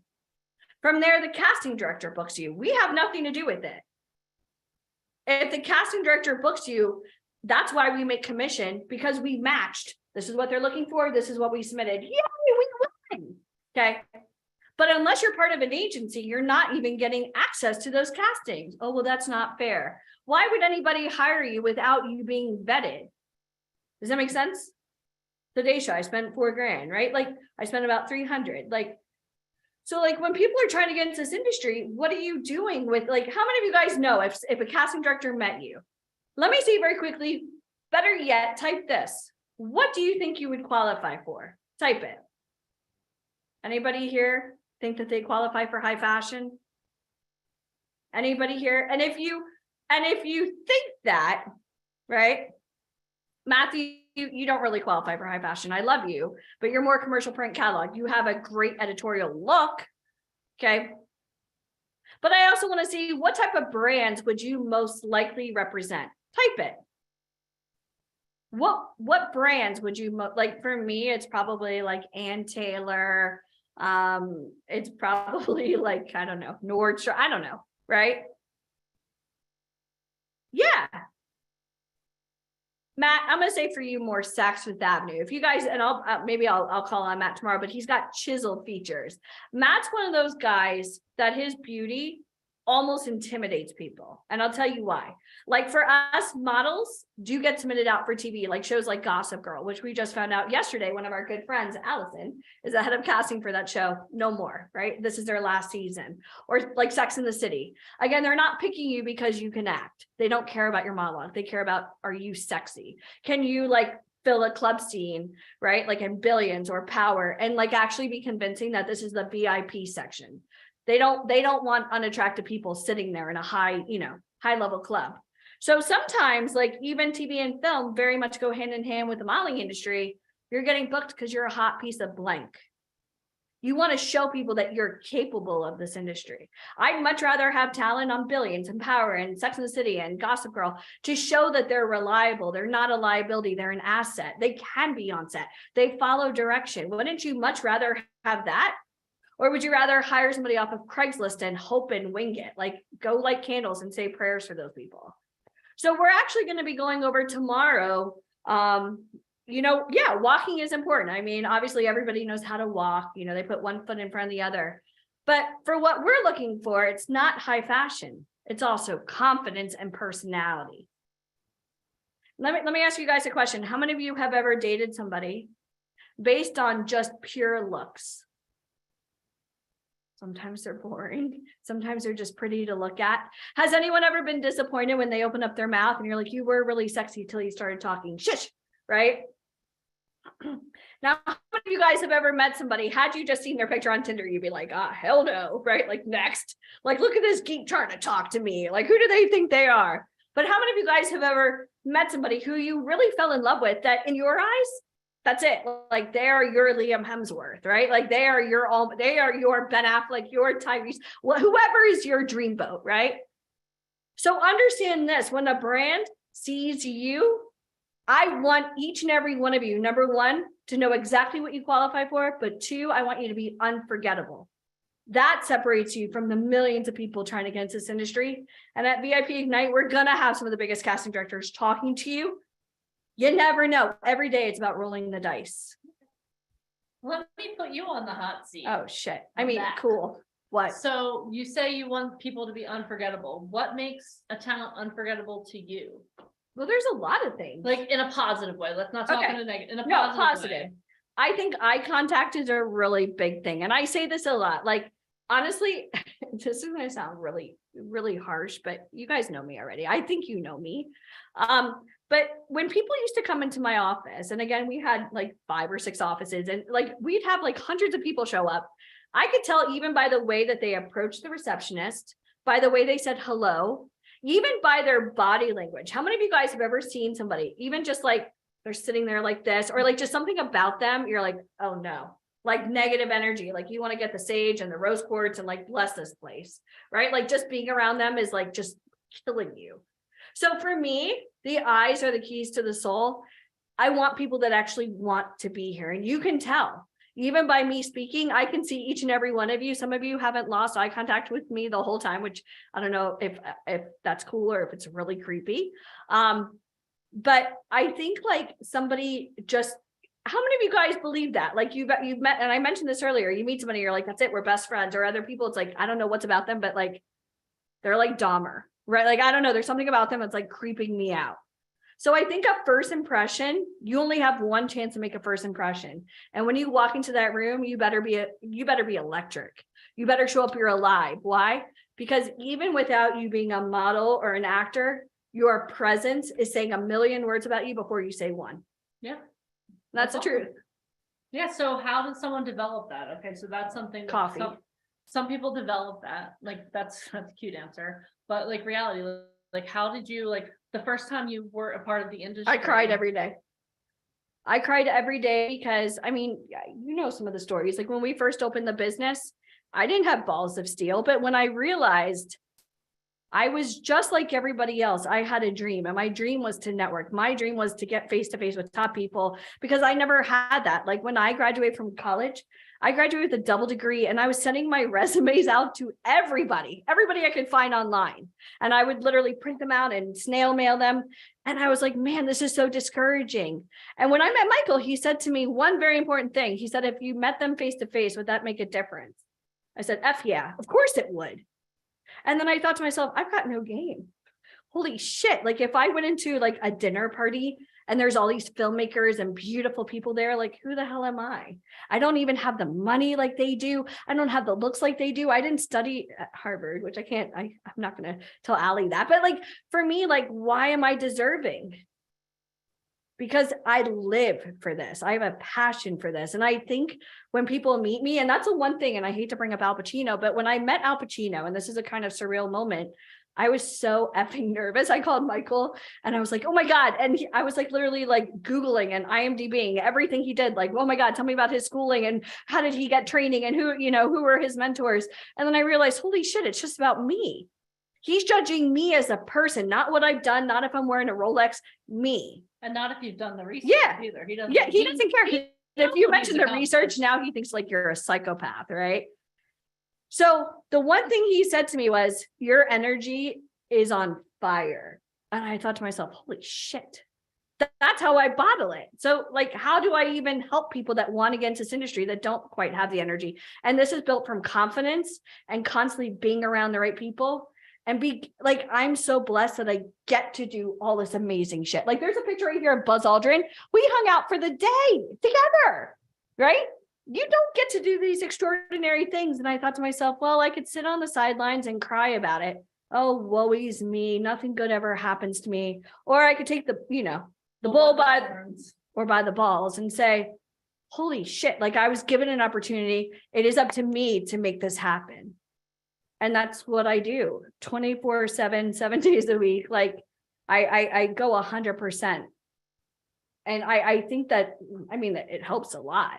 And so I'm going to be going over that. We're going to be doing some really cool stuff here in 2023, because some of the people that we're working with now, politics, we're doing some really cool stuff now with some really high level people that we have no business. Hanging out with NASA. Like, I think I was watching like science, like astronaut type movies, like Space Camp. And, I was watching like, you can't prepare for this. And in this industry, I really want to express to you, even on Zoom, I can already see whether or not you have it. And that's not me being mean. That's me being truthful. And if you're meant to be in this business, no is not an option. You are going to fight tooth and nail to do this. Awesome. Yeah, that's my answer. There you go. All right, guys. So on a scale of 1 to 10, how awesome was that? Did you guys learn something over the last 20, 30 minutes? Yes. Okay. Yes and yes and yes, right? Awesome. Very good. All right. Well, everyone say thank you, Alicia. But I'm Am I going to, excused? you're excused now for about an hour. How's that? That's good. All right. Awesome. All right. So guys, I know we've been talking a lot about acting and modeling, and we've been going over, I'm the type A housekeeping person. I'm crazy. I can't help it. I'm not. All right, guys. So over the last, today we've gone over a lot of amazing things, right? We talked with Ryan about having that model look. How many of you are already preparing your model look? You already have it in your head. Okay, this is how I'm going to show up tomorrow and for the rest of my life. And we heard from Allie Grant, and she talked to us about what it took for her and her mom. She started this when she was 10 years old. That was when they moved to Hollywood. But her dream from the time that she took her first breath was to be an actor. How many of you know, how many of you have that in you? How many of you have, since you took your first breath, you knew that there was something about you? We heard from Bobby, like he did theater. He met the right people. He networked on a high level, right? He networked on the highest level, and he showed up when the times were good and the times weren't good. And that's why he is where he is. How many of you would love the opportunity How many of you, first of all, I'm going to put this on. I want to see everyone for a moment. Something about Betty, that's cute. So how many of you, this is something you know in the deepest part of your body, that this is something that you want to do? This is something you know you're meant to do this. Raise your physical hands. Raise both of your physical hands. You know what, Stephanie Wells, thank you for your exuberance. I appreciate it so much. You know that you know that you know that there is something inside of you that is so much greater than what you're living right now. Okay. And that's where I was. And the funny thing is, I never, as you guys know, I never wanted anything to do with the entertainment industry. And here I am speaking to actors and models. And I'm going to be teaching you guys how to do monologues in a moment. But so I saw someone ask Alicia a question. Well, what if you're an introvert? Can I tell you guys a little secret? Is it okay? Can I share a secret with you? Most people who are in the entertainment industry are introverts. So do me a favor and take that excuse and throw it right out the window, because I'm probably the most extreme introvert that I know. And anyone that's met me in the wild can say, you know what, she's right. Okay. So is it okay over the next 20 to 30 minutes if I help walk you guys through a process that I've learned to overcome me being Deneen and me being able to step into this role? Is it okay if I walk you through that process? Yes or yes in the comments. Okay, awesome. So one of the challenges that you're going to have is to perform a monologue. And how many of you, this is like, yeah, this is awesome. And for how many of you, you might think, okay, I'm a little scared right now. This is a little daunting. So if, either way, type exciting or daunting. It does, whichever way it is. Just let me know how you're feeling right now. And a bit of both. Okay. Thank you for being honest. Exciting, both. Okay, good. Thank you so much for your honesty. I appreciate that. And here's why I appreciate your honesty. Because if you lie to me, then I'm not going to be able to help you. But if you're full on honest, then that's something we can work with. Okay. So tomorrow, what we're going to do is we're going to challenge you to perform a monologue. And we're going to ask you to perform your monologue in front of a bunch of people. Okay. And this might, for some of you, this might be a little bit scary. For some of you, this might be like, this is the best thing ever. Is it okay if I give you a couple tips that I've learned through working with VIP Ignite to help you memorize and help you truly embody a character? Is that okay? Is it okay if I help you guys with that? Yes or yes in the comments. So the first thing is you're going to have to download some monologues. Okay. So what I did here is I just shared some monologues with you. Okay. We put together 50 of the best monologues that actors and models that actors have been using to perform. So what we'll do is I'm going to have my team share that a couple more times. And what I'm going to ask you guys to do is download the monologues. If you haven't already done that, download the monologues. So the first thing I want you guys to do is I want you to go through and I want you to find a monologue that resonates with you. And I want you to print it out. I'm not asking you to print every page. I'm asking you to print out the monologue that resonates with you. And if you don't have a printer or your printer is on the fritz like mine is right now, I don't want you to freak out because I'm going to give you guys all a tip. One of the best, how many of you have been taking notes throughout the whole day? Raise your hands. Yeah, okay, good. That's awesome. So if you've been taking notes throughout the day, congratulations. I'm going to give you guys a little more writing to do. So one of the best ways for you to memorize your monologue is to write it out. Okay.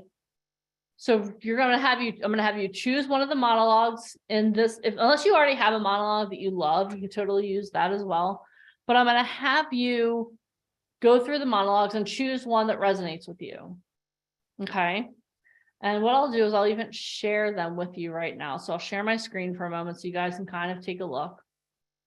But the first thing I want you guys to do is like choose a monologue.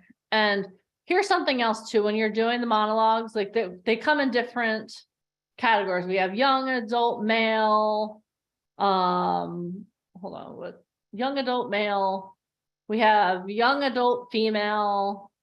We have young, we have old, it doesn't matter, okay? So when you're choosing your monologue, you don't have to be like, if you're a female and there's a male monologue that resonates with you, by all means do that. If you're a male and there's a female one that resonates with you, by all means do that. Okay. So I don't want you guys to worry so much about the gender role of the monologue. I want you to focus on something that speaks to you. Okay. So what we're going to do here, we're just going to find let's just find a short one just for, hold on. I haven't read this exactly at this moment, but let's see here. This is a short one. Okay. So I think, can all of you memorize 1 page of dialogue by tomorrow? Yes. If you can, it's okay. We're going to let you actually read. Okay. But the whole point about this activity is you have to participate. Okay. So type in the comments, Deneen, I will participate. Type that in the chat. I will participate. I'm not asking you to memorize. I'm not asking you to be off book, which means you have everything memorized. I want you to type in, I will participate. Because if you want to win in life, you have to take shots. And you miss 100% of the shots you don't take. I'm going to say that again. You miss 100% of the shots you don't take. And what we're going to do is I'm going to coach you through this right now. We're going to have the opportunity to talk to a couple of our talent. But you're going to have the opportunity to, no. Trying sounds like crying. Stephanie, I will participate. Your words are very important. I want you to retype that and say, I will participate. You didn't think I was looking, did you? There's no try in the world. There's do and don't. Okay. We're all going to wait for you, Stephanie. Type in, I will participate. We're all rooting for you. Team Stephanie. Are you guys team Stephanie? Stephanie, I will participate. All you have to do is be able to read the monologue to us. Okay. So what I want you guys to do is I want you to, oh, look. Stephanie, you have everyone choosing. You have everyone cheering for you. Thank you, Stephanie. Everyone give Stephanie a round of applause. The words that you speak are very important. If you're listening to me like, oh my God, I can't do this, you know what? You're right. Whether you think you can or you can't, you're correct. So everyone is going to participate because you have to participate in order to have the opportunity to be mentored by Alicia. How many of you would love to have Alicia kick your butt once a week for a year? Raise your hands. I know she kicks my butt on a daily basis. You'll have no idea, right? So to have someone in your corner who's going to kick your butt, and not just to kick it to help move you forward, because that's what we do at VIP Ignite. We're here to stand with you. And as you go through the process and you do the work, we're here to help give you constructive criticism, and we're here to cheer you on. I'm the biggest cheerleader in the world. Okay.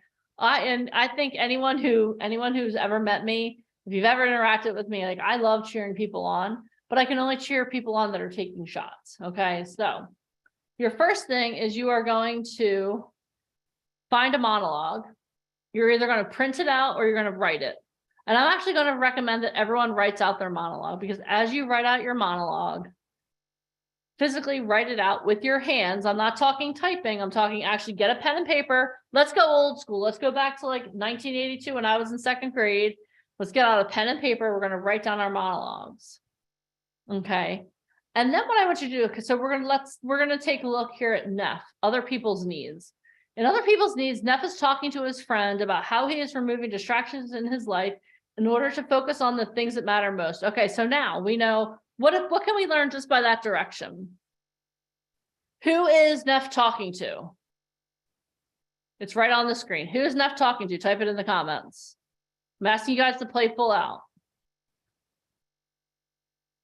Okay. I was like, do you want me to read it again? Thank you, Masharad. He's talking to his friend about how he is removing distractions in his life to focus on the things that matter most. So do you think that Neff is in a place where he's looking to grow? Or do you think he's like, you know what, life is cool, let's just keep doing what we're doing? He's in a position where he wants to grow. So do you think that when he's reading this, when he's saying these words, do you think he's going to be funny, comedic? Do you think he's going to be serious? Do you think he's going to be angry? What emotion do you think he's going to be feeling? He's going to be serious. He's going to be emotional. He's growing, right? Serious. So this is your challenge. And again, we're just using this monologue because it's short, but you're going to apply the same thing to any of the monologues that you're doing. Okay. So the first thing you're going to do is you're going to figure out who the person's talking to and the tone of what he's saying. So here's another question. Like if you're talking to your friend, are you going to talk to your friend the same way that you talk to your priest? Yes or no? No, right? It sounds crazy, right? If you're talking to your friend, you're going to be a little more relaxed. You're going to be a little more calm. If you're talking to your priest, you're going to be a little more buttoned up, a little more serious, a little more on edge, right? So when you're preparing your monologue, use the context clues that they give you, right? So Neff's talking to his friend about how he's removing distractions in his life. So he's pretty serious, okay? So I'm going to read this first, and this is just a cold read. This isn't me. I haven't practiced anything like that. Holy shit, man. I just can't. Too many things going on, and it's time to cut some of this shit loose. I'm cutting off the crap and zeroing in on the most important stuff. It's not that I can't maintain what I'm doing. It's just that I'm just getting pulled away from the most important work. I don't want to consume myself with other people's needs. I want to worry about my needs. I have to do me. So I'm cutting off a few people that are distracting me, getting in my way of the things I need to double down on, and hopefully I will feel like I'm making rapid progress with the things that matter most to me in my life. Okay, that was a cold read. So there are a couple of ways we can play this, right? One, we can just, do you think that Neff is talking to his friend, or do you think he's talking about other friends? Because if he's talking to the person he's talking to, it's going to have one tone versus if he's talking about other people. So imagine Rome, I'm talking to you and you're the person I'm cutting out. Okay. So this is how I've written. Holy shit, man. I just can't. Too many things going on, and it's time to cut some of this shit loose. I'm cutting off the crap and zeroing in on the most important stuff. In my head, I'm thinking, but you're not part of that. You're not the important stuff there, sir. It's not that I can't maintain what I'm doing. It's just that I'm just getting pulled away from the most important work. I don't want to consume myself with other people's needs. I want to worry about my needs. I have to do me. So I'm cutting off a few people that are distracting me, getting in the way of the things I need to double down on. And hopefully I will feel like I'm making rapid progress with the things that matter most to me in my life. Right? So if I'm talking to Rome, I'm going to have a different tone. If I'm like, Rome, you're getting cut, psh, goodbye, see you later, versus if I'm talking about other people. So when you're doing this, I want you to think like, who are you talking to? Who are you talking about? And what kind of tone are you using?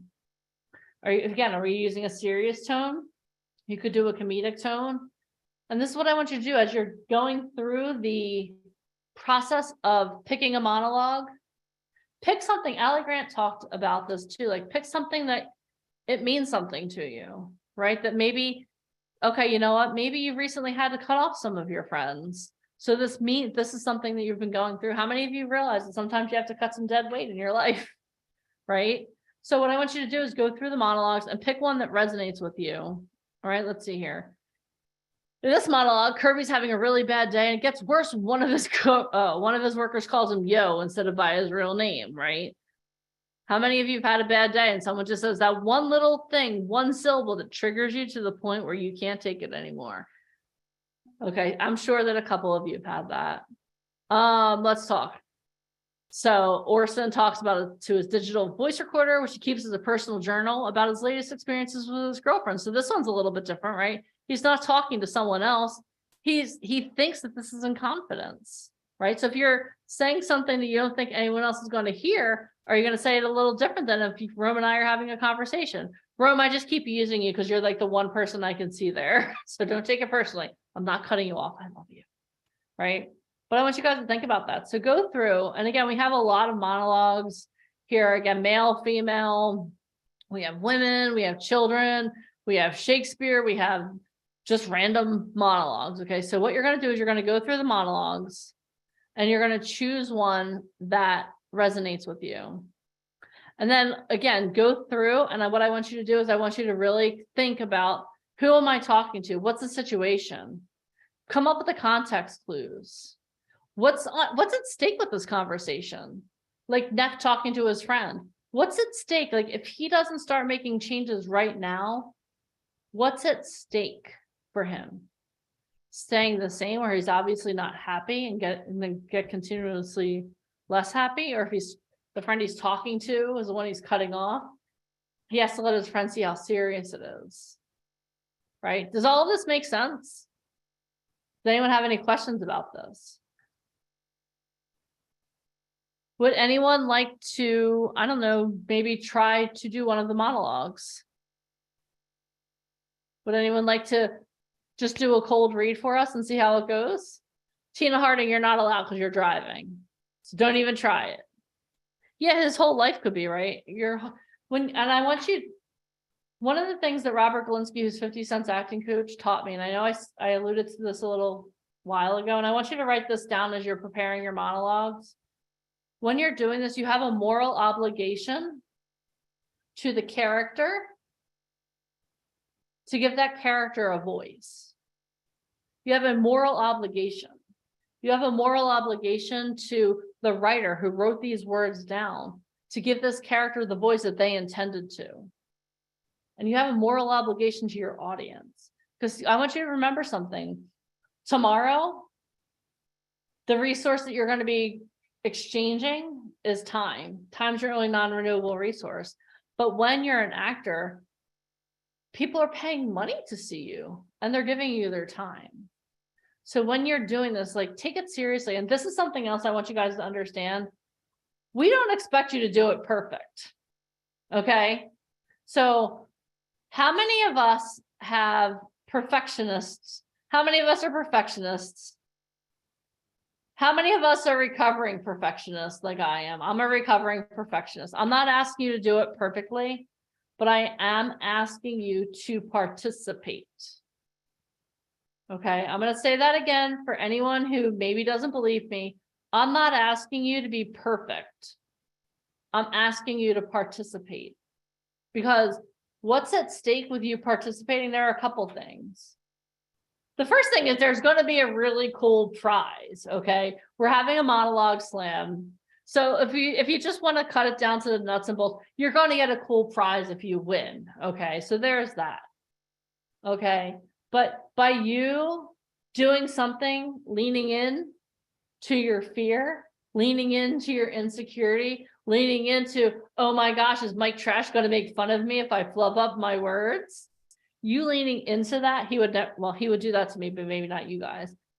As you lean into that, you're going to overcome that fear, because every time you do something that freaks you out a little bit, you get a little more confident, right?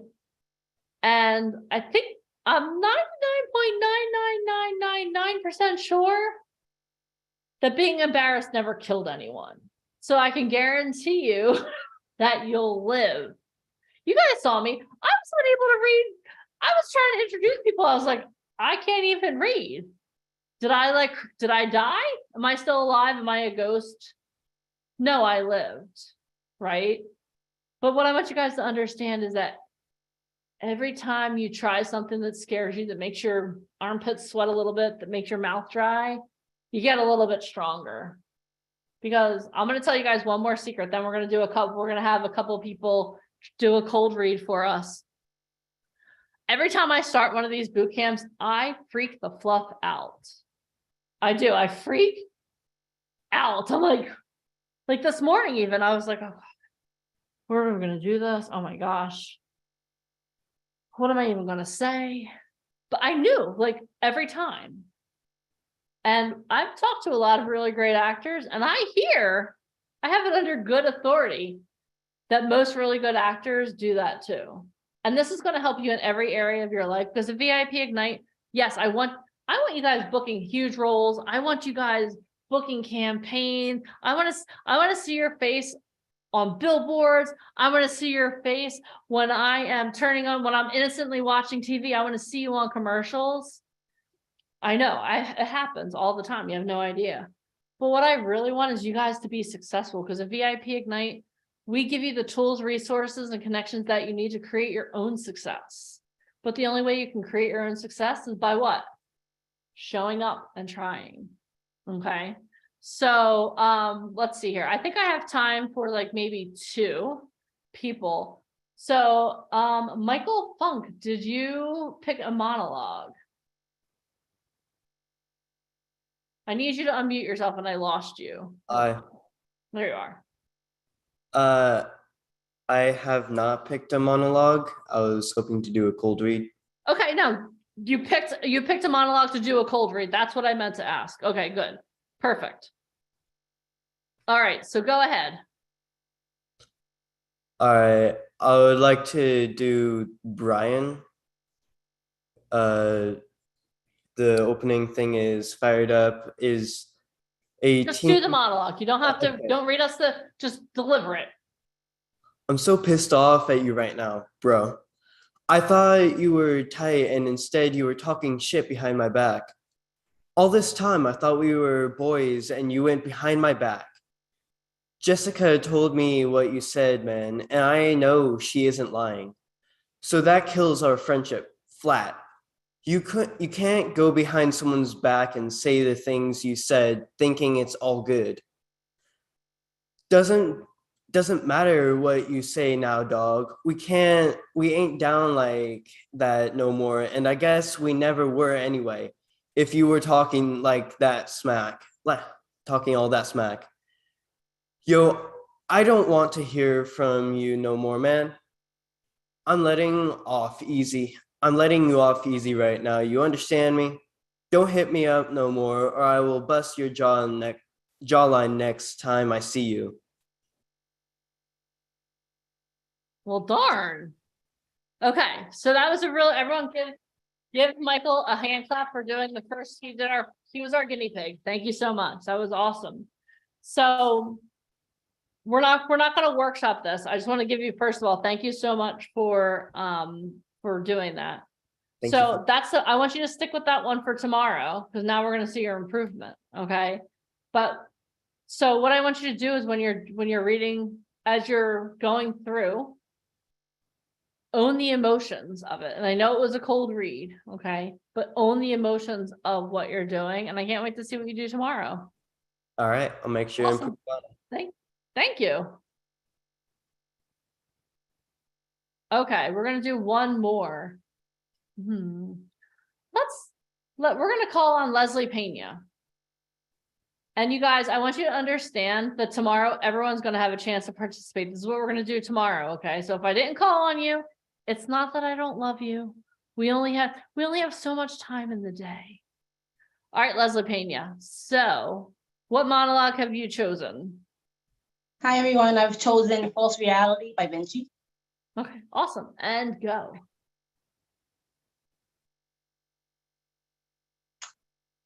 It is all about looking into yourself. Trying to put your hands inside and pulling something out that means something more. You know? That is the problem, isn't it? The truth seems to be covered in smoke. It is like we are all chasing a false reality. And I'm gonna escape it. Don't know what I'm gonna find, but I do know that whatever I'm looking at isn't real. There's something more. See. That was awesome. Thank you so much. That was excellent. So who was your character talking to? So this is a monologue. He's talking to a girl and his girlfriend, basically, and trying to tell her the truth about life and the mysterious of existence, like the existence. Awesome. Very good. Everyone give Leslie a hand clap for doing that. Thank you so much, Leslie. Leslie's one of our inner circle members. So Michael is as well. He's a brand new inner circle member, but Leslie has been working on some stuff too. And Leslie's one of our talent who's been on. How long? Oh, hold on. You have to unmute yourself. Good try muting yourself. Like, no, I'm done talking now. Thank you, Janine. Have a great day.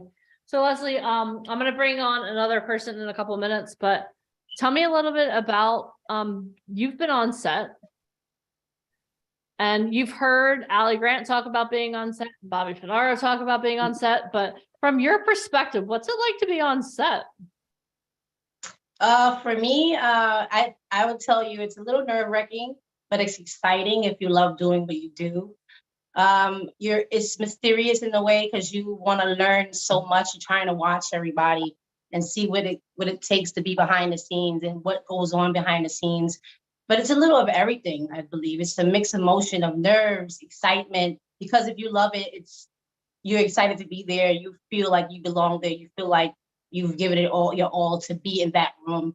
But I think it's a little mixture of everything, just nerves, exciting, just wanting to learn, and a little bit in another world, another world, your world. Yeah. So, one more thing. She's like, mute. One more thing. So what are you working on right now, Leslie? Like, what are you going to be on set anytime soon, or have you been on set? What's going Well, on? I'm still working on Billions right now. They call me back to go back on set, so I'll be back on set. I thought I was done with it, but they call me back, so I guess they're not done filming, and they have a few more set scenes to do. So I'll be back on Billions soon. That's awesome. So everyone, check Yeah. out the show Billions. Take a picture when you see Leslie and be like, I know her. That's awesome. Congratulations. I love that. Thank you guys, and check out Poker Face. It's coming out soon. It should be airing soon, and I'll be on Poker Face as well. That's a little bit of a mystery, of a little killing going on, but enjoy the series. That's awesome. So I have one more question before you mute. She's so eager to mute. So when you first started working with VIP Ignite, did you imagine that we would be having this conversation right now? Oh yeah, I was on Billions, Poker Face. No, not at all. Actually, it was just the start of something amazing. And I'm so happy I met you guys. And I never thought that I would get this far. I was doing it, but not doing it with clarity. And I didn't have the right team. So finding you guys put me on the right path. So no, never, but I'm happy that I am. Awesome. Well, thank you. We love you. Thank you. Everyone give Leslie a hand clap. Awesome. Thanks so much, everybody. Thank you. All right. So how many of you are on here because you want to get discovered by an agent? Raise your physical hands. How many of you are on here because you know that there's something in you and you need to find the right person to discover that thing about you? How many of you are on here because you know that you need the right team of people around you? Raise your hands. You can't do it. You need to have a team, right? So I don't know about you guys, but I mean, I've been pretty transparent that being an actor or model is not something that I'm at all interested in.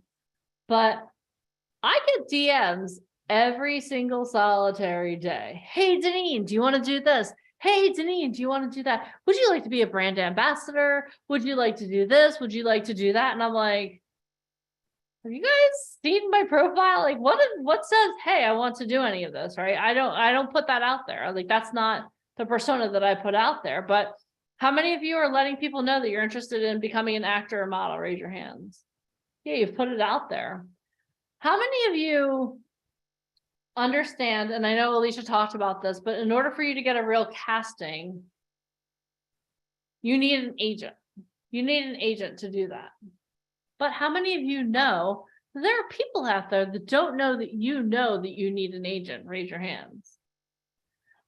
One of my roles at VIP Ignite and Truth Management is I have the opportunity to go through all of the emails that we get. Let me tell you something, the Truth Management website, the Truth Management email, there are a lot of people that have our email attached to their Instagram, to their Facebook, because how many of you don't want to have to kind of shovel through the garbage and deal with it? Like, how many of you want someone who can be like, hey, you know what? Contact my agent. I don't even want to deal with you. If it's real, they'll reach back out to me. I know. Because let me tell you something, there are some people that we work with that have their email attached to their Instagram, and I get, hey, come do this. Hey, come do that. And one of the things that we've been seeing a lot recently is an email that I'm going to have. I'm actually going to highlight him. Now I see you taking a sip of water, Mike Trash, but I'm going to highlight Mike Trash. He's going to come on and talk to us now for a couple minutes. So how many of you know there are a lot of scams out there? Raise your hands. Yeah, there are a lot. And right now, one of the most popular things that I'm seeing these emails all the time, and Mike actually got this email and sent it over to me and asked me to vet it because that's what I do. So it's, hey, would you like to be a model? And everyone, how many of you want to be a model? Raise your hands. Everyone, yeah, you're all raising your hands, right? But how many of you have ever gotten an email from someone, you're like, why did they choose me? Like, oh my gosh, this is such an amazing opportunity. I want this to be true, right? How many of you could be honest with me, okay? We're in a safe environment right here. I'm not going to be like, oh my God, I can't believe that, right? I want this to be true. Like you get an email, they're like, hey, listen, look, I know you don't have any experience, but what we're going to do is we're going to pay you. And we're going to send a photographer and a hairstylist and a makeup artist to you. And we're even going to send the clothes to you. And we're going to pay you in advance. And all you have to do is send us some money back. And then everything's going to be great. How many of you, it sounds too good to be true, but how many of you want that to be true? So like in the deepest part, yeah, we're human, right? Water takes the path of least resistance. But part of my job as your mother agent, if you decide tomorrow, you're going to have the opportunity to maybe decide to work with VIP Ignite and Truth Management. Okay, we're going to offer you that opportunity tomorrow because we want to protect people, but we all want something. We all want, some days we just want it to be easy. How many of you wish, like, you know, I would just wish today it would just be easy. I can be honest. So like some days I'm like, can we just have an easy day? Right? So I'm going to introduce you guys to Mike Trash. He is one of our Inner Circle Platinum members. And he did a social experiment with one of these scammers. And he told me about it. I was like, are you insane? But he is a little insane. I'm not going to lie. But let me tell you just a little bit about him before I'm going to have him go through the story. I'm going to ask him some questions as he goes through it. But the first time I ever met Mike Trash, I was so excited. I was like, I got this guy. He wants to interview. It's amazing. It's so exciting. And I got on the call. I confirmed him in the morning because I do all the confirmations. And then I got on the call with him to do his interview. And he's like, okay, well, I just have to let you know something. I was like, okay, what? He's like, today's a really rough day for me. And he had just lost one of his best friends, like literally, like his best friend had passed away. I was like, oh my God, Mike, I'm an empath at heart. I'm like, if you need a day or two to recover, if you need to reschedule this for another day, by all means, he was like, no, I'm a professional. So the man you're about to hear from has so much integrity that on one of the toughest days of his life, he still showed up and talked to me. And don't get me wrong, we laughed and we cried together. And obviously things went well on his interview. But I want you to bear that in mind. So when you're listening to him talk, he's one of our Inner Circle Platinum members. So he works with us at the very highest level. And this is a man of integrity. Because when you're in show business, it doesn't matter what happened the night before, 5 minutes before, you show up. All right. So Mr. Mike, classy Mike Trash, thank you so much for being here today. You're welcome. This was a strange situation that's happened to me on more than one occasion. Just recently, I've had 2 other scammers reach out to me, and I have their check with me right now that I don't think I told you about. But the way this one happened, it was from Casting Networks. So they had a thing on there for a model, for a commercial model, and I went through all these different things. And then I got a note from Casting Network saying, don't trust this person. And I thought, okay, so I decided I was going to find out a little bit more. What does Deneen know about this? So I sent it to her and she said, I can't find it on any of my casting things. I wouldn't trust them. So that sent instincts to me to go mess with them, because I've been messing with scammers for probably 10 years on Facebook and different platforms, they send you things, and you always, I've won so many prizes that I haven't even claimed because, I'm just a winner when it comes down to these things. And we don't recommend that you mess with the scammers, just so you guys understand, we're doing this as a case study for you, so you know what to look for. And I like to waste their time because I figure if they're wasting time with me, they're not scamming anybody else at that time. So, but anyway, so I get this one for, it was for law offices of Wolf Robertson. And they wanted me to be their model, and they promised me all kinds of money. The money looked real. The money didn't look outlandishly high. It looked pretty close to what I've seen on other listings. So I did a little investigating, and as my sister and I went through and we started looking at their website, trying to figure out exactly we didn't know what the scam was yet. And I had to figure out what the scam is. And we looked at their website, and their website looked fairly legit. It had some pretty cool things on it. It looked like a law website. But if you scroll all the way to the bottom, they didn't have a copyright on their website. Well, that's kind of weird considering they're a law office. So take notes, guys. When Mike's talking, I want you to take notes. No copyright. So I thought that was kind of odd. And I said, my sister didn't see that. She saw something else that was interesting.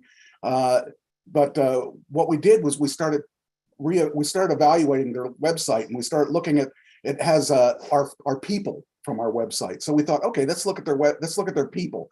So we looked at their people, and there were pictures of 4 people, and it said, this person's does this person does that. And so we decided, okay, let's Google search that picture of that person. So we Google searched that picture, and that guy, that president of Wolf Robertson, first of all, he looked too young to be a president of a law firm, but hey, you never know. I mean, sometimes people are just young looking like myself. And you look very young, Mike Trash. That's right. But anyway, we looked at him, and this guy was president of a whole bunch of different companies, all in different states. So then we took the second person, and so we found out the 4 people were all stock images that were used on different people's websites. So we knew that wasn't real. And then we took the address and decided to look at the building that they're in.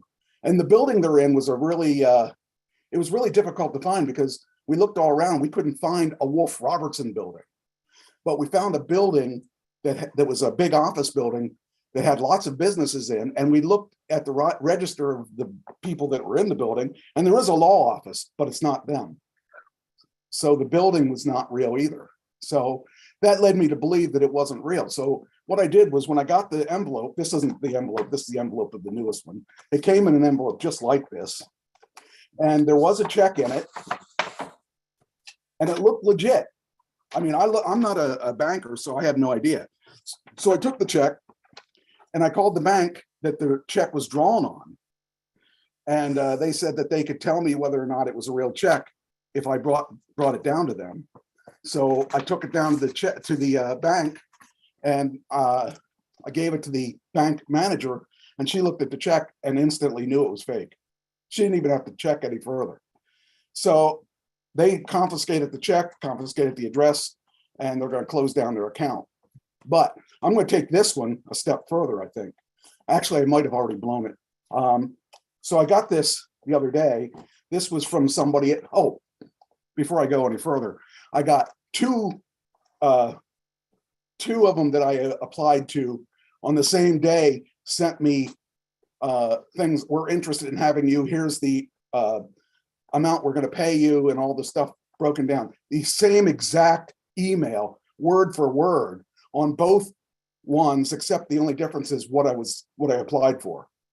The same exact emaof So I have a question for you before you go on. What were some of the red flags that led you to forward it to me? So you said the amount wasn't out of character, so that was good. But like, what are some of the things that you were like, okay, well, obviously this isn't something that is actually real. Well, the thing that made me send it to you was that Casting Networks flagged it first off.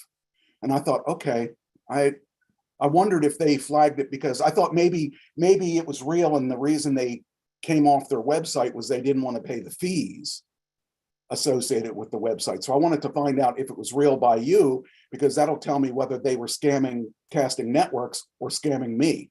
Yeah. So So I like wanted what- to, So a lot of times when you see that, so first of all, if you are, did you submit for the casting or did Yes. they, okay, so you submitted for the casting. yes. So you sent them your photo and But whatever they- information. Yeah, what they did was they asked me to send the photo to them directly, not through Casting Networks. Okay, so that's a red flag. If they're, Yes, if they're going to be posting something.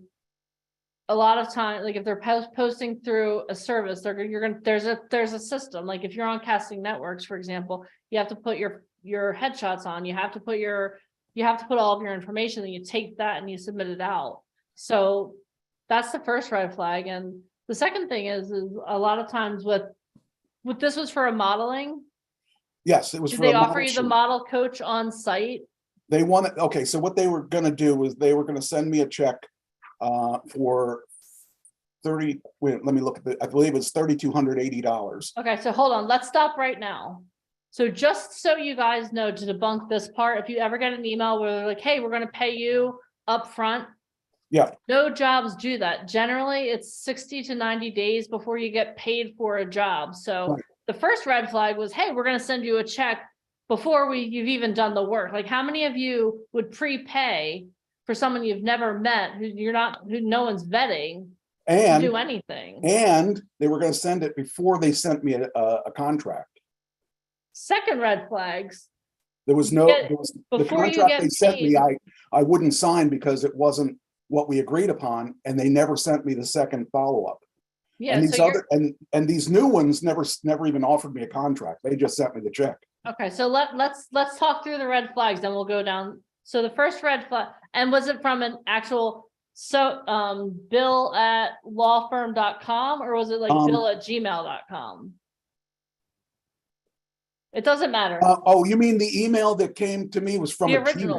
Gmail? Okay, from so first red flag is this.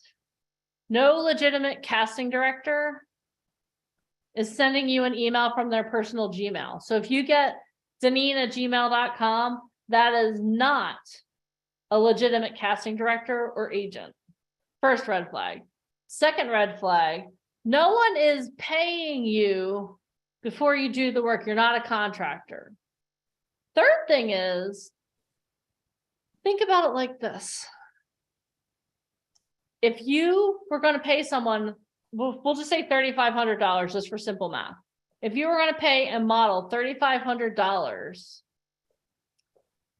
would you pay them before they even show up to set? First of all. Second thing, wouldn't you want an agent? And I know I heard Alicia talking about this.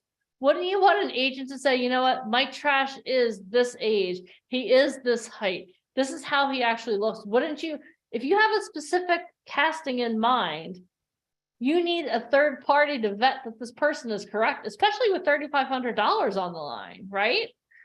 So if it comes to you from a Gmail account, this is what I like to call these bad tacos. That's a bad taco. Okay. If they're sending you money before you do the work, that's not the way the life works. Third thing is the contract. They're gonna send you a contract before they send you money. That's like putting the cart before the horse. Okay. I think I covered the major red flags. I'm sure there are about 10. Oh, also they're not going to pay you and then have a model coach on site. Oh, and then they were gonna pay you and you had to spend, they took my sizes and everything. They were having the suit custom made and I was gonna get to keep the suit. That was it was like a $3,000 suit I was gonna get to keep or something like that.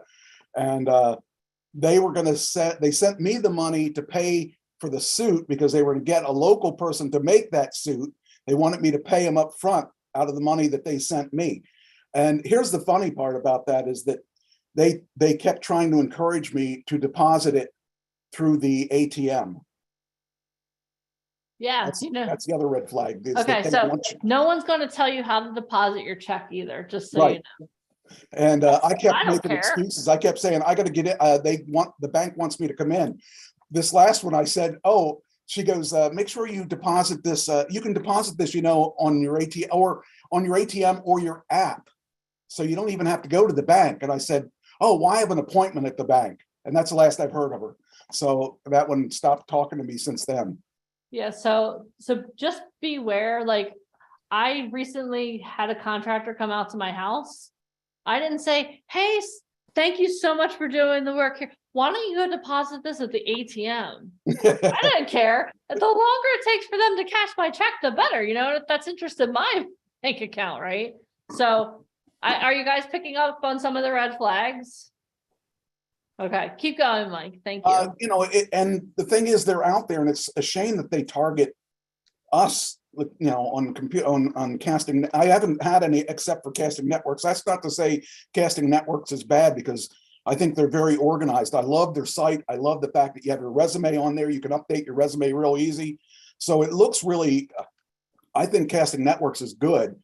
And I just think that there's a lot of bad people that have found a way to make money off of us if we're stupid. And, Yeah. you Yeah, know, because- just be careful, because if they're offering you money up front and they never even met you. I mean, it'd be one thing if Deneen said, hey, I want you to do this job for me. I'm going to have you, you're going to act in this, here's the script. I'm going to send you your money up front so you can get to wherever you're going to go. That'd be one thing, because she knows me and she knows where I live, and she could hurt me. And I love you, but Mike Trash, I would never do that, because I want you to show up for yourself. Like, you know what, like, what I want you guys to understand is that, and we'll go over this more, we're gonna have an agent on tomorrow that'll go over more of this. We'll go over this in depth tomorrow, but an agent isn't going to pay, unless it's a huge contract and it's a huge brand, and the agent has been working with you significantly. 99.9% of the time, the client isn't paying for you to fly anywhere. And you're not getting prepaid. Like, maybe like a Brad Pitt, maybe he gets a signing bonus, or Al Pacino or Robert De Niro. But when you're first starting out, no one is prepaying for you with the hopes that you're going to show up. And Mike Trash, I absolutely would front money for you, because I know you and you're like literally the most dependable person that I've ever met in my whole entire life. And I knew that the first time we interviewed, but no one's doing that. So No. what I want you guys to understand is, like, you need a team of people too, because Mike knew that this was too good to be true, but he's like, you know what? Let me just make sure that I'm not just jaded, because how many of you have been jaded by life? Like, you've had stuff happen and you're like, a good thing comes to you, you're like, what's the catch?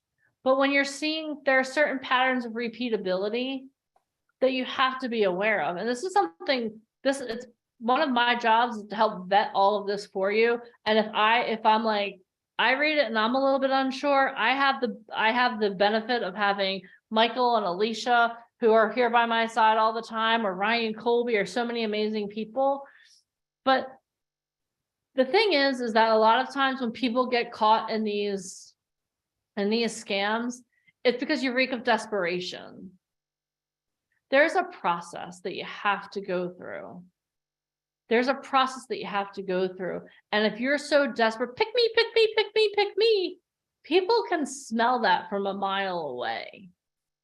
So I want you to understand, when you're a part of the entertainment industry, you have to employ patience, and you need a team of people around you. Because I'll be really honest with you, there are a couple of times I read, I was like, oh my God, Mike, this is awesome. This is such a great opportunity for the person who's like, but did you see this? I'm like, oh, I was so excited being the cheerleader that I missed that. That's why you need a team of people around you. And again, when you're looking to book work on a higher level, you need an agent there to negotiate, because you know what? If that were a real thing and like they were offering you $3,500, if you have an agent come in, it's our job to negotiate on your behalf so that maybe we can get you some more for that job. Or like, if you're going on set, you let us know. We can call the casting agency and say, hey, you know what? Leslie Payne is going to be on set tomorrow. She's amazing. We've been working with her for a long time. Would you mind giving her a SAG voucher? We'll talk more about this tomorrow too. But that's why you need people negotiating on your behalf. Okay? You can't do this alone. You need a team of people. And especially when you're getting into acting to modeling. I know Alicia talked about this a little while ago. If you're a model, you can't book a New York Fashion Week without having an agent, a real one. Right? Because there's a whole vetting process, especially when you're walking like New York Fashion Week, like Mercedes-Benz New York Fashion Week, you have to fit into certain clothes because the designer makes one piece that most of the time they're making it by hand. It has to fit the same body, the same body shape, the same measurements in New York, in Paris, in Milan, wherever it is. So when you're getting these opportunities, it sounds amazing. And trust me, I wish that everyone were true, but if it sounds too good to be true, it probably is. Okay. And I want you guys to remember that. So Mike, what pointers would you want to give to people? Because like now you're scamming the scammers, and if they see this, they're going, oh, Mike Trash, we're gonna forget about this guy. But like, what pieces of advice would you give to people that are like, oh my gosh, I just want this to be true? Well, I mean, first and foremost, if you're on a site, which you should be on some site. If you don't have an agent, you should be on a site. I'm on 4 sites. I am on Casting Networks. I'm on Harrisburg.com. I'm on Backstage, and I'm on Actors Access. I'm on 4 sites. Now, if you're applying on a site, you should get your answer on the site. You have some kind of security knowing that they haven't been, kicked off the site for some reason, haven't been suspicious. Do not do anything without a contract. And even if you have a contract, be wary when they're sending you checks, because a check like this it looks real. But if I would have deposited this check in the ATM and it was bad, I could get in trouble for that. That's called, yeah, you know what that's called? That's a federal crime. Yes, that's why I didn't want to do that with the first check. I thought if I deposit it, I want to make sure I'm not responsible. So if you're in doubt, find out who the check's what the bank is from, go to that bank and hand it to the manager and say, I need to know, is this real or not? And even if it passes all the tests, if you have any suspicions whatsoever, if it's too good to be true, it's probably not true. And you just got to be careful because you're your number one support person. If you don't believe that it's real, or even if you do believe it's real, take it to Deneen. Ask her what she knows about this. She'll find the casting if it's on the network somewhere. She'll find it. She knows if it's real or not. And that was the first thing. That was my first line of defense because none of this made sense to me. And because it doesn't even make good business sense. You don't give money to someone you don't even know, and it's all the way across the country from you. I was probably way across countries from them, but because they probably weren't in the United States either. But the thing is, they were expecting me to wire transfer. I would imagine the next step would have been a wire transfer because I can't get it back once it's wire transferred. That's why I wish I would have made it to the next step. I should have dragged this one out a little bit longer to get the information, like the account numbers of where they wanted you to send it to, so I could have shut them down. But live and learn, and I'll do that on the next one because. But also, if you come upon something like this, Mike, I think it's a great story what you're doing. Yeah. But when you come upon something like this, also turn it into the authorities. That's right. I'm not advocating that any one of you does what Mike has done. Okay. The whole point of this is for you to see that there are red flags, that if you see something at gmail.com, that's your first red flag. The second red flag is they don't know you from Adam. If they're booking you for a huge opportunity, they need to get to know you. Let me tell you something, Gucci, Prada, Dolce and Gabbana, Banana Republic, Gap, any of them, they're not going to be going to you on Instagram. Like a couple days ago, I got an email. I like playing with them a little bit too, but from the agent's perspective. So I got an email from someone who wanted to cast, I forget, one of our talent in an Adidas ad. I was like, oh my gosh, that's so cool. But all the red flags were, I was like, okay, so let me understand this right. So you're going to cast this person. You don't even know what this person looks like, but you're going to cast them for an Adidas ad. can I have your manager, please? And I obviously never heard back. But you have to, yeah, like use your power of deductive reasoning. You all have that. If it seems too good to be true, it is. But I think the best part about working with an agent is that you don't have to be the bad guy either. You don't have to be the person saying, no, thank you. That's my job. And I love being the bad guy when it comes to these people. I really do. But the moral of the story is if it comes from a Gmail account, just say no. If they're offering you money before you've even done the job, just say no. Never, ever, ever, ever, ever cash a check for something you didn't earn.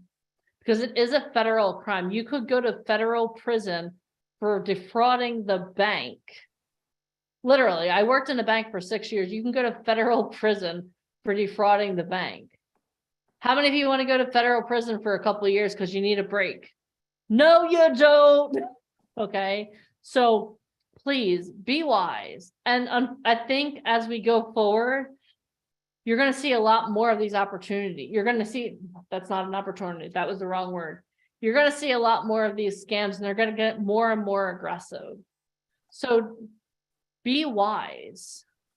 When you're out there, be wise. Don't take everything at face value. Work with a team of people that can protect you from these things. Okay. Alicia likes to play a game called Scam or No Scam. And sometimes I love that game, but I think that learning in real life situations like this, it's just as valuable, if not more valuable, because you know what? There are times where, again, it looks too good to be true. And the internet, it's just going to get a little crazier. And one other thing I would like to also say is, I know you're on Backstage, Mike. We don't recommend people getting on Backstage because Backstage is not what it was. Years back, Backstage was the only place where you can get casting. Like if you were in LA or New York, you would get the actual Backstage newspaper, and it listed all of the castings, and you'd circle and you'd go to wherever it tells you to go, and there'd be 100 people or 1,000 people waiting for a role. Backstage was sold to a corporation, and now it's pay to play. And most times when you see a role on Backstage, it could be very legitimate, but people are only posting those roles on Backstage that they literally can't get cast through any other agency. So it might be like a person with a big wart on their forehead or whatever it is. I'm just saying that. So we don't recommend Backstage, because Backstage in 2023 is not what it was 20, 30, 40 years ago. Ever since it's been sold, it's pay to play. Anyone can advertise in there. And if you Google the dangers of being on Backstage, there are a lot of dangers also. So just be really careful. Like, don't ever go to a casting by yourself, especially if you're a woman. Just be super careful. And our job on this boot camp is to educate you. And that's what we're doing. Yeah. And a lot of times too, they're posting old roles, right? When you see a role on Facebook, hey, be the star of the next Marvel movie. No casting director wants to go through 1 million people to cast for a role. They're going to go to an agent. They're going to do there's a whole process. So just be super careful. Are all Gmails scams then? If anyone is reaching out to you, offering you a role, and it's best audition ever at gmail.com, no, it's not real. They're just being. It doesn't cost that much to be legitimate. I mean, it doesn't cost that much to buy a domain and to buy, because if you're trying to be legitimate, you should have a legitimate email. Yeah. Especially if you're a business person. I mean, if you're me, ClassyMikeTrash@gmail, that's one thing, but even I should do that. Even I should get MikeTrash.com or something, because being an actor, if I want to legitimize myself, I should have my own domain. And if I should have my own domain, they should have their own domain. Exactly. So they're just little red flags. They're actually big things. One of our mentors, Bill Walsh, says the small things are the big things. And it's just like really just noticing the small details. And we have our next segment coming up in like 2 minutes, but you recognizing the small things in an email, you recognizing the things, oh, this just doesn't add up. Like, don't let your ego get in the way. We all have ego. Like, I want everyone to tell me how amazing I am all the time. You I are want amazing. like to be fawned over. I want people, oh my God, Denny is the best, She is the best. right? But don't let your ego get so far ahead of you that you think, okay, you know what? I've never done anything. Obviously, they want me. Okay, so don't let your ego get in the way. And Mike, you've accomplished a lot of great things. I'm not, but you have to understand, you have to know your lane. So just when you see a red flag, jump out of the way. And that's where Alicia and I come in, and Mike and our whole team here at VIP Ignite. We're here to help protect you from those landmines you could potentially step on. Who would have thought that if you took a role for someone offering you $3,500, it could turn into a federal crime on your part? So be wary. Should I do my, I could do my monologue. Okay, do your monologue and then we'll bring, he's like, I want to do my monologue, you mean? That's because I figured I'd rope you into it by telling you that I did the scam thing. This is from, You don't have to bribe me, Mike Trash, it's okay. this is from Independence Day, the monologue where President Whitmore comes out and rallies up the troops. It's the Independence Day, well, I'll just call it the monologue for Independence Day. Good morning. Good morning. In less than an hour, aircraft from here will join others from around the world, and you'll be launching the largest aerial battle in the history of mankind. Mankind. That word will have new meaning for all of us today. We can't be consumed with our petty differences anymore. We must be united in our common interest. Perhaps it's fate that today is the 4th of July, and you will once again be fighting for our freedom, not from tyranny, oppression, persecution, but from annihilation. We're fighting for our right to live, to exist. And should we win, the 4th of July will no longer be known as an American holiday, but as the day the world declared in one voice. We will not go quietly into the night. We will not vanquish without a fight. We're here to live on. We're going to survive. Today, we celebrate our Independence Day. Well, dang, Mike Trash, that was awesome. Everyone give it up for class with Mike Trash. Thank you. Awesome. Thank you so much, Mike, for sharing not only your amazing monologue, but also helping people thank you for helping people not step on landmines. It could get them into a lot of trouble. I'll accept my Oscar. I'll have it ready for you when I see you in New York or It'll be Miami or Orlando or wherever I see you next, Mike Trash. All right. All right, talk to you later. Thank you so much.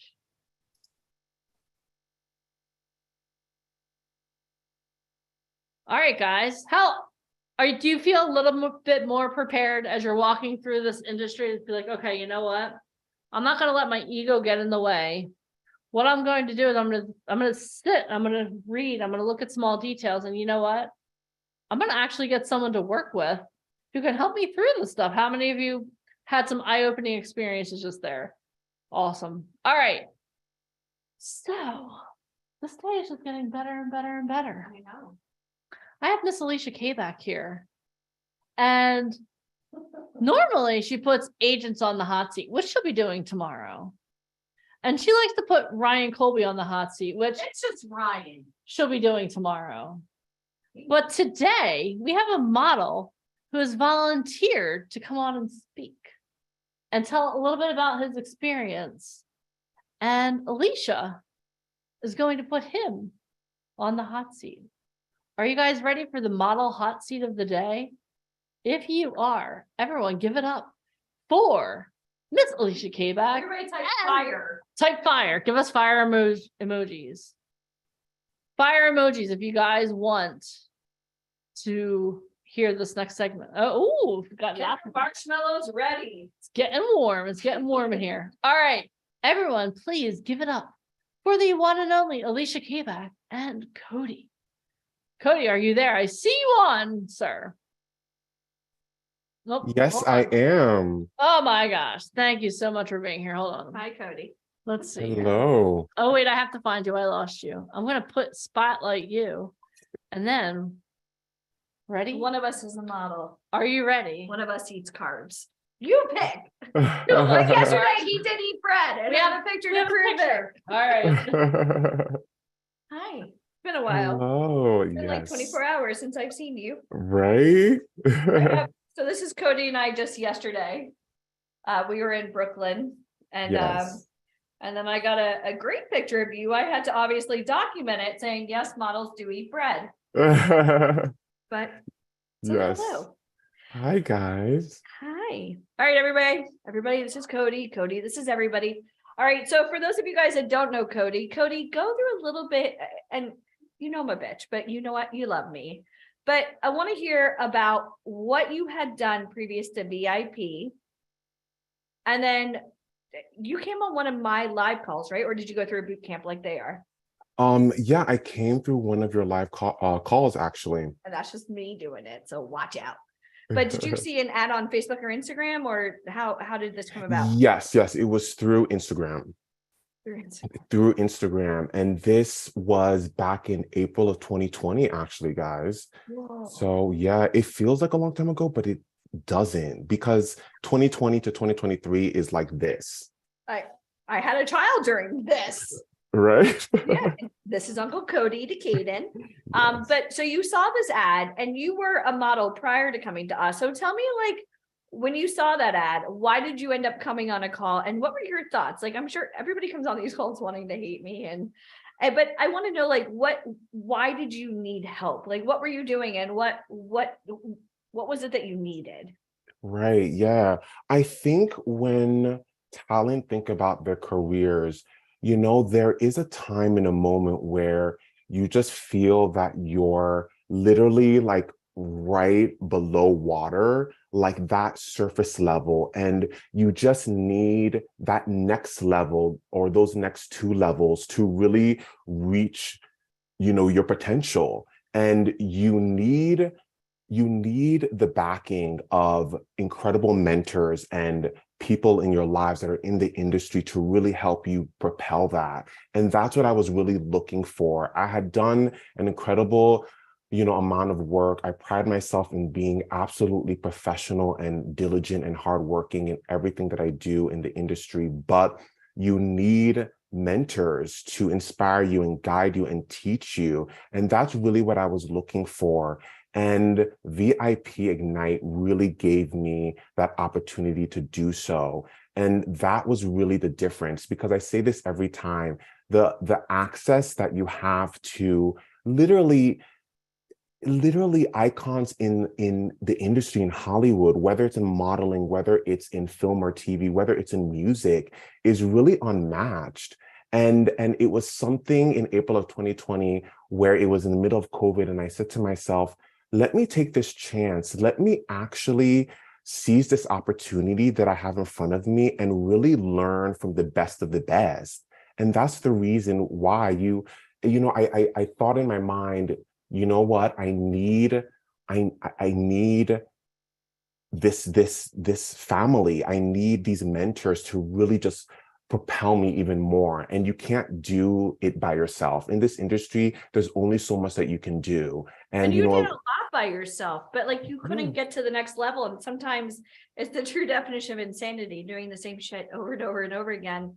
And you wanted to get to a higher level and you were networking, but the problem was you were networking with everybody that you already had access to. So you needed a new network. So you saw this ad on Instagram and you scheduled for one of my calls. What was your first impression of? You can tell me the truth. I mean, oh I'll be yeah. okay. Hold on. I'll take a sip of tea so I can. I wish this were whiskey. Well, I've been, in the industry for, years, and honestly, meeting you for the first time, I was like, you know what? I love that this woman is so cutthroat and she actually knows what she's talking about. She has been in the industry, has worked with icons and leaders in these entertainment industry genres. I mean, you literally have to learn from who's doing it, who's literally in the profession. And everyone says this, within this VIP family all the time. Why would you listen to somebody that's not in the industry you want to be in? Why? And Alicia was that person that literally everyone should be listening to. And after that hour, I was like, I have to work with this woman. This woman is going to be my cheerleader. She's going to guide me. She is going to be that person that is going to help me reach, the stars, and at the end of the day with VIP Ignite, we're given the tools, and Alicia and Deneen and Michael and Debbie and Ryan, they give everyone the tools, but you really have to take those tools and make it your own. You can't sit down and just be given what you want to be given. You actually have to work hard. You actually have to work hard. And that's what I really appreciated with Alicia, the first day that I met her, the first hour. Well, you come in, guns blaring it, but I think most people come on wanting to hate me, and I joke around like I'm a scam if I pick everybody, but I'm a bitch if I don't pick you. And my services aren't for sale, guys. Like, you're not going to have to put in your credit card or anything. Like, you can't buy me or my service. And you have to go through an interview process. And this is part of it. Like, I'm testing you. You all want to be actors? Great. Welcome to show business. I expect this. And if you can't live up to it, bye. Go to the fake companies. They'll sell you all you want to hear, but here you're actually going to meet real people. And like Jerome Lamar, the head of Beyonce's styling team, you met him through us, and you're working with it. I mean, oh my God, do you ever just go holy shit? Or Jim Benzing, the head of casting for L'Oreal, Banana Republic, Tory Burch, he picks out the Vogue covers with Anna Wintour. And again, going out for drinks with him, hanging out, that's what we do. And I would never, I've spent a lot of money, how much money, $1 million just in Broadway. I would never have access to those people had I not cut a check for speed. And even though I invest in Broadway, and sometimes we win Tony, sometimes we don't, but when I get there, I'm going to make the most out of every single freaking opportunity. I'm going to make friends with everybody. And what I do is I cultivate relationships, then I bring them to VIP and I say, go guys, go get them. And I'm going to put you face to face. But like you said, I give you the tools. I do the hard part. Then I give them to you, but it's up to you to be proactive. And you're very proactive. Yeah. And I feel not only blessed, but also the fact that, Michael and Deneen and Alicia, they trust me with this cultivation of contacts and friends within the industry that they've made, that they're able to show us. It's the point where, Jerome, I hang out with him, in New York City. He invited me to 2 of his events, one of them for Nike, last year. Baby Fat, guys. He used to run Baby Fat with Kimora, but now he's the head of Beyonce's artistic team. So he created the Blue Ivy collection with Adidas. I mean, this is a whole nother level.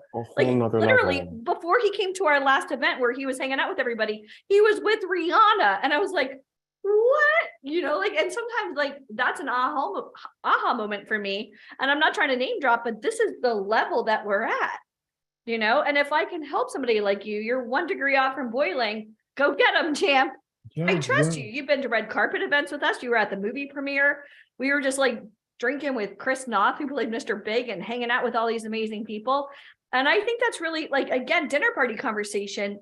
You have to be able to know the industry. It doesn't mean you have to be an expert, but you have to have an understanding of this business, because it really is a business. There are some people that just watch it as a spectator, and other people that really want to understand. And you do a lot of homework, you're always researching, and you also work for news channels. I mean, so when you're trying to do this, I'm okay with people being skeptical. But when somebody has the accolades and Forbes and all, if I could put you face to face with people that you need to meet, you could pay me and come to my live events. But what are you hoping is going to happen? With Cody, if he gets an opportunity to go on set, he's there early. He's there on, he's always how can I help? And you make a difference, which is why they keep asking you to come back. Absolutely. And I think that's important for you guys to take note of that. Yesterday we had a funeral to go to, and Cody got there. He was an hour away. He got there. And, it means so much as not only as a business owner, but we treat this company like family.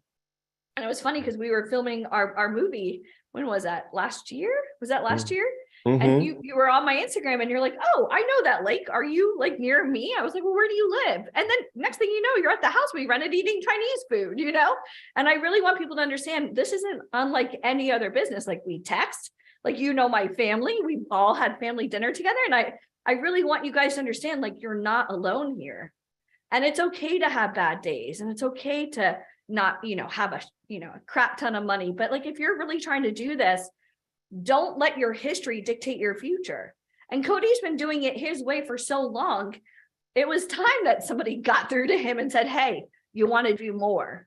Because like when I go on your Instagram, I'm always like, wow, look at all the cool stuff he's doing. But you need to know people in this industry. You cannot book work on your own. You cannot. And that's why, like, pictures, you had a lot of professional photos done. When you got your photos done before us, what were you doing with them? Honestly, it was, whether it was, working with a photographer, to submit them to magazines, which I was really, incredibly happy about as well. My whole thing with the incredible photography, getting to work with, VIP Ignite and the family within that, is that these photographers are just, again, they're iconic. They're iconic photographers. And yeah. And literally, and after working with these photographers, as you guys, have on your interviews, for who's new here, after you guys have your interviews with, Alicia and Deneen and Debbie, and, you guys are able to see as you guys head into those photo shoots, like, these photographers are it. They are it, They're the ones that, like, they don't work with new people. So like, because we own an agency, we're able to get them. I mean, we had that one photographer in Miami, Juan Algarin, who works with Rihanna, works with Beyonce, works with, the biggest names. And, they're easy 10,000 a day, and they have agents. So like, a lot of these big photographers don't work with, everybody. And just the fact that, you could, and I know what you do. Like, I watch you when you go on set, you're taking pictures with the makeup artist, you're taking pictures with the photographers, the hairstylist, you're taking pictures with the clothing stylist, and then you're tagging them and saying it was so nice to work with you. Then they follow you back, then they share, because you're not holding out your hand ever. Right. You're always the first one. And I've watched you like run and get them a coffee or get them a water. Oh, or picking up trash when somebody, disrespects the space that we're in. And I've watched you, and it's so amazing to me to know. And that's one thing that we look for, with our company, is when no one's watching, everybody's watching. Exactly. And, I mean, you are very attractive, I'll give you that, but you're also sweet. And, recently you were in New York Times. Yeah. I'm going to pull up your stuff here. Cody's magical Instagram. But you were featured in Vogue. You were featured in New York Times. What does that do for you? I mean, how do you keep your ego in check? You have other friends that aren't in this industry. What are they? Any animosity? What's going on? Yeah, you know what? I think what I've always grown up with, and this, Alicia, the warmth that I believe that everybody should be giving to every single human being. You should see a human being and want to help them because of your good heart, right? You have to do that. But in life, and that's so important. And I'm so happy because I do have an incredible, support system of other friends in the industry, whether they're models or actors, that root for me as well. And those opportunities, like the New York Times and Vogue, it was such a blessing. And I talked about this in Hollywood, and it was really because I had reached out to the designer, and I had reached out actually to his PR. And, within the day, he got back to me. I sent, his PR, my portfolio, my digitals, comp card, measurements. And as a model, like, I always stress this, like, and as an actor as well, whatever industry you're in, be professional, have everything ready and on point. You do not know when someone is going to ask you, I need this right now. I want to book you for something right now. Have it. I literally have my portfolio right there, a link, can send it out. And within the day, he said, Cody, you are exactly what I'm looking for. Like, you are, your black skin, you are just handsome, like model wise, like, and your portfolio is incredible. And like, for a designer to say that, like, it humbles me, you know? And so he was like, I wouldn't do this, but I'm going to put you in the show, and I have a cap of my models, but something is telling me that you need to be in this, and I have to have you, I have to work with you. And that just humbles you as a talent, that a designer, a casting agent, a director wants to work with you because they see that in you, they see that light, they see that star potential, you know. And we talk about this a lot, having that it factor in The you. name of our radio show is CBS, which I don't have a picture. Yeah. It's weird being in the studio. I keep talking into this, but it's weird being in the studio because I'm like, what's going on here? I feel like sometimes I'm at like the Hard Rock Cafe with all the, movie Right? posters and Guys, stuff. you're talking to like an icon, Alicia, literally. You guys don't even realize this. No, you know Like, what's funny? do you Like, realize? I joke around all the time. Like, here's Cody with my little boy, Caden. He's 2. And now they're like best buds. And I really like, if you're not somebody that I would bring home to introduce to my family, well, then you shouldn't be like with this company, because we live wholeheartedly here. I mean, like, you can tell, like, when you're meant to be in this business, we will fight tooth and nail to get you in front of the right people. That's our job. We're really good at it, but it's up to you to do the rest. And that's why even with the trainings. Now, one thing I do want to mention to you, you just went out to Hollywood with us recently. Mm-hmm. Oh yeah. Now, you were a big fish in New York. What did you think of Hollywood? Were you a little bit overwhelmed? Oh no. Put me on the roller coaster ride. I will just speak, like, I want to go full throttle. I absolutely loved it. I mean, Hollywood, you know, for those that went, that are here. I mean, I can't even begin to There's just something about describe. Hollywood. It's just something It's just about magic. it.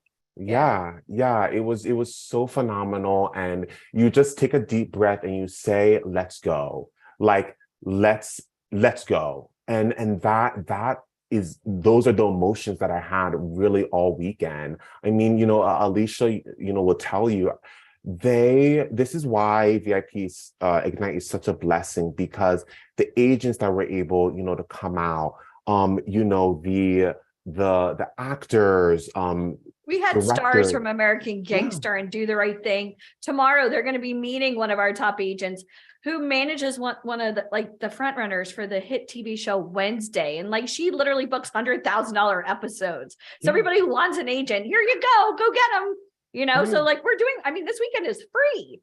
But obviously, if you really want to do this, I mean, you're going to need training. You're going to need polishing. You're going to be able to have the gift of gab, which you do, but you got to get them to fall in love with you. Not, I mean, you do have a good body and a great face, but like you as a person, people like to book people that they like.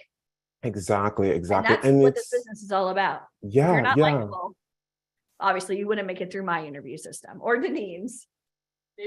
Not at all. Exactly. And it's all about the race. I think when people enter this industry, they're like, I have to book something like immediately, like within 3 months. No, you don't. It's and it's about patience and really seeing into the future of like, okay, this is supposed to happen at this particular time, and being patient, because look at all the actors and directors in the industry, like the span of their careers and where they started to where they are now. It's all about growth. It's all about growth, and everything happens at the right time. You just have to make sure that you're ready. You don't have to book something in 2 months. You can meet, incredible agent this weekend, and then a year from now or 2 years from now, then they sign you. You don't know. It doesn't have to be immediate. Listen, I've had talent get immediate, like on set. Like we have a great story about a kid that booked Blacklist. He booked 2 weeks straight at like $1,000 a day. And within like the first 5 days, he was already crying because he missed his girlfriend and he decided to leave set. I'm sorry. 2 weeks, $1,000 a day. You were crying to me. You had no money. You're welcome. You know, but Mhm. sometimes like people don't have the balls to live out their dreams, or like their friends and family. Like this is about you. And one thing that we're going to go over tomorrow is like the show Wednesday films in Romania. And I just saw it today, one of the fake casting sites looking for stars for the new hit show Wednesday. They just got picked up. They're not filming right now, but yeah, it's clickbait, you know, Yeah. and you and I both know there's so many bad companies out there. If it's too good to be true, I mean, you can't walk Real Fashion Week without an agent. So like my job for Cody is I know Cody, I know what he's capable of because we're also working overseas now. You know, we're going to be submitting him out to Milan and Turkey and New Delhi and to LA because he's ready to go back. But like, I wouldn't ever put the cart before the horse. I'm only going to help people that I know are going to be able to follow direction and actually make it happen. And nothing's going to hold you back. Like this is your dream. And if you don't go 100%, then you're doing it half-assed. And I'm not interested in working with you. Exactly. Sorry, I'm cursing, but I love you. And thank you so much for coming out yesterday. It was so good to Yes. see you. And I love you guys. it's always a pleasure. You know, he shows up like one day I was like, hey, I'm at the where was I? The Natural History Museum. And I'm like, come find me. It's it's so big. It's like a stadium. And It's he a found me. maze. Yeah, he found me. But like, you know, I know that if you know, I ever invite Cody to anything or he ever invites us, like we got each other. We got each other's back. And I think that's the most important thing. As a family, we're always about helping anybody succeed. As long as you're putting forth the effort, we're going to do all we can. But Yeah. Cody, I love you. I Thank you love so you much. guys so I was much. nice on the hot seat. No Uh, crying today, no nothing. But tomorrow it's going to be A little bit of turbulence. We promise. no, you he's turbulence. good. No, Okay. tomorrow we're going to put an agent in the hot seat, and I know. she loves me and hates me simultaneously because I think I'm literally the only one that like I was thrills just her. texting her too. She's You were- real excited. See, guys, soak it all up this weekend. Soak it all up. Thank you so much, Cody. You're amazing. You're And Cody was actually welcome. there when Mike won his Lifetime Achievement Oh, Award. Mhm. fashion icon Yeah. in Yeah, New York City. Yep. in New York City, Leslie guys. Payne was also I was there. not there. I was not there. Sometimes Florida has advantages and disadvantages. My heart's always in New York, as we know. But Yeah. thank you for supporting the family. We loved. Always, you. always. I love you guys. I love you guys. And guys, reach out to me as well. I'm part of this incredible family as well. And I'm always here for you guys. And you know, I mean everybody here as well. New, and that has been here as well. Cool. Well, I'm going to be working on something very special that we're going to be announcing. So you'll have to join us. Ooh, one of those I special love it. Great. It's going to be star-studded. We'll have more people We're going to call start your off people. slow. Yeah. We'll call your agent. Denise. I'm just kidding. Yes, hello. All right. Love you. Awesome. Love Thank you you so much, guys. Cody. Thank you, Love Alicia, you. for interviewing the one and only Mr. Cody. That was good. Well, hey, that's I He's an know. interviewer. I've seen him sometimes on the red carpet. I'm like, are you Little Wayne? hey. You Last- never know. Last year, he also co-hosted a boot camp with us. That was pretty cool. How many of you think that might be cool? Oh yeah, you came to the studio. Let me ask you a question. What is your biggest aha moment so far in your career? Like, holy shit. Like this is like the epitome. Oh my goodness. Ooh, I see. the turbulence. Yeah.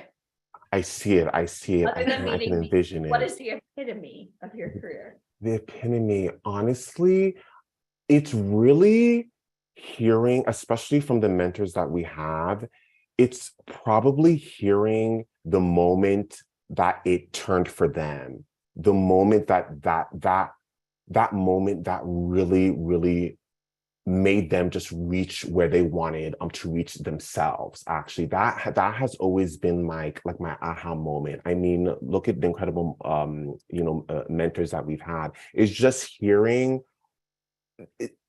that they had to change something within their lives to actually get where they wanted to get. And that's always been a aha moment. And every single mentor that we've had has that.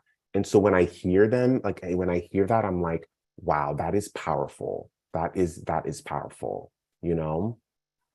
Awesome. Powerful. That was Love it. good. I was looking for more of a superficial answer. Like, New York Fashion Ooh. Week, walking for, Well, Well, Cody def- is not superficial. I know, but I want to hear it. I want to hear his biggest aha, because he's done a lot. New York Times, Vogue. Like, yeah, oh, Oh definitely. shoot, yeah, the New York Times spread. Yeah, Now he's yeah, working with Beyonce's team. What is it? yeah, Give me yeah, your yeah. biggest aha. Like where you you're, oh probably my got the God, this most- is my I life. want to hear like the most haters. Like, Yeah, yeah, yeah. what's your number one? I think most definitely it would have to be New York Times for sure, because it That was was the huge. cover of the style section, like for September New York Fashion Week. That was pretty incredible, because like especially for models in this industry, like you want to you want to book Harper's There you go. Bazaar. Like, yeah, There you are. Hi, Cody. yeah, We've- yeah, yeah, I yeah, know What's yeah. him. really good in like your press kit?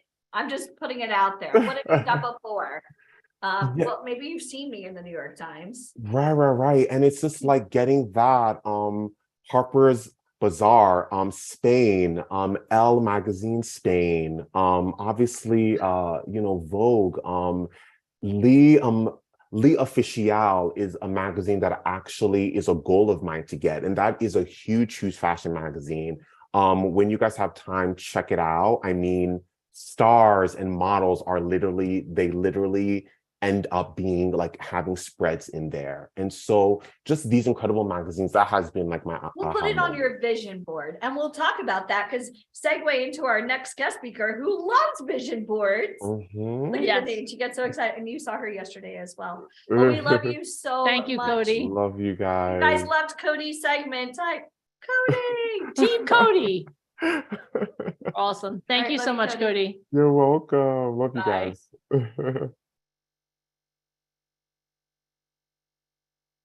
Awesome, guys. On a scale of 1 to 10, how awesome has it been to hear from two people that are where you want to go or a couple steps ahead of you, giving you their pointers and their tips and helping you? Like, how awesome is that? Like, it's awesome to hear from this day Really cool. has been amazing. But I love, a lot of times for me, I love learning from people that are just a couple steps ahead of where I am. But this next person I'm going to introduce you to is light years ahead of where I am right now. So let me introduce her. She's also going to Sundance Yeah, tomorrow. so what I want you guys to do also is as you hear from Antoinette, just remember that she has to get on a flight in like 12 hours. So thank you in advance for doing this for us. But our next guest is Antoinette Stratton. She has worked as a manager for many years and recently as a producer. She has managed a variety of talent and has transitioned to focus on management for her husband, Richard Stratton's career. And she's also launched her own business as well. Antoinette has many projects that she has helped to develop, bring to screen, or to the publishing world behind the scenes with or for Richard Stratton. Antoinette is a humanitarian and cares about many social reforms and platforms. She volunteers for several nonprofit companies. She believes if you teach a person to thrive and encourage them on their journey, they will have a better chance of succeeding. And again, she's on her way to Sundance. So this is what I want each and every, It's getting on. her husband is getting honored. So everyone, please give it up for the one, the only Antoinette Stratton. You look stunning today, ma'am. Thank Thank you. Hi, guys. How are you? We're Hi, awesome. Janine. Hi, Allie. Long time no see. I know, it's been forever. I had to say that. I I mean, mean- we're a family and it meant so much to us. So Yes, thank you. Thank you and Richard for being Wow. there yesterday. We appreciate that. We would not have missed it. You guys are really family to us and we love you. And Richard, if you guys don't know, I'll tell you, my husband, Richard Stratton, we'll talk about him later, but he hasn't been going out other than we've been going to industry stuff, but he's been locked in writing. And yesterday morning, without a doubt, he was locked in. I'm going, I have to, this is our family. We've been there. And I was like, wow. Other things I mentioned to him, oh, I can't go. Oh, I have to put in. He starts writing, guys, early in the morning, and he writes right up until 2 p.m. every 7 days New a York week. Times bestseller. Like he actually sells his Yeah. screenplays to people Yeah, like Oliver so- Stone. So Yeah. he's like on a whole nother level. And Danine's actually reading His latest book, which we're not going to talk about today.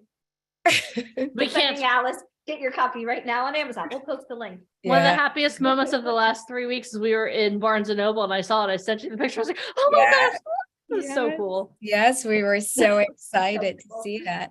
So I love you guys. Love And you. yes, we are. We have a car coming at 4:40 a.m., guys. So we're on our way to Sundance. And Sundance Film Festival is Robert Redford, and it's a huge film festival, everyone in your industry and my industry. In the entertainment business of film and TV, it's huge. It's right up there at the top.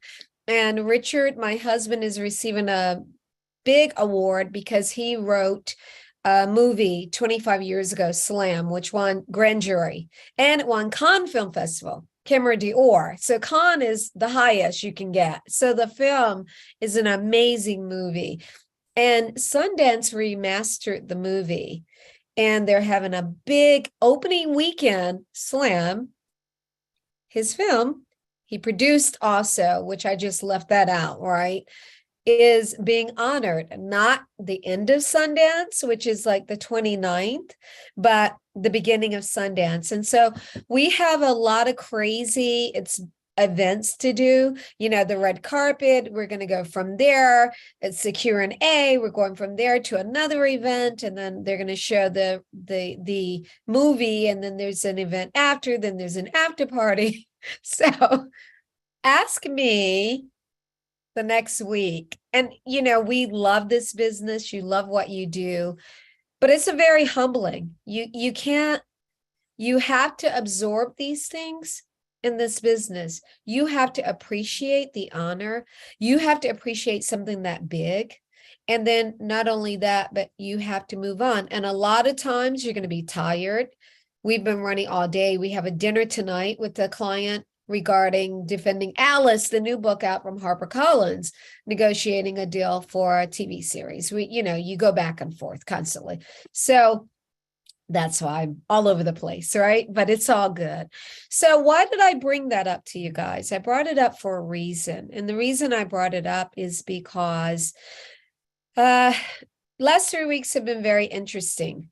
And Deneen, Allie, and Michael are included in the past 3 weeks. Past 3 weeks, a lot of people I love and care for, their loved ones have had, passed. Michael's mother we followed, and then I shared with everyone a week or 2 weeks ago that my family friend, her second kid passed within 2 years. He was hit by a car. And then I shared that my best girlfriend, who has a 16-year-old like my Ivan, she is a girl, she has breast cancer, and it metastasized. And now the doctors are saying they've done all they could do. And then right before, 30 minutes before this call, she's in the hospital. I received a call saying from her sister, saying they've done all they can do. And now I tried to reach her and I couldn't get her. I tried to reach her husband. So we know that the show goes on. As soon as I get off this call, I'm going to track them, call the hospital, right? Why am I sharing that with you? It made me think about relationships. I've had a little bit to think. And I can't tell you, relationships, please write this down, are not built overnight. Relationships take time. Relationships is me vouching for Deneen, vouching for Michael, vouching for Allie. Relationships are something where you trust that person, right? With your heart and your soul and your truth. And you're allowing yourself to be vulnerable, right? To that person. And guys, it doesn't happen in this lifetime, in this business overnight.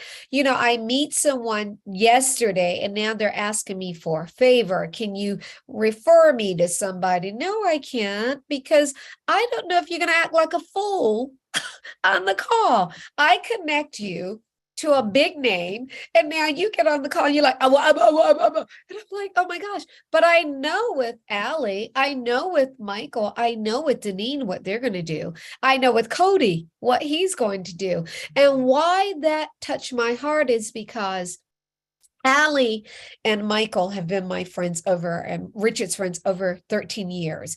I don't know exactly, but Ivan was 2 and he's turning 17 in July. So somewhere over 13 years, we've had a long time to build a relationship. And with all that's going on with my friends, it made me think about something. Allie and I are cancers, which means we're born summer babies, and we are gregarious, and we're the light, and we like to be out there, and we like to tell it like it is, and we want to be truthful and tell you what's going to happen in this business, right? Michael was always quiet. He didn't say much, but there was a lot in there. And when I was thinking about relationships, I thought of Michael. Michael Fomkin, the partner, VIP, top guy, has really been affected my life without knowing. I've watched in the last month what he's been posting. And Allie, you're always out there, and Deneen, you are, but I have to share with all of you. He posted the other day so many positive words in this business. And I want you guys, this is a relationship. I know him. I vouch for them.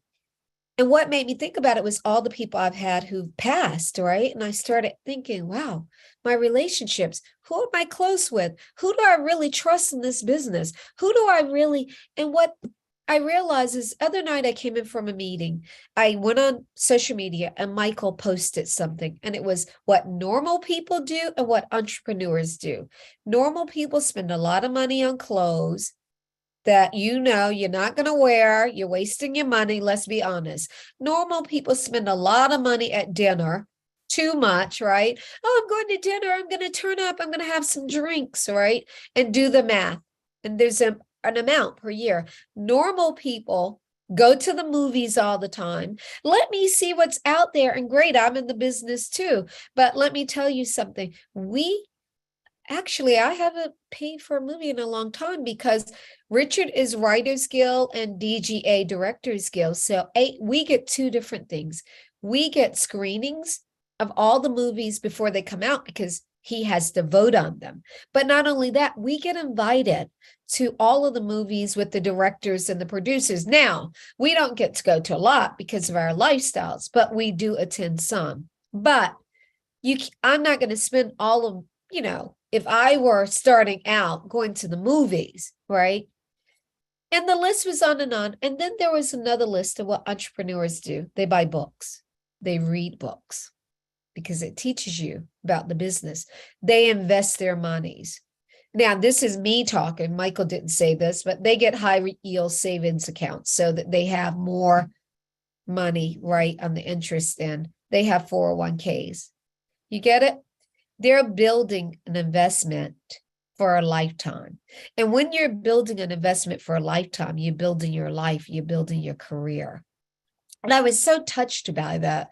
And I was like, wow, he's really reaching out there. And everything he's posting is like, read it, take it, go to the next level. I'm telling you that from a relationship point of view. I'm telling you that from a business point of view. All right. I know some of you are new in the business, but this is a business where you can be high today and you can have no work, right? For a year. You make a movie. Christian Slater, how many of you knew him and where do you see him now? It doesn't mean he's not producing behind the scenes, but he was an actor who was everywhere in the 90s and 2000s. This happens in the business. You want to be an actor, you want to be a model, you have to build this on relationships. This is not a microwave blessing in this business, guys. You don't meet someone today and you ask for a favor tomorrow, right?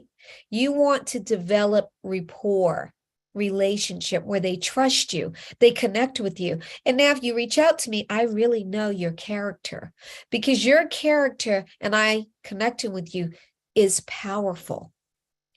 And if your character, I don't know that, and I send you out to meet somebody, a producer, a director, and you do something crazy, not you personally, but someone, right?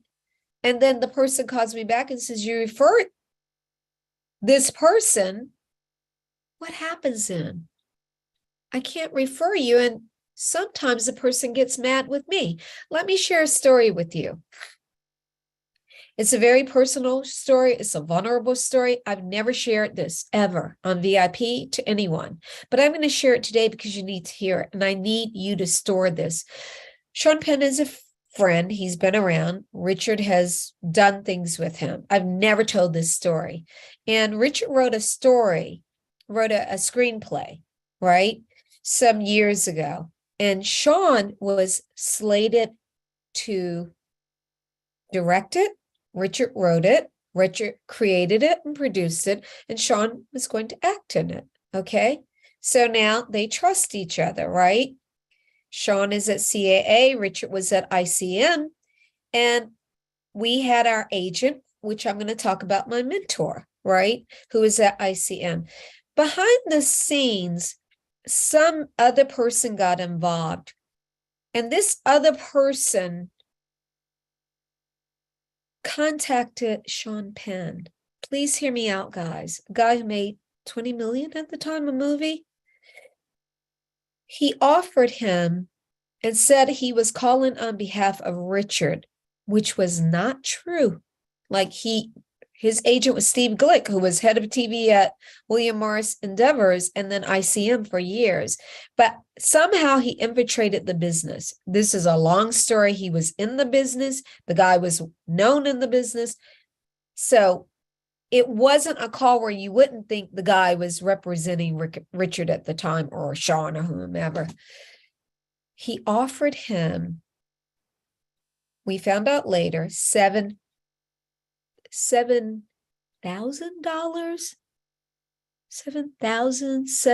Look at my face. 7,000. Would you offer a top star who now are getting $37,000? Look at me, right? Now, back to relationships. How many of you think that the relationship with that guy we all in the industry knew went south real quick? Raise your hands, thumbs up. Real quick, that relationship went like bye-bye. I don't want to say the guy's name. The guy is still producing movies. He is a name, but he just kind of puts himself, he'll go out to dinner with you and your friends, and he'll find out what you're doing, and then he'll call on your behalf. And we used to go to an amazing restaurant here in New York called Delmonico's. And Delmonico's is a great place. Drake was there. We brought Sean there one night, private room, soundproof. You can have dinner. And the owner of it was a good friend of ours. It's closed. COVID closed it down. And it was there from the 1800s. And we were there one night with this same guy. And the owner of Delmonico's told us, this guy is in here. I introduce him to people, and he goes behind my back and he makes deals. And he takes money. And we were like, wow, okay, right? So how many of you know Sean told Richard what happened? And we clearly, because he wasn't representing Richard, but relationships. If they did not have a relationship, Richard would have made an enemy early on, because this guy's offering him $7,000, right? But there was no relationship. So Richard got the call. Richard was like, we would never do that. He does not represent us. He does not. So it's important in this business to build good relationships. It's important in this business to build over time. It's important in this business to have mentors. My mentor for 20 years has been a man named Stephen Glick. And for those of you who know me, you know his name. He was Richard's agent. He managed with me. He was the head of TV at William Morris Endeavors for, I think, 25 years. He left there and went to ICM. You can Google him. He's with Kathy Ireland, but he's still doing amazing stuff. And Steve and I, to this day, are still great friends. And a mentor is not just someone who gives you advice about the business, they give you advice about life. You better write that down, because don't think for a minute you can separate your life from this business. Your business is who you are, right? It's your building of whatever you're going to do in this business, but your life has the same characteristics, right? Your integrity, your ability to be honest, to work hard, to all of the things and attributes I could say about you. You're that in your life, you're that in your business, right? And so when I need something, I go to Steve Glick. Steve closed every deal we did. Fox TV, Richard had a TV series on Showtime. Fox, we had an amazing deal for the Whitey Bulger story. And when I tell you the deal was unbelievable, Richard wrote and created, I co-managed the deal, right? I don't want to go into details, but let's just say an extraordinary deal. And Steve Glick, pen to paper, because he knows every lawyer who has business affairs. He knows everybody there is to know. And when you want to talk to the head of anybody, he can pick up the phone because he knows them. Steve did not build those relationships yesterday. He built them over 40 years in the business. Steve did not build his relationship with me yesterday. He built it 20 years knowing me, but he knew Richard because of that little film. Why do you think I brought up Slam? Steve Glick met Richard because Richard had that little film 25 years ago. And Steve said, if you go with me, you'll never regret it. Everybody was after him. That little movie, that huge movie now that we're going to Sundance, right? And we have so many people lined up. And when Cody said something about digital, I'm just going to go off to come back on, guys. Sundance called. They need, because we're opening weekend, they needed headshots. They needed, bios, new, because Sundance, are you aware, has been closed? The film festival was shut down before COVID. This is their first year back open. So everything is, they're all frantic. Oh my gosh, we need this. We need, and everything is digital. So we need, bios. We need, we need headshots. There's going to be your Q&A, but everything, you're going to have to scan everything. So we need to get everything. And like Cody said to all of you, we have it digital. Do I look frantic? 1, 2, 3, click. You have it digital. You have to be organized in digital, right? So why do I bring all of these things up? Why do I bring my mentor up? Because my mentor, Steve, has gotten me through life. He taught me everything I know about this business. My mentor.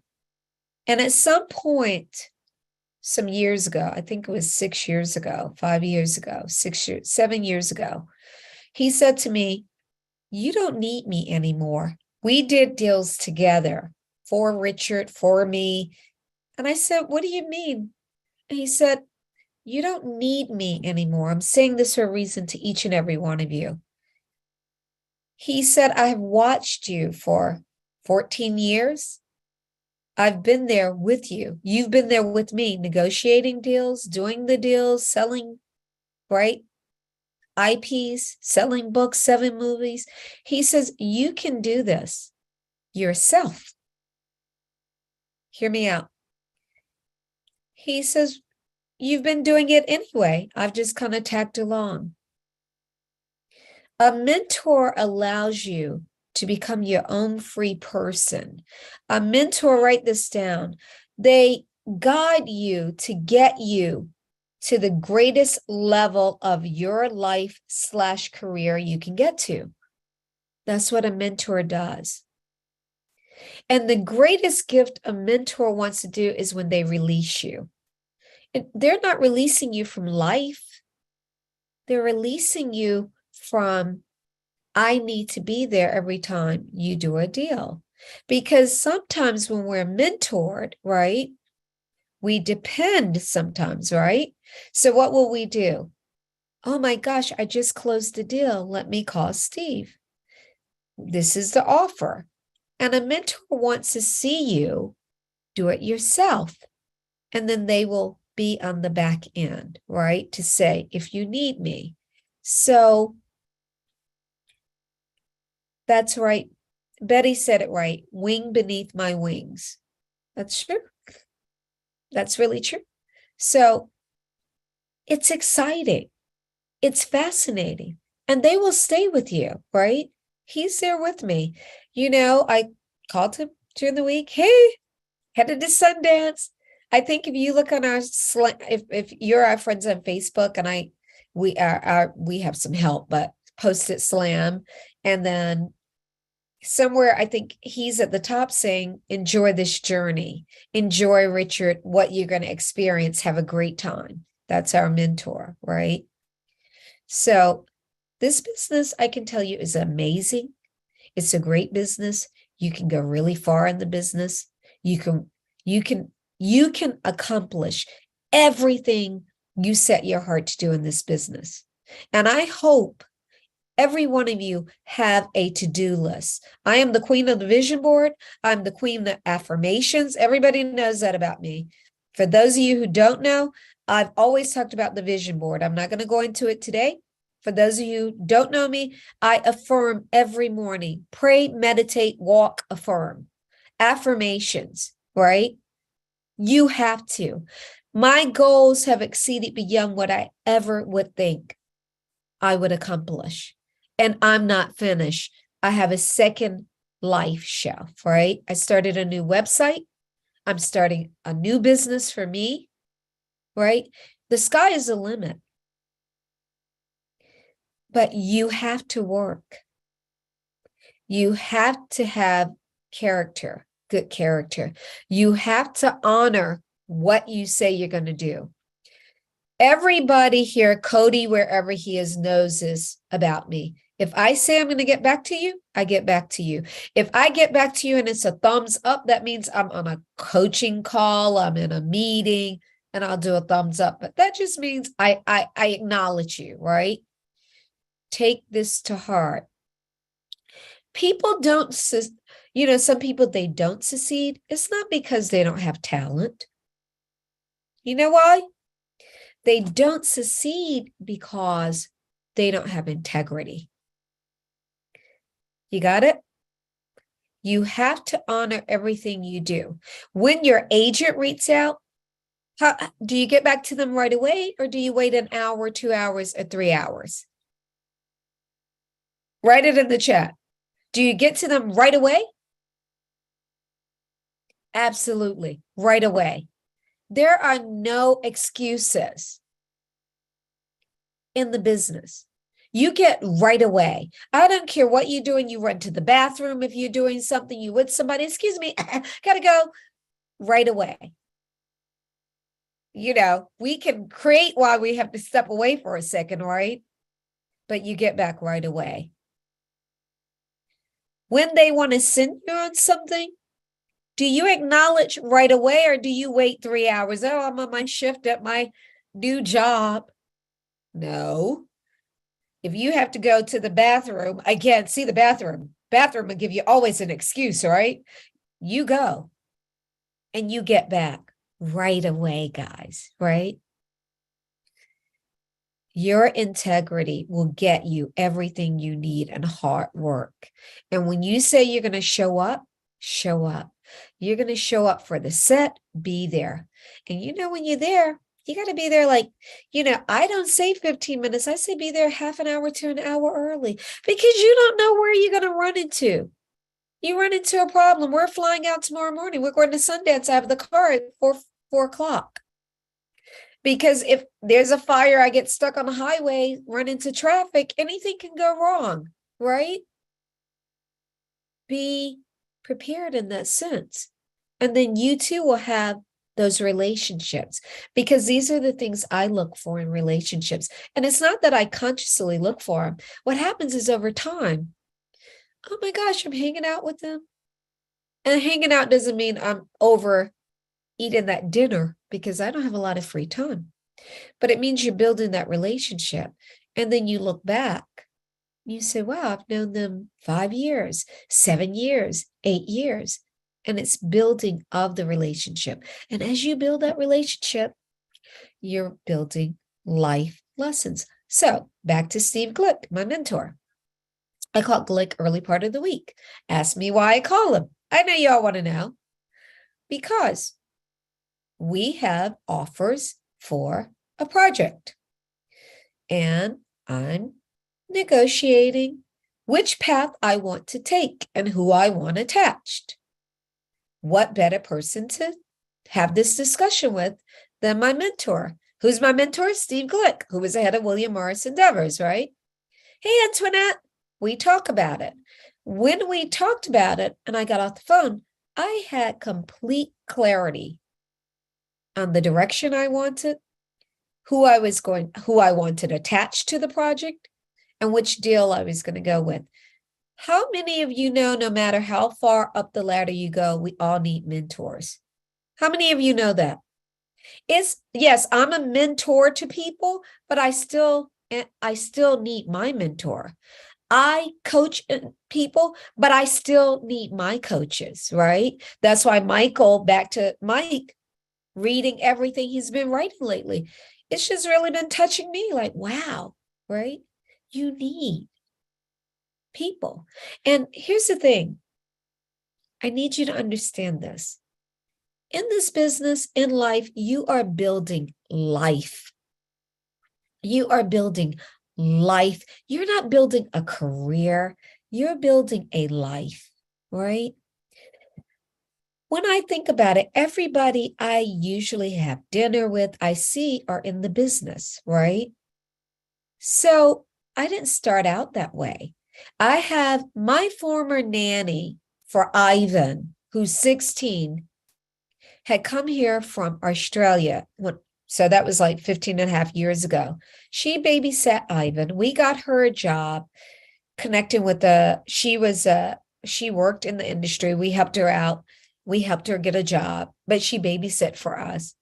Fast forward. She stayed here 4 years, New York, LA, different industries, different way of approach for the business, but she stayed here. She absorbed like a sponge right under us. We put her with a top company in the business where she absorbed. You know what happened? She moved to England. She married a guy who works with the royal family in Dubai. And how many of you know she's a filmmaker, Nancy Patton? And she's coming from Dubai to Sundance. I get to see my old babysitter who's now in the business. What is that about? Building a life. I would have never thought, well, I would have because I know Nancy, but Nancy was 23 years young when I met her, guys, and she was babysitting Ivan.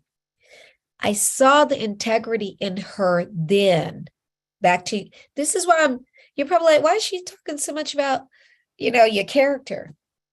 Because when she was at my house and she had Ivan and we needed her for 10 hours. And if we're going on set and Ivan had to come 15 hours, right? She came. But I used to watch her. Look at my face. She was watching everything. Just like this. I kid you not. Why? She was sponging.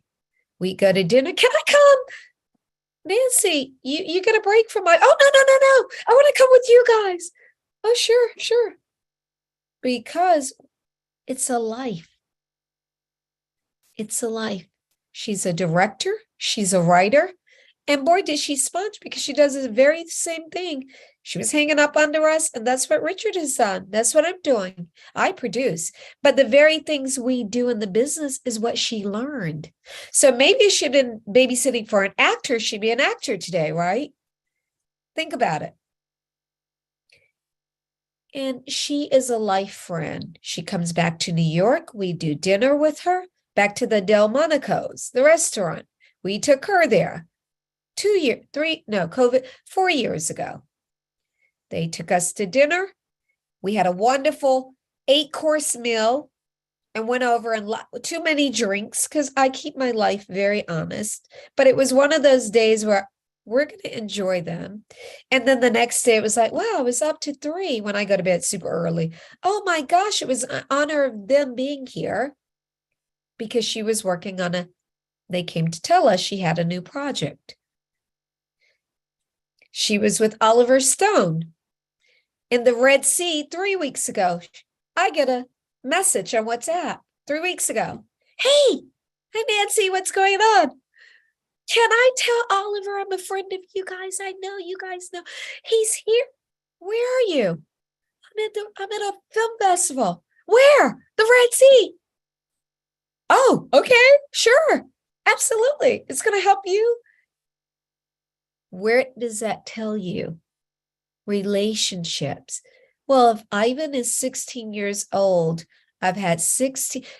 Ivan was 2 months old when Nancy came into our life. So he's almost 17. So Nancy relationships, almost 17 years, right? Out of that 17 years, what's the lesson? Write it in the chat. She was my babysitter. We developed oh my gosh, you got it right away. Surround yourself around successful, like-minded individuals. I'm going to say, and it rubs off. Thank you, Daisha. That's it.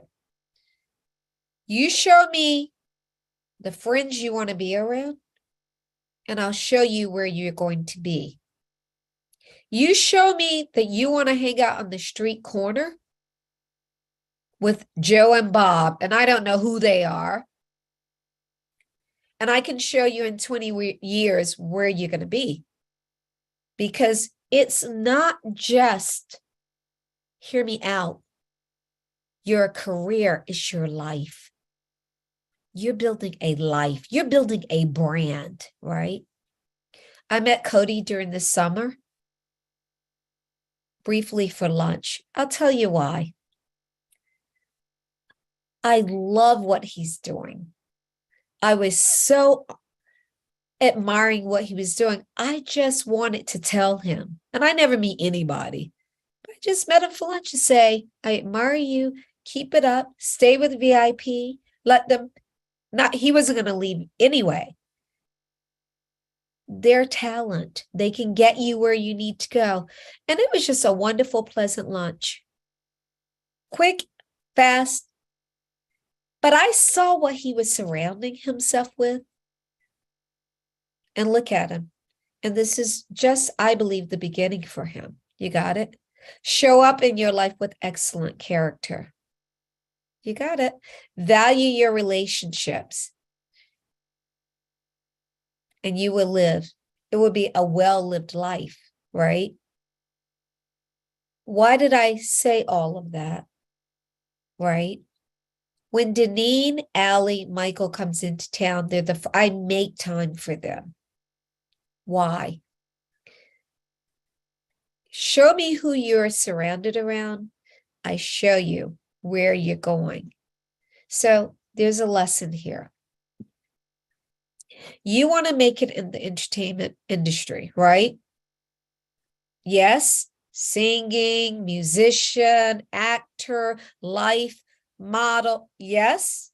And the list goes on and on. Producer. How many of you know you could start out by writing and ended up being a producer? Richard, people say Donald Glover started all of this, but I take it back. It was my Richard. Atlanta, right? Donald Glover writes some of the episodes. He created Atlanta. He directs. Let me tell you, not true. Quinta Brunson, Abbott's Elementary. How many of you watch it and love her show? She's acting. She produced it. She created it. They didn't start it. My Richard did. I'm making you laugh. Richard had Street Time on Showtime. Richard created the series. Richard was a showrunner, which means he wrote the series. He directed episodes for the series, right? It was a top show. Rob Morrow, Terrence Howard, everybody knows Terrence Howard, was on the show. Yeah.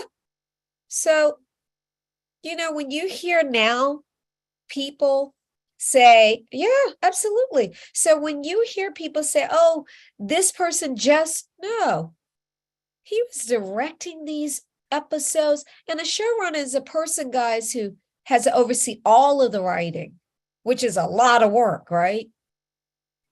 And he was acting in the show. He was in Slam. When I go see Slam tomorrow, I'm going to laugh because he was doing this for a long time, right? So it's back to the connections. You associate with where you want your life to be. You're here today and we're in 2023, right? Don't think I'm crazy. I have something very powerful to tell you. Hear me out. Every year I do a journal, and every year I write down all the things that I'm going to accomplish. Don't we all? December and this, and this. And what I found out, I'm being totally honest. I'm going to bare my soul, tell you the truth. When I get about March, sometimes April, sometimes February, in the past, I find that some of the things I've checked off and some of the things I haven't. And what I found is in the past, I was getting not overwhelmed, but I was like, damn, I didn't finish this. But I didn't finish that, not because I wasn't working. I was doing something bigger, right? So here's a little lesson that I did this year. I didn't write that list. I did it differently. And the reason why I didn't do New Year's resolutions this year is because I didn't want to feel overwhelmed, right? The world has changed. We've gone through a lot of different things in the world. And, you know, hear me out. This is a writing moment. You have 24 hours in a day. I said it last week. I'm going to say it. The same 24 hours you have, right, are the same 24 hours. Betty, you have 24 hours in a day, right? Myrna, 24 hours in a day, right? Shannon, 24 hours in a day. Nobody's different. I do not get 48 hours and you get 20. We all have the same, correct? Would we all agree with that, right? And it's up to us on what we do. I have a God background, so I believe to whom much is given, much is required, which means for more of what you give me to do, show me what you did with the 24 hours, right? So my life gets a little crazy, but I love my life. And for me, it's not a little crazy, but some people say it's crazy. I manage Richard, which is a full-time job. I produce myself. I have my own website. I'm starting this week with my own, but I've been doing this like a year behind the scenes, but I'm launching this week. I have a 16-year-old son, and our meetings are every day, guys, like all day. So while he's coaching, I'm physically taking the meetings on the phone. I mean, while he's, writing until 2, I'm physically, I have a routine. I do emails. VIP does this. Alicia does this. Deneen, their lives are crazy. We all know how crazy we are. Then you're flying here, right? You're flying back. And the difference is, like Allie has a 2-year-old. Let me tell you something, Caden, we love. My Ivan was the same. Allie will tell you when Ivan was 3 years old, we were dragging him. He was coming. I got pictures of him at VIP events. Can you imagine? He's 3 years old, having a great time. And now he's 16, he can talk to anybody because he's grown up around celebrities. Sean Penn was at a dinner with him when he was 6 months old. He's not impressed. Not meaning disrespectful, but he sees all people because Caden's going to be the same. Why did I bring that up? I brought it up for a reason.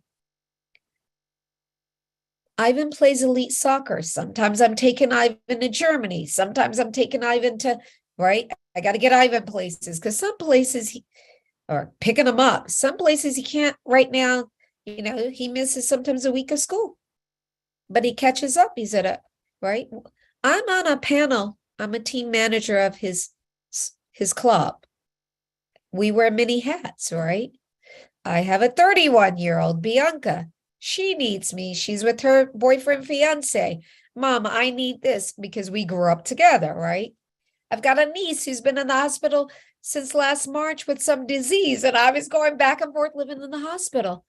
Do you guys think that stopped me from doing everything I needed to accomplish? Yes or no? Do you think it stopped me? Absolutely not. Let me tell you something. I'm telling you this for a reason. Last March, April, May, I was taking calls from the hospital room. I was doing Zooms. I'd say, oh, guys, by the way, before I start the call, I'm at the hospital. I need to explain why. My niece, 18 years old, needs me here. All will be well with time. Because you can hear the chiming of the nurses station, right? How many of you know when I was in West Virginia with Ivan, because his team made it to a regional, huge, we flew out. How many of you know I took a Zoom call over there? It didn't matter. I'm not going to let a location stop me, and you're not either. That's where I'm going. It's the key. It's your life. That's what I'm sharing. Your work is your life. You got it? So after hearing that, if I talk to you tomorrow and you say, oh, Antoinette, I can't come on a Zoom with you because VIP, I know they want me, but I can't be there because I've got to be with my 12-year-old. After the conference, I got to oversee them. Let's say it's baseball, and I got to just get them there. I'm going to say, you're driving, right? Unless you live in New York City. Yeah, I'm going to say, well, what are you doing while your 12-year-old's out there in the baseball field? Because it's nighttime. You don't want your kid to go by. I'm just inventing a story for you, right? You said I'm sitting in the car. All right, well, what time are you in the car? 7 o'clock? Well, we want to do this Zoom call tomorrow at 7. Oh, yeah, well, I'm listening to music. I'm distressing from my work day. Next. You got it? Next. I just told you I'm doing Zoom work calls from the hospital. Basically on an airplane sometimes, shut down. Oh, God, that's supposed to be, right? Right? It's your life. You build a life around this and you make it work, right? You make it work. And however you have to make it work, you make it work. Yes, Candace. Candace here, but she chose this instead of the competition. Candace, I hear you. Listen, guys, we're gone. I get it. Candace, I hear you. Leah, I'm in class. I hear you. We're in Utah, right? We're going to be in Utah, Salt Lake, Park City, Sundance. Ivan can't get everywhere by himself, right? Back to life and relationships. This business is about your life, right? How do you think Ivan's got soccer tomorrow? Outdoors, rain, 25 degrees in New York City. He'll be there. I enlisted help. They're going to get him there. He'll feed himself. The 17-year-old Lola has to be walked. My girlfriend is in the business, our business, right? Back to relationships. We have the same similar business.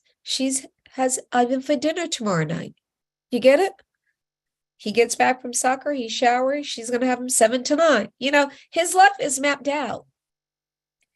It's relationships. She's been my friend 6 years and she's in this business. So she gets it. She travels. She's like, here's the key to my house. Go. The kids come. Okay, I got them covered. Don't worry.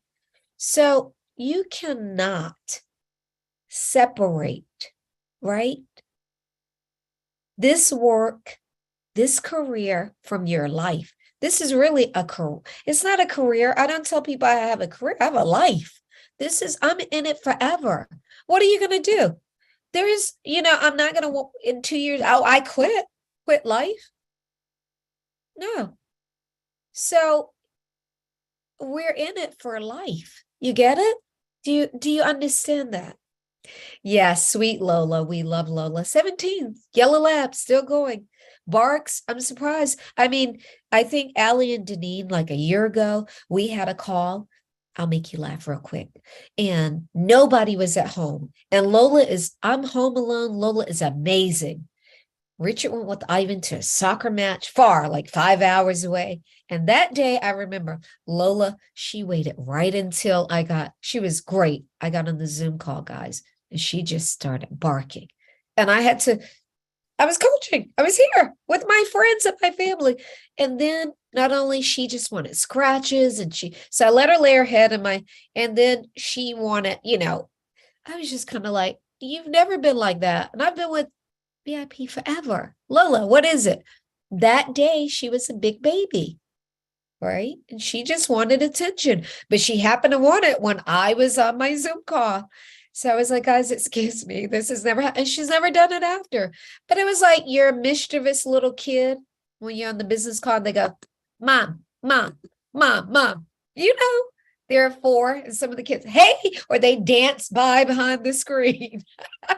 And you're working and they're like, hello, hello, behind the screen, right? We all know about that, right? It was Lola. So like, okay, it is what it is, but so be it. So you're on a journey. This journey is amazing. You build relationships. I have lifelong relationships. And these relationships, whether they're helping Ivan get somewhere, there are people in the business. Whether they're referring us or we're referring them, right? Whether they're connecting us, right? And guys, we've been doing this a long time and we're very humbled. Richard has won every kind of award there is to win. There's a very prestigious award called New York Press Award, and it's for writers who are, New York Press Award is huge. And Richard won this, well, he didn't win it. He was honored with this award. We had the mayor there. We had everybody, governor, everybody in politics in the world showed up. And it was for an article he wrote that he turned into a TV series. It was a book. He has, if I sat on this phone and tell you the level, I'm not saying to brag, I'm saying because I'm humbled. We're just 2 people who met each other. He was working, I was managing, right? And we came together with love and strength to build something exciting, something wonderful, something amazing, something crazy, something incredible. And it's humbling. You don't do this. Excuse me, guys. 1 second. Sorry, just going to teach you. You don't do this to brag. If you signed up for this because you want to be famous, you want to meet celebrities, you want to be out at the parties, you're in the wrong place. Because half of the time, anybody who's in this business would tell you, as much as we love it, you have to eat something well in order to get up, because it's forever, up early in the morning, on a flight, out the door, here, you get it? So if you're not taking care of yourself, you're going to pass out anyway. You won't last, right? Hey, what happened to Betty? Last time I saw Betty, she was 5 drinks under. Betty, I'm just joking, but oh, she didn't make it today. Oh, she was in no shape. You don't want to be that person, right? Because you're not going to last, right? In order to last in this business, you have to have not only credibility, but you have to have stability. And you have to be what's the word? How many of you, I gave you the beginning, disciplined. You have to be disciplined. You must be disciplined. Or you will find that you may be the hot thing for the moment, but long term, you've kind of passed out. So you're in a business about relationships. Your life is developing relationships. In this business, most of the people you're meeting probably will become your lifelong friends. So as you're meeting people, as you're growing, just know they're probably going to be your lifelong friends, okay? Yeah, and we're doing this to help. Daisha said she's leaving her mark. She said to help. We're not in this. What I'm doing is because I'm giving back and I love what I do. You know, watch Slam. You can order it online at Sundance. You sign in. You can order it online at Tubi, maybe. But Richard did this as a labor of love, guys. It's about, it's before pot was legal, and a guy, Saul Williams, sells some pot. He goes to prison, and those are real prison inmates that are in the movie that they use. We do this for love. The more the more you work, the more you want to work. Richard saw Deneen yesterday. We saw everybody. But Deneen asked Richard what was he working on. And Richard said something to the effect of like, he's taking a break, kind of paraphrasing.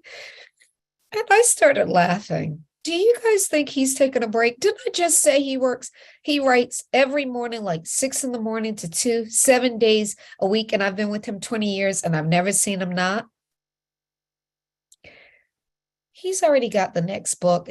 His agent, his Defending Alice, is with the HarperCollins, and they're top 5 in the world. But when you sign, you can't just randomly give your other books off to other people. It's a protocol. They get first digs at your books, whomever I'm saying, right? Whoever you sign with, if it's big. Richard has already written the next book. So when he was telling Deneen, I'm like taking a break. I'm like, oh, okay. I see you over there tweaking and finishing up, and you've already asked, like, ready to click the button to submit, right? So it's like, he's lying. Like, liar. So now he's venturing off into public poetry. And how many of you know Robert Galinsky? He's our favorite. He's known Richard since 1999. We're in the car, and I spiel and say, "Oh yeah, babe, the poetry you're writing." He goes, "What poetry?" and I called Galinsky. Gee, looked at me like, but he knows me, so he just has a philosophy that if he talks about it, he puts bad karma around it. So he doesn't like to talk about it until it's accepted. And that's been him. But I get it. But, I'm still me. So I'm like, yeah, the book is like done. And he's already like working on a deal. So you got that? So why did I bring that up? For a reason. Some things you can announce and some things you shouldn't announce, right? You get a job, hear me out, acting, because most of you are actors, and you have your little phone out, right? And you're filming the stars, right? And let's say you're a day player right now. What you don't want to do is post it on social media because they didn't give you permission, and you will lose your job the same way you got it. You got that?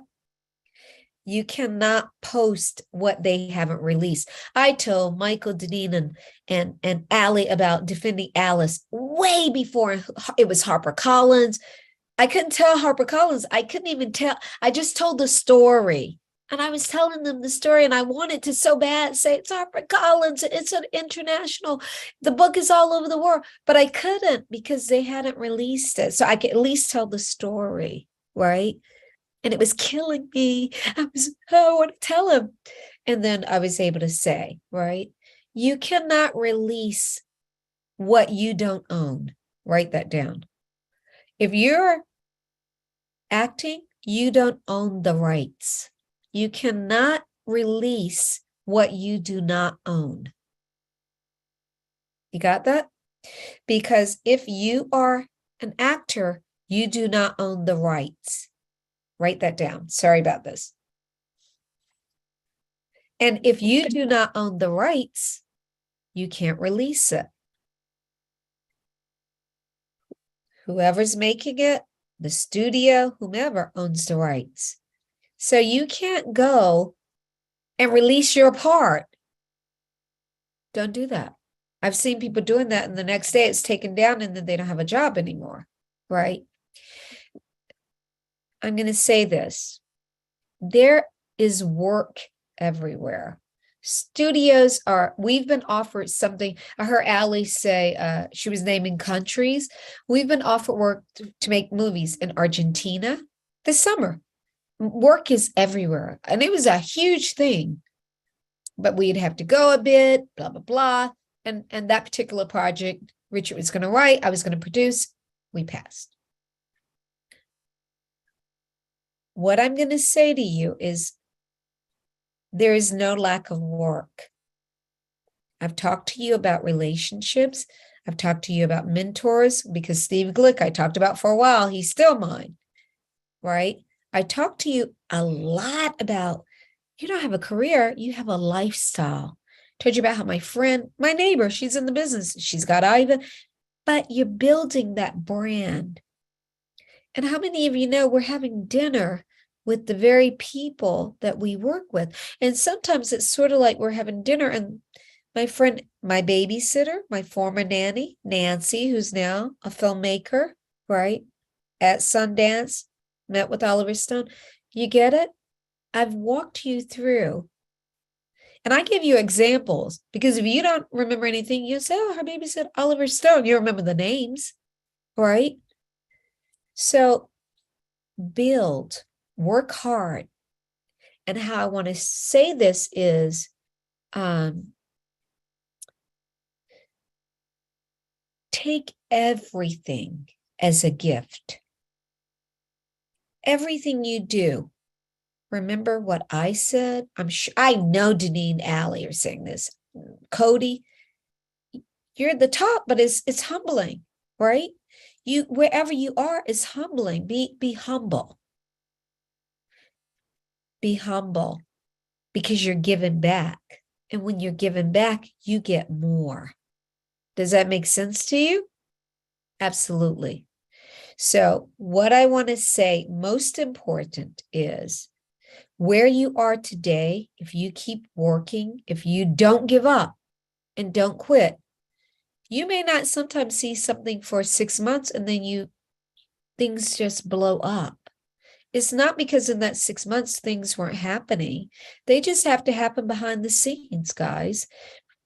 So yes, Daisha, yes, be humble and have an attitude of gratitude. Build. And when you blow up, still be yourself. Still be yourself. My niece is Zazie Beetz. She's on Atlanta. She's on, I think she was in Deadpool 2. Yes, Domino, The Harder They Fall. That girl, I'm saying it this way for a reason, is the same person she was when she was little. Because if she were any other way, we would kick her out of the family. We were all together Thanksgiving. She wouldn't. There's no talking about movies and TVs. You know what we do at Thanksgiving or Christmas? We bring all the family, and we have 3 levels. The older, we have the 30-somethings, which is Zazie, my daughter Bianca, their other partners. We have the Ivan age, the 16, 17, and then we have the little ones. And the 30-year-old ones play with the little ones. They play games with them. They build with them. They build blocks with them. This is what we do. So you see Za and Bianca running them around, playing with them. You see? We're not there, oh, well, I did this. What did you do? Where are you? None of that. It's just good old family having a great meal, and we do potluck. We cook, and I bring from my house, because we do it at my sister's house. And all of the 30-year-olds now old enough to cook. So we make all of them bring meals. My sister cooks, right? And we have a buffet. Why am I telling you that? Because I'm just talking to you about relationships. I'm talking to you about life, but I'm also talking to you about humility, right? And that's why if you don't remember anything else, you remember, oh yeah, she talked about this, but that's her niece. But you may not remember that, but you'll say, oh, and they're at Thanksgiving and they're having family, and nobody wants to leave. That's where I want to end on this. We get together 2 or 3 o'clock. nobody wants to go home because we're family and we love each other, right? And we are not talking about how much money we make, or it's about family. So you guys got the lessons. Take it to stride and take it to heart. Remember what I said and build not a career, but you're building a life. That's the key. And remember those little stories, because I know stories, Allie and Deneen, I know stories. If people don't remember anything else, you know they remember stories, right? And so I'm vulnerable. You guys know I share my life. But if they don't remember anything else, they'll remember, oh yeah, she said, is sharing your life and your story, right? So I had a great time with you guys. Sending love and hugs. Thank you. And you know what I wanted to say? I watched Bullet Train the other day. Yeah. There she is. Like I seriously, and I was home and I was with Jeff and I was like, hey, that's Antoinette's niece. And he Yeah. said, what, the girl from Deadpool? I was like, we need 2023. I'm putting it on my We vision. we have to lock her in, but you now know I could not tell you, but you know, when you were asking for her, she was the harder they fall. Took a year. She left in January and came back in December and now I can't say what she's doing, but she's away. So what we have to do is lock her when she's here. So that's what we should That do. makes me feel like Kathy Bates. Let's get her in a room. Let's lock her down. Yeah, she has, it sounds I'm like she good. has like 20 minutes a year, so. Yeah. If you tell us when that 20 minutes is, it's But- not Thanksgiving, let us Yeah, know. yeah. That's fine. Yeah. I will make a special trip for Thanksgiving next year. But You know what I was thinking though is we should lock in, even if it's a little recording that you do over Thanksgiving, and then you can show it later. I'm in Like London, your 3 family a.m. can, yeah, maybe We'll we'll do do it then. We'll Sounds work like a around her plan. schedule. Because All right. anybody like Josh Brolin and Ryan Reynolds, when they start sharing Zazie stuff, I'm like, yes, keep it in All the the family. time. And All I'm the going to time. tell you a story. I normally wouldn't tell this story, but I'm going to tell it. It's I work good, every yeah. morning, right? And guess who I pass about every 2 mornings because they live in my neighborhood. Yeah. And he's got his hat and his kids, and I walk and I don't say a word, and he doesn't. He's staring at me, and I don't say my Ryan Reynolds. Stop it. I just saw every other day. I saw him 2 days ago. We live I in the think we same need to start neighborhood. walking And with when I Antoinette in walk, our he neighborhood. passes and he's Okay. taking his kids to school, and I'm doing Yeah. my morning walk. And he wears his glasses and a hat, and he's looking and I'm looking, and I don't, I just keep walking. I don't ever, but I just laugh and I'm thinking, okay. And this has been Blake is pregnant now, but 8 months ago she was walking too with the baby in a stroller.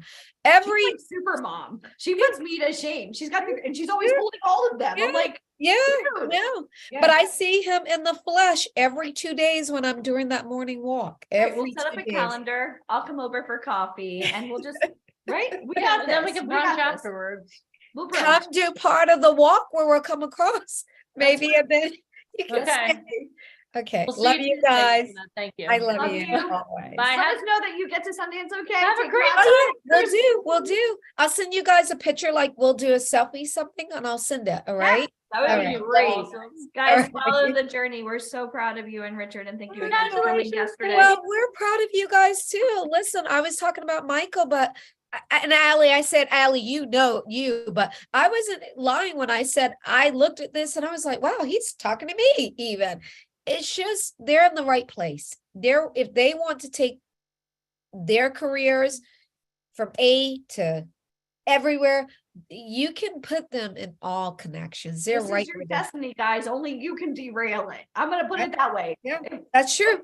And it's the truth. We're taking That's you. true. And I vouch. We're on the right path right And here. I vouch because I have a relationship of, well, we know at least it's 13. We're trying to figure out. I know. I'll more. go through my phone and Okay, I think but it's before iPhone. I vouch, and I don't vouch for too many people, but I've seen the work and I see where it can lead. So love you. You guys know I love you. And I wanted to stay yesterday for lunch. Richard had a meeting on Zoom and I knew I had to hitch him, and then I had a call. So We that was it. understand. So We We just appreciate you appreciate it. taking the time to come all the way to Brooklyn, and it's not right around the corner. We Leave the appreciate it. island to come Yeah, over.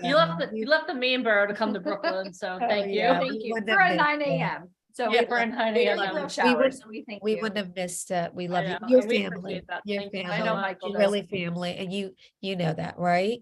Yes. You guys Thank have a you. great weekend. Safe travels. We love you. Oh We'll see you yeah, soon. thanks. Love Okay, you. Bye. Thank bye. you. Bye. Love you guys. Love you. Bye, everybody. It's been a long day.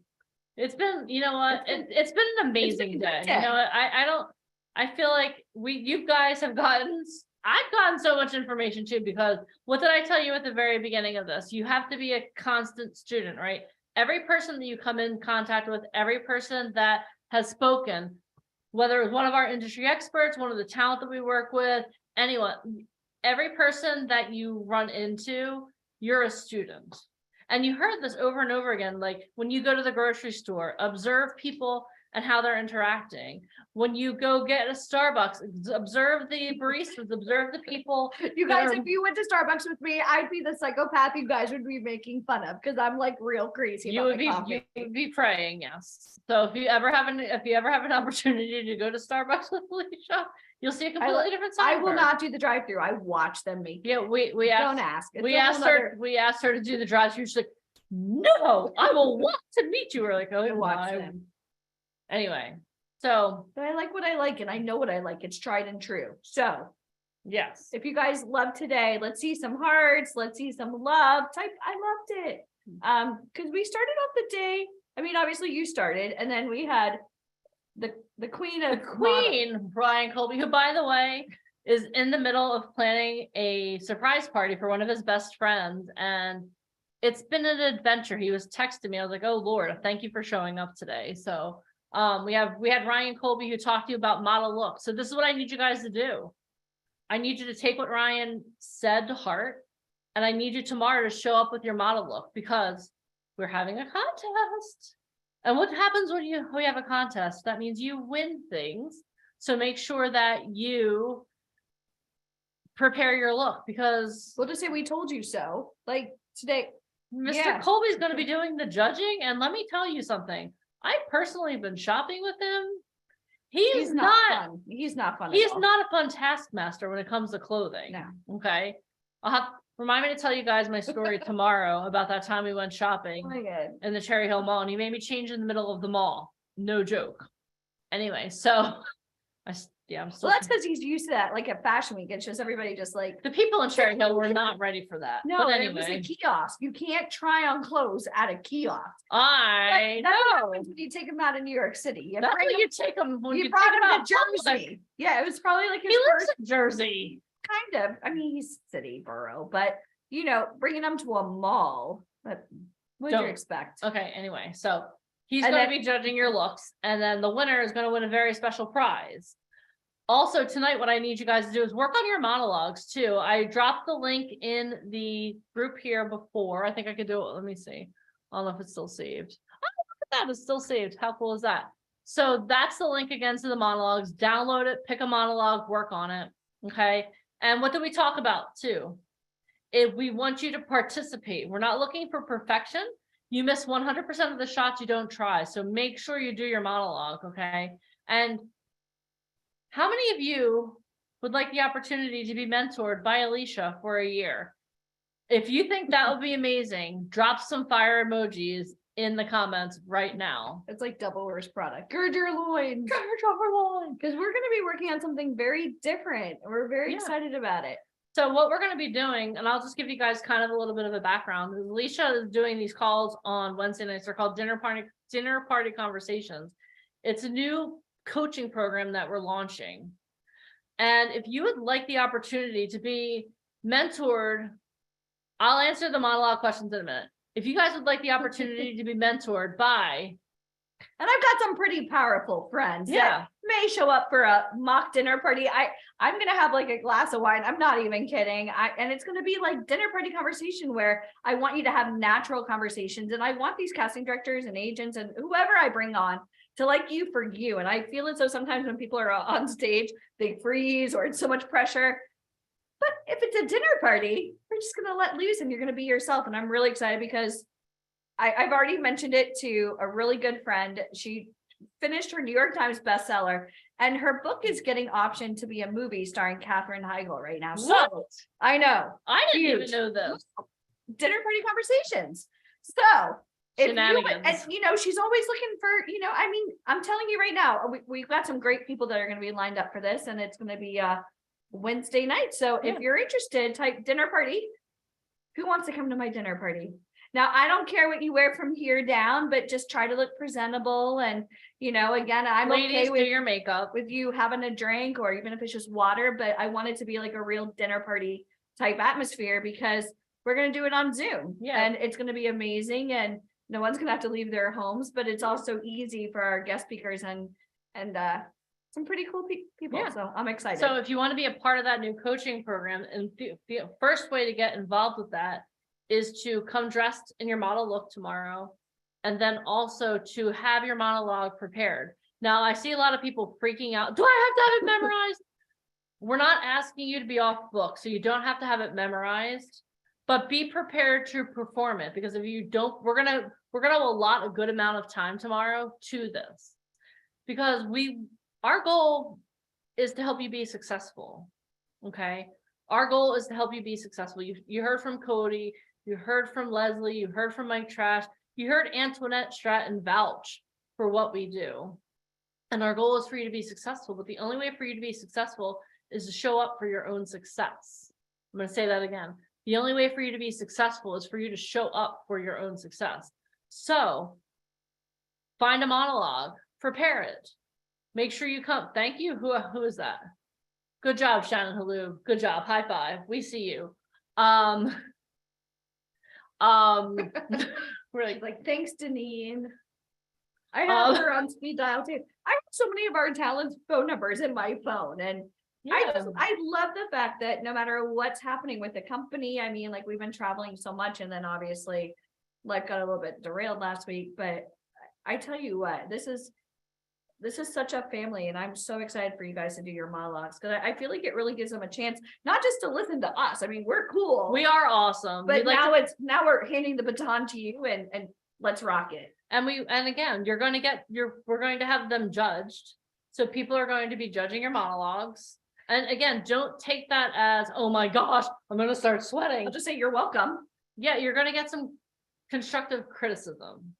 And it doesn't matter whether this is the first time you've ever read a word on Zoom, or you are a SAG actor. Everyone needs constructive criticism. So do your monologue. Excuse me. Make sure you come dressed for success. And tomorrow we're going to talk about like how you can become a part of VIP Ignite. How many of you think, if this is what we do on a free boot camp, can you imagine what we do when we have you on speed dial? Like, right? So we're going to talk about how to become a part of VIP Ignite tomorrow. We're going to give you an opportunity. You know what? Maybe you're like, okay, you know what? I love doing these boot camps. This is awesome.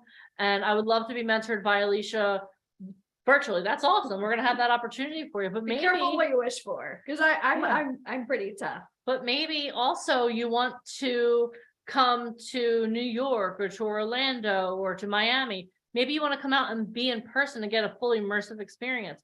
We're going to give you the opportunity. We're going to talk about that tomorrow as well. But again, you have to show up for your own success. And when we interview you, to whether you're a part of the virtual coaching or whether you're a part of coming actually out to meet us, we're going to know whether or not you rose to the occasion and prepared your monologue and showed up for success. Okay, so make sure you, again, your future self thanks you for putting in the work today. Yeah. I'm just going to tell you right now. And like Alicia said, you're the only one that can derail yourself, because you know what? We're here. Every person. We're still doing stuff. I mean, it's nonstop here. So you can do it our way, or you can keep doing it your way. Which way do you think is going to work? It's your choice, but we would think that you would want to be able to do like parachute, advance yourself more rapidly. Okay. And that's not talking about not being patient. It's just talking about doing things in a way that helps you progress faster. Okay. So with that being said, we do have a challenge for you this evening. And I understand you guys are like, oh my God, I have to do a monologue. I have to dress tomorrow.